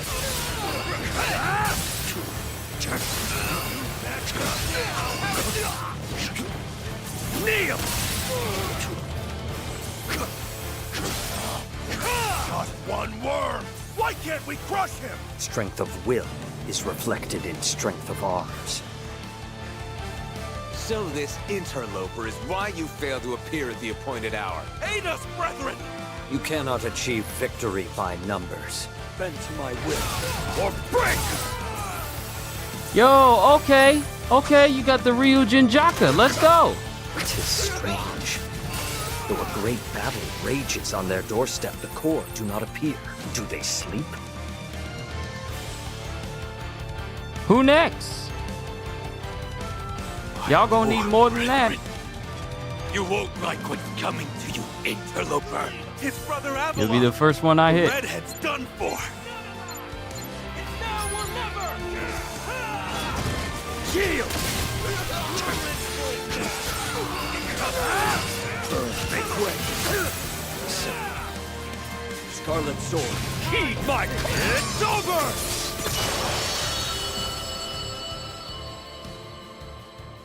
Wait. I know you. The Lord of Flames. I see my name has reached even the dregs of Zega Grande. His fire is the fire of hell. Excuse me, sir. Would you like to have a go? If you've any courage left. Now, it's obvious I need to give him a better weapon. Damn you! Damn you to the bottom of the skies! The Crusaders took quickly to their heels. The weakest dogs bark the loudest. I sheathed my sword, judging pursuit to be a waste of time. I doubted the cowards would ever return. There's one over there! Alerted by a voice, I looked up to see a group of soldiers hurrying towards me. Their livery was not of Avia, and they carried their weapons with the grace of a schoolboy wielding his first quill. I had a good guess of who they were. After they had ringed me about with spear points and blades, one cried, No funny moves, or we'll skewer you like a pig! "Who are you, and what business do you have with me?" Of course you don't recognize us, or you'd be shaking in your fancy boots. Listen up. I'm Douglas, captain of the Falcon Defense Corps. You one of the Avia rats that raised hell in our city? Better come quietly, or you'll be sorry! For a moment, amazement wrested from me the power of speech. Then I said, "Surely you do not believe I am a servant of Avia?" Don't play dumb! Who else would wear that tacky armor? What did you call my armor? I had always known my garb to be striking. So is the livery of all great kings and lords. For on the midnight field of battle, the general must ever be the brightest star. Thus may he enkindle courage in friends, and show the enemy he is not afraid. My own armor was well worn, and had shielded me from many dangers. To speak ill of it was a grave affront. We're taking you back to the station, and don't even think about running.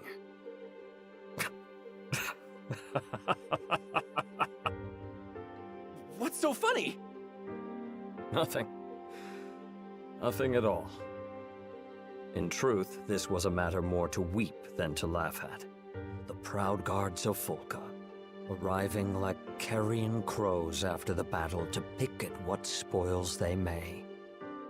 It was a pitiful sight. Defense corpses, indeed. Do what you will. And so I was marched back to the city.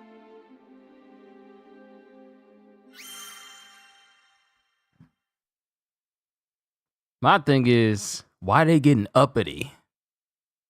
Why they getting uppity with Percival?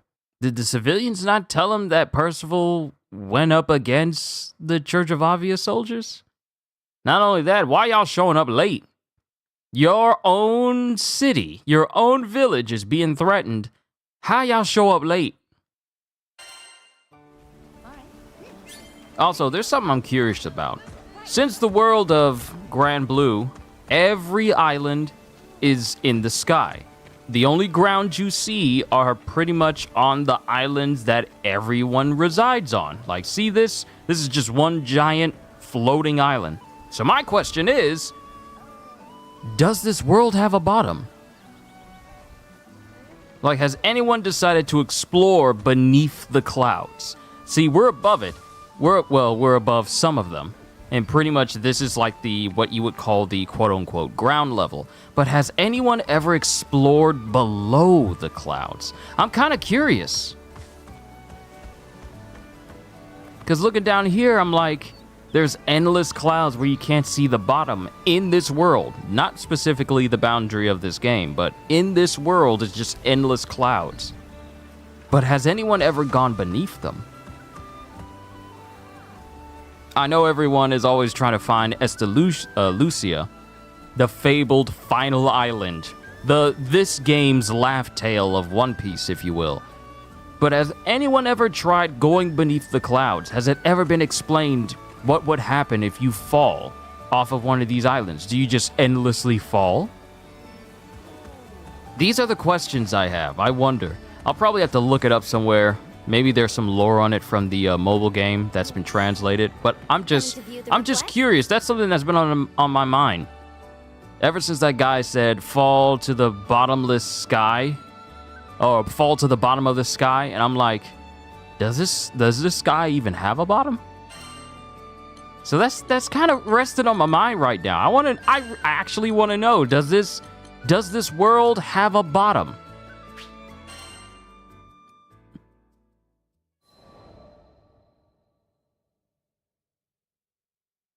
The Defense Corps questioned me at their guardhouse. An enlightening experience, as I had never been a prisoner before. All right, fess up. Tell me exactly how you're connected to the Church of Avia. I repelled a group of crusaders that threatened your people. You had no right to apprehend me. Shut your mouth! That was all Captain Douglas could stutter out before retreating into silence. Has guilt caught your tongue? I know your actions weigh on your conscience. If you're trying to scare me, Mr. High and Mighty... I am trying to help you. Now take heed. As keepers of peace, you are given the authority to take prisoners. But it is not a power to be used lightly. For to imprison someone is to rob them of time, and not all the riches in the world can repay that debt. I went on with hardly a pause. Today you failed your duty. You did not come when your people were in peril. Had I not been there, blood would have been spilled in your streets. And yet you seized me on sight like a petty thief, with no proof other than your own prejudices. I let my final words fall like the stroke of a hammer. You have dishonored your titles and your city. Color fled from the soldiers' faces, leaving only remorse. Hey, Captain. I think he might be right. We did kind of arrest him for just being there, and wearing tacky armor. Don't let him get to you! Now the soldiers began to contend amongst themselves. They had to keep quiet about my capture, said one, or there could be trouble. If only they had not delayed after hearing reports of violence, said another. It was good fortune, countered a third, that they had not run into Avia. So on and on they argued in circles, aimless, like a dog chasing its tail. Until at last, Douglas, his impatience boiling over, burst forth with... All right, fine. Fancy Pants, you're acquitted. Now scram! No. Seeing the soldiers at a loss, I said. Since you have taken my time, I now ask you to share some of yours. I hear that your ranks are corrupted with frailty and disorder. From whence did this rot first spread? Why should we tell you, huh? You got nothing to do with it. Because I desire and command it. For a moment, Douglas could only stare. Come on, Captain. Just give him what he wants. Yeah, I don't think this guy takes no for an answer. Okay, Rubelux, you win. Now pipe down and listen up. And so the captain and soldiers of the Corps told me of their history and their malcontent. After the war, Zega Grande was left undisturbed for 500 years. This peace, like a deep sleep, had dulled the minds and limbs of Volca's warriors. So when the Crusades of Avia roused them at last, they were found weak and unready. Still, we did all right in the beginning. You probably don't know him, but we used to have a Mr. Fix-It in the city. Went by the name of Roland?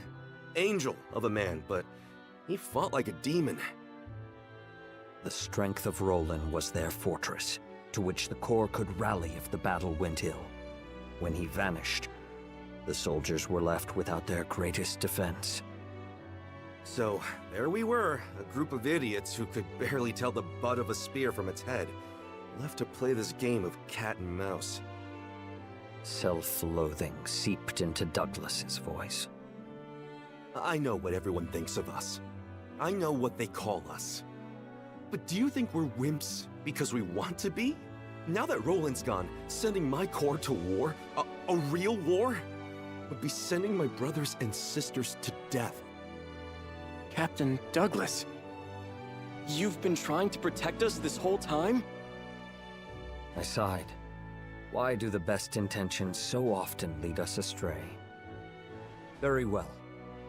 For your sakes and mine, I will help the Corps regain its former glory. Maybe by rebuilding this fallen band, I would learn a lesson in how to lay the foundations for a kingdom.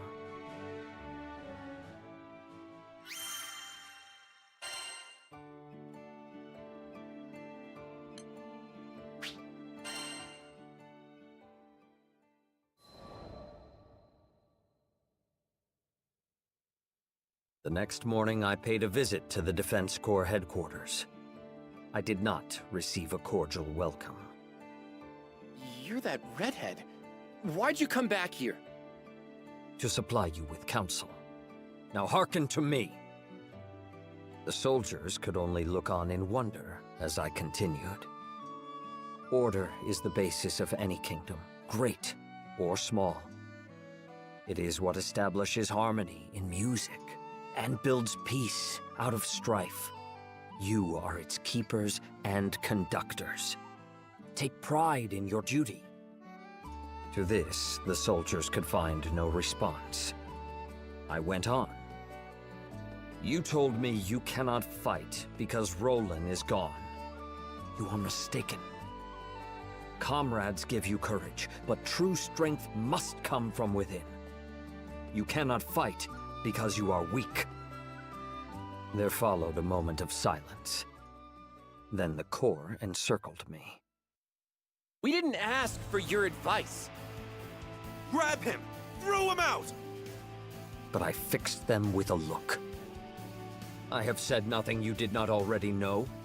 If you can see your faults, why not mend them? Begin by overseeing your daily tasks, for habit is the mother of success and failure. That's it! You won't shut up? Then we'll make you! I evaded the soldier's blow with a step. Raising my fist in the air, I said, wielding force to stifle dissent. Already you overstep your power. But I will not be silenced so easily. In one wave, the whole Corps rushed upon me, but they were like water breaking upon rock. I showed them mercy. So when it was over, their pride smarted more than their flesh. Who the hell are you? Only a passing skyfarer. Tell me, Captain Douglas, are you ashamed you could not lead your forces to victory against one man? Alright, Rubalux, if you're so smart, why don't you try being captain? See how hard it is to train a bunch of bumpkins! There is no metal so firm it cannot be wrought. Very well then. Lend me your title, and I will show you how warriors are forged. Huh? And so I became the one-time captain of the Corps. Training began the following day. Arms maintenance, proper stance. They had no knowledge of even these rudimentary things. I was reminded of my days as a squire, when I was first initiated in the art of war. Of course, I was met with some resistance. There was talk of banishing me from Folca. Yet not a soldier abandoned their training. I saw that though they lacked discipline, their hearts were in the right place. As long as they loved their city, I would grant them the strength and knowledge to protect it. Often while they honed their bodies in the field, I gave speeches to reform them in spirit. When you hear of trouble, act swiftly. but above all, seek to prevent. Every drop of blood is a loss. The wise win wars before the first blow is struck. Take censure, but reserve judgment. Focus on bettering yourself, for the only actions you can control are your own.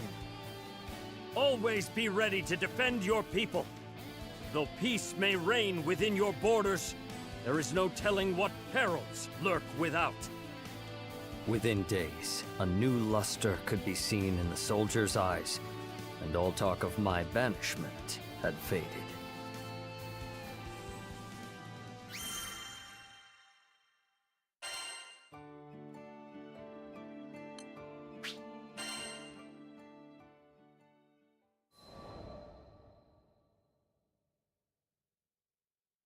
The training of the Defense Corps proceeded smoothly. Guess you know what you're doing. All right, Rubelox. You can run this outfit a little longer. Though they barked and whined, former Captain Douglas and his soldiers endured my training. The time had come for Folka to see them reborn. I proposed a patrol, the foremost duty of a guard, for evil, infirm of purpose, dares not stir beneath a watchful eye. That's a bad idea. I looked sharply at Douglas, who paced back and forth. Why do you waver? Why do you think? We've been losers our whole lives. We can't go out there now and dance around the place like we own it. They're gonna laugh at us. As a soldier, you must not weigh pride against duty. Now, this is a direct order from your captain. Move out. All came to pass as Douglas feared. In the streets of the city, children pointed, men jeered, and women laughed. Behind me, I could feel the will of my band weakening. Do not falter. Remember, shame should not hinder, but rather drive you to do good. The eye sees only the present, and the past is soon forgotten. There was no more I could do for them. The Corps would have to reclaim their own honor. I led them on without another backward glance. Hey, look! It's the March of the Freeloaders! Must be nice getting paid to take a little stroll! These barbed words were slung at us before the tavern. The speaker was a red-faced man, no doubt set on by excessive wine. I slowed my pace. It was true that the Corps had brought this scorn upon their heads, yet what remedy could poisoned tongues offer? I never intended for them to be thus reviled. Turning, I walked up to the drunkard. You got a problem, big guy? The man shook in fear. But I did no more than bow to him. Forgive us. It is the part of a leader to bear the faults of his followers. For who will answer to a lord that will not answer for them? I am now the captain of the Corps, and speak on their behalf. We have failed you in the past. For that, we are sorry. But these soldiers are now changed. Give us time, and I swear on my honor we will set things right. Amazement flashed into the man's eyes, clearing the fog of drunkenness. Shamefaced, he hurried away. I wanted to apologize, Captain Percival. Douglas's voice sounded behind me. It's our fault you had to grovel to a juicehead like that. Enough. I held up a hand. Power is ever conjoined with responsibility. I did no more than duty commanded. Now come. The day wears on. It is time for training. At the guardhouse, the men fell to their drills with vigor. Put your back into your swings. Stand firm. You are the first defense of your people. Bear yourselves with pride. Yes, sir. Their voices were clear, and their movements strong. Soon, I thought, they would be a match even for the forces of Avia.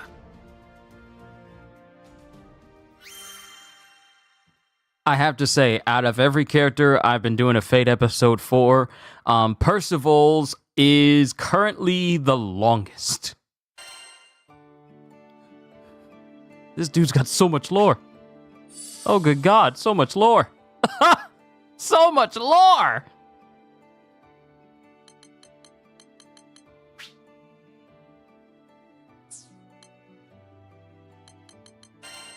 Oh, I can put something else here. Nice. Let's put some attack power in there. Even though he's not using some really good stuff. Actually, you know what? Can I make his sword? I know I'm taking a short break from just doing the Fate episodes in and of itself. I just want to see if I can make Percival's sword. I know it costs a little bit for me to make his ascended weapon, which is the Lord of Flames, and I lack the Flame Beast claws in order to actually make it. So I'm probably gonna have to dedicate time to just farming that, because I gotta do it for... Well, I can make Lancelot's. Hold on. Lancelot. Okay, so Lancelot and Vayne requires Frost Beast claws, so I need 6 of those. Then I'll be able to make both of their ascended weapons, so that's good. But Percival... Oh. Oh. Percival is the only one I need to actually farm some Flame Beast claws for. Because Siegfried is good. Cagliostro, I've already started working on her weapon. Yodara already got his. Zeta... Okay, so I need to work on... And I already forged Vasaraga. So it seems that Zeta and Percival are the only ones I gotta actually get Flame Beast claws for in order to make their ascended weapons. And I know what enemy I need to farm for that, so I'll do that after the stream and just, continue to farm on my own. Your weapons won't betray you. Actually, I wonder, can I get that from Sierra? I feel like I should be able to get that from Sierra real quick. Hold on. Flame Beast claws. Yeah! Yeah! Can I get 5? Yeah! Nice! We can go ahead and make... Yes, we can go ahead and make Percival's weapon and Zeta's weapon. Might as well knock it out right now. So that way I ain't got to worry about it later. Alright, let's get to it. So Percival... It's done. Give him his ascended weapon. Still working on getting everybody's terminus weapons. I have yet to get one because the drop rate is so low. Do I want to equip? Yes. Do I want to level? Not right now. Siegfried, I can go ahead and make his. I'll just go ahead and just do it so that when I tackle the rest of the Fate episodes, I believe that will be on Monday when I do that, not tomorrow because I got stuff to do. When we tackle it, everyone will have the weapons that they need. It's done.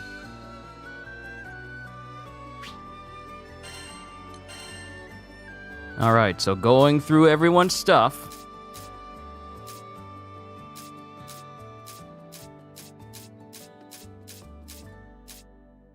Oh, right. I need to make Lancelot and Vayne's. Let me go get a Frost Beast Claw real quick. Let me just make their weapons, and then we'll finish the rest of Percival's stuff. Because we're about to get in a fight with Percival.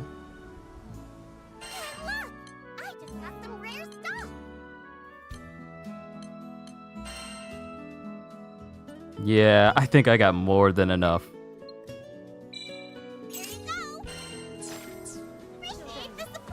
And I'll probably craft the other weapons later. But it's important that I make these weapons, these Ascension weapons, that'll at least carry these characters until I get my hands on their Terminus stuff. It's a success. The designs on these weapons are quite nice, though.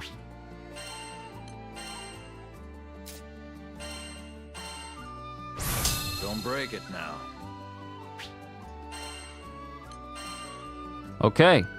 So as it stands, I've unlocked and I've crafted every Ascension weapon for all characters, which will be used to help me get their Terminus weapons. Or at least I'll just use one character to try and get everyone's Terminus weapons, such as Gondagoza, because he's pretty much the only person that I have maxed out and put the most amount of time in as far as his gear is concerned. I still need to get my hands on another supplementary damage sigil, but that's going to take some time and a lot of curios, which is why I'm building them up. But back to the Fate episodes. Can I help you?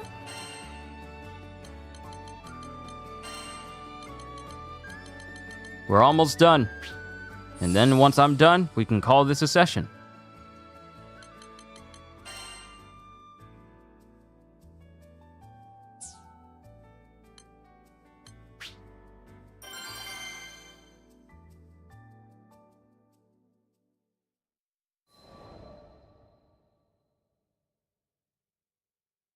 Bad news! Those Avia rats are back! The day that would test the valor of the Corps came sooner than expected. I looked up at the soldier, who had burst breathless into the guardhouse. Report. An armed group thought to be connected with Avia is occupying the mines of Tempeel. They've taken the reconstruction workers captive, including several residents of Folka. It would be a dangerous rescue for the Corps, who were yet untried in combat. But the soldiers quickly showed me they had not failed their training. Captain Percival, let's fight back! We're ready! We can save those hostages! No. I sensed something strange at work. It had been the aim of the ruined church to bolster their ranks with new converts from Folka. Why then would they occupy their mines and threaten their people? Surely it was not for ransom. The adherents of Avia held their faith high above the jewels of the earth. This had to be a trap.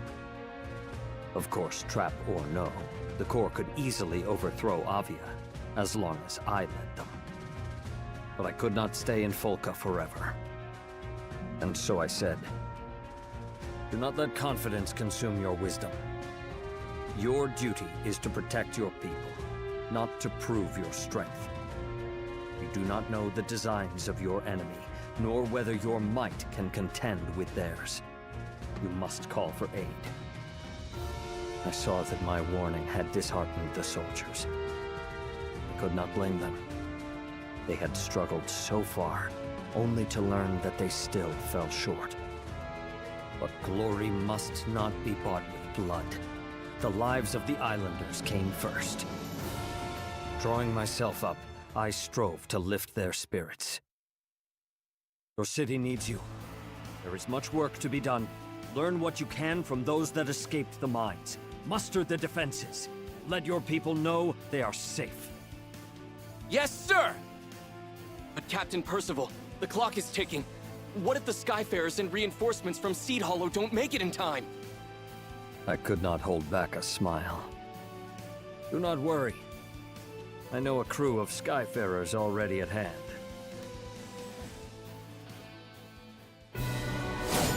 First, to secure the hostages.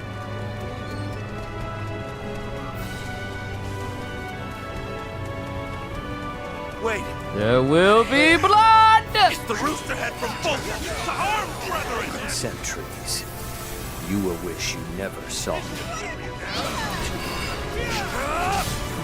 There must be more of them. Percival ain't gonna do as much damage as everyone else because they're already kinda strong for this mission level. We're the lookout! Leap on the job? You'll never know! Excellent! Now back down!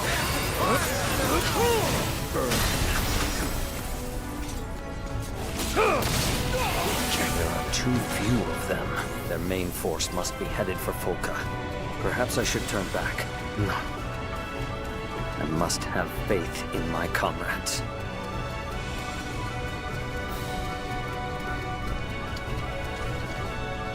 All the hostages are behind bars. At least they will be kept safe from the battle. Percival gives me such strong Byakuya vibes. You may know me as the Lord of Flames. So we meet again, Lord Percival. But unfortunately for you, this battle won't go like the last one. Not many who survive my flames dare to face them again. You are either brave or a fool. Well judged. I can't believe it! They're winning 100 to 1! How? The stars forsaken us? The stars do not decide our fate. We do. In turning... At least I got the last hit in, even though everyone else was doing all the work. It will take more time to bind these crusaders than it did to defeat them.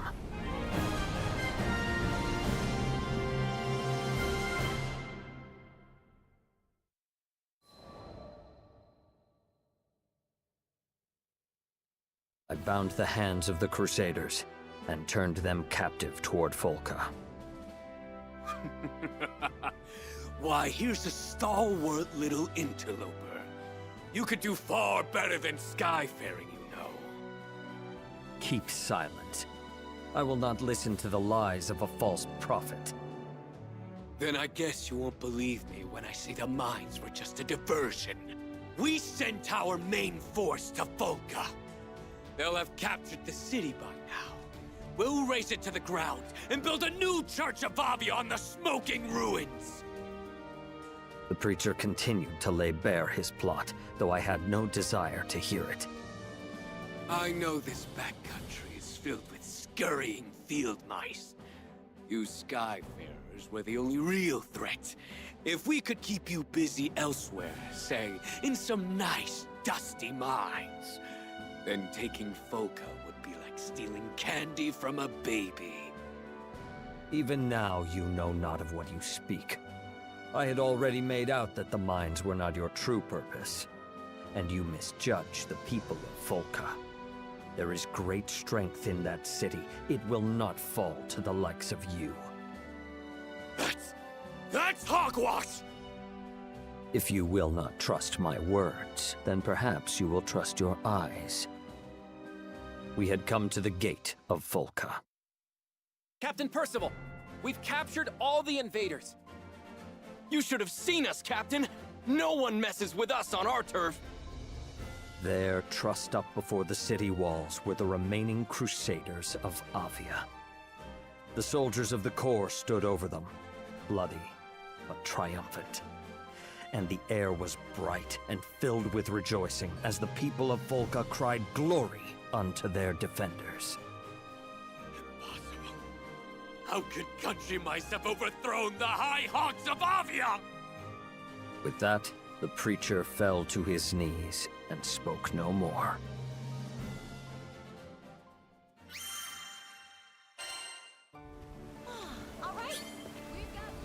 Is my mic still on? I've been turning it off when the characters are speaking. I know it's a bit of a change from how I normally do gaming streams, but for these Fate episodes, I felt like I didn't have too much to add to the commentary when the characters are speaking. Especially with some of these later characters I've been doing Fate episodes for, they tend to have far more drawn out moments compared to when I was doing missions for Charlotta and the episodes for Narmaya.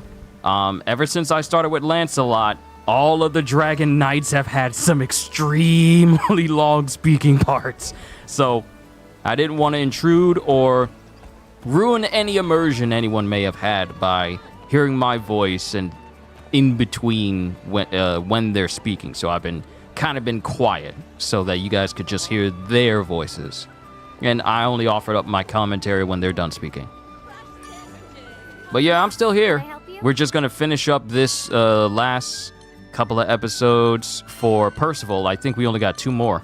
Yeah, we only got 2 more, and then I'm going to call it a session there. My next GRANBLUE stream will probably be on Monday, not Saturday, because not only do I have solo leveling, but your boy has to get this haircut. I have to get it done. So there probably won't be any streams tomorrow, but I will continue this on Monday with the last 6 characters. And then any other time I have GRANBLUE, I'm just going to be playing missions, leveling up characters, and attempting to optimize everyone as best I can.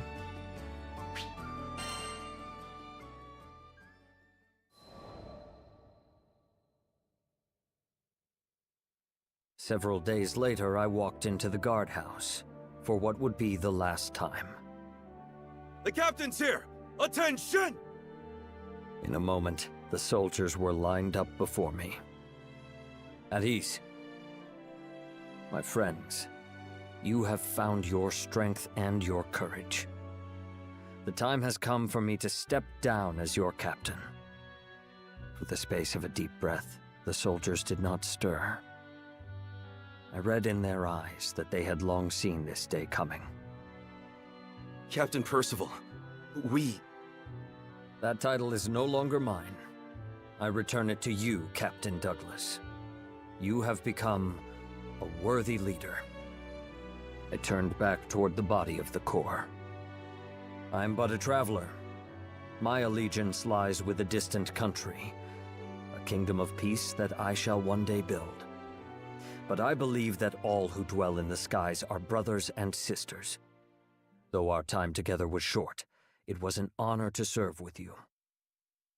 You have shown that we need not be chained to our pasts, that valor can be kindled in every heart. When I raise my kingdom, I hope that you will one day visit to impart this lesson unto the knights there. No, Sir Percival. You can count on me. Me too! It's a promise! Mirth welled up within me. In one thing I thought, the Corps had not changed. They could still make me laugh. Very well. I will hold you to those oaths. And so, bidding my friends farewell, I took once more to the skies.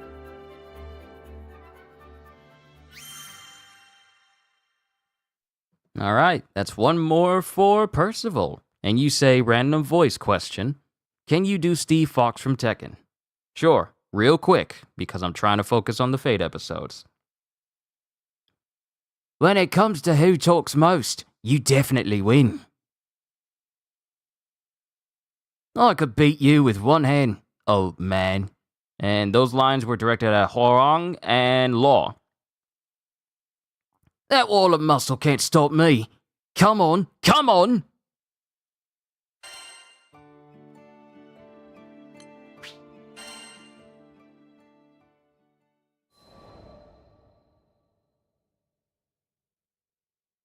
It was many months before I could return to Folka.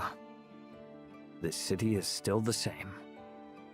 A gentle breeze danced with the grass. Sunlight streamed from between the leaves of trees, paving the streets in green and gold. But snakes dwell even in the quietest of gardens. Peace presided over this land only because there was a valiant Corps to keep it. I was once captain of the Falcon Defense Corps, and though our paths led on to different ends, they would ever be my friends and comrades. In my heart, I saluted them. Wait, aren't you? Well met. I was not surprised we crossed paths. Folka was a small city, and I knew the Defense Corps kept vigilant watch. I am glad to see you doing well. We sure are. Even got a generation of new recruits trained up. So, when do you think you'll be inviting us to your kingdom? I responded with a wry smile. It will be some time yet, but I shall not rest unless it be in a country of peace. Until that day, wait here, and serve your city well. You're gonna make it, Percival. I just know it. In the meantime, I better practice my curtsy, huh? I regarded Captain Douglas and his corps. Here were soldiers that had once lived in shame, but courage had been kindled in their hearts, and like candles they now passed its light to others. So does one good turn give rise to another, and valor begets valor. Perhaps the rise of my kingdom was not so far off after all.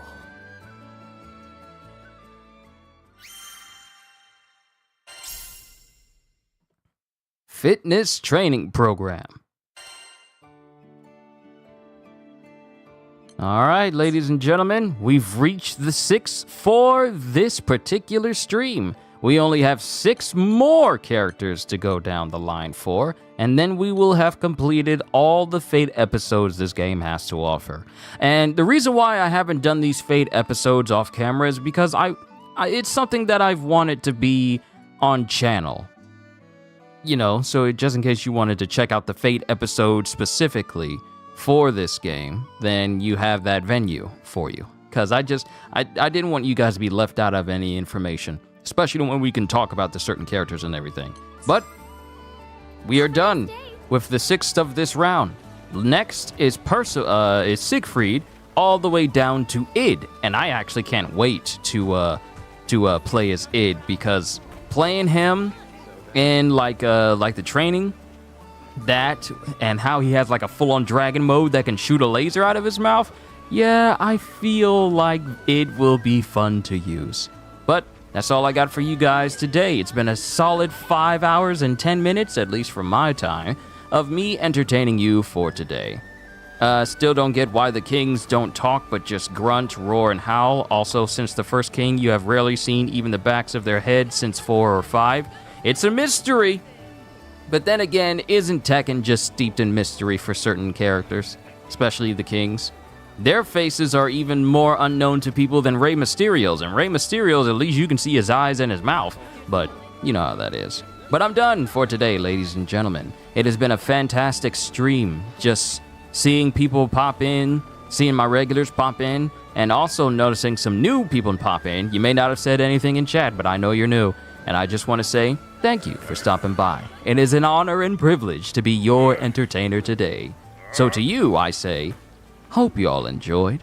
Can't wait to see you all in my next video. Like, comment, subscribe, even become a member, because I am always looking forward to entertaining you. So have a fantastic day, and once again, as always,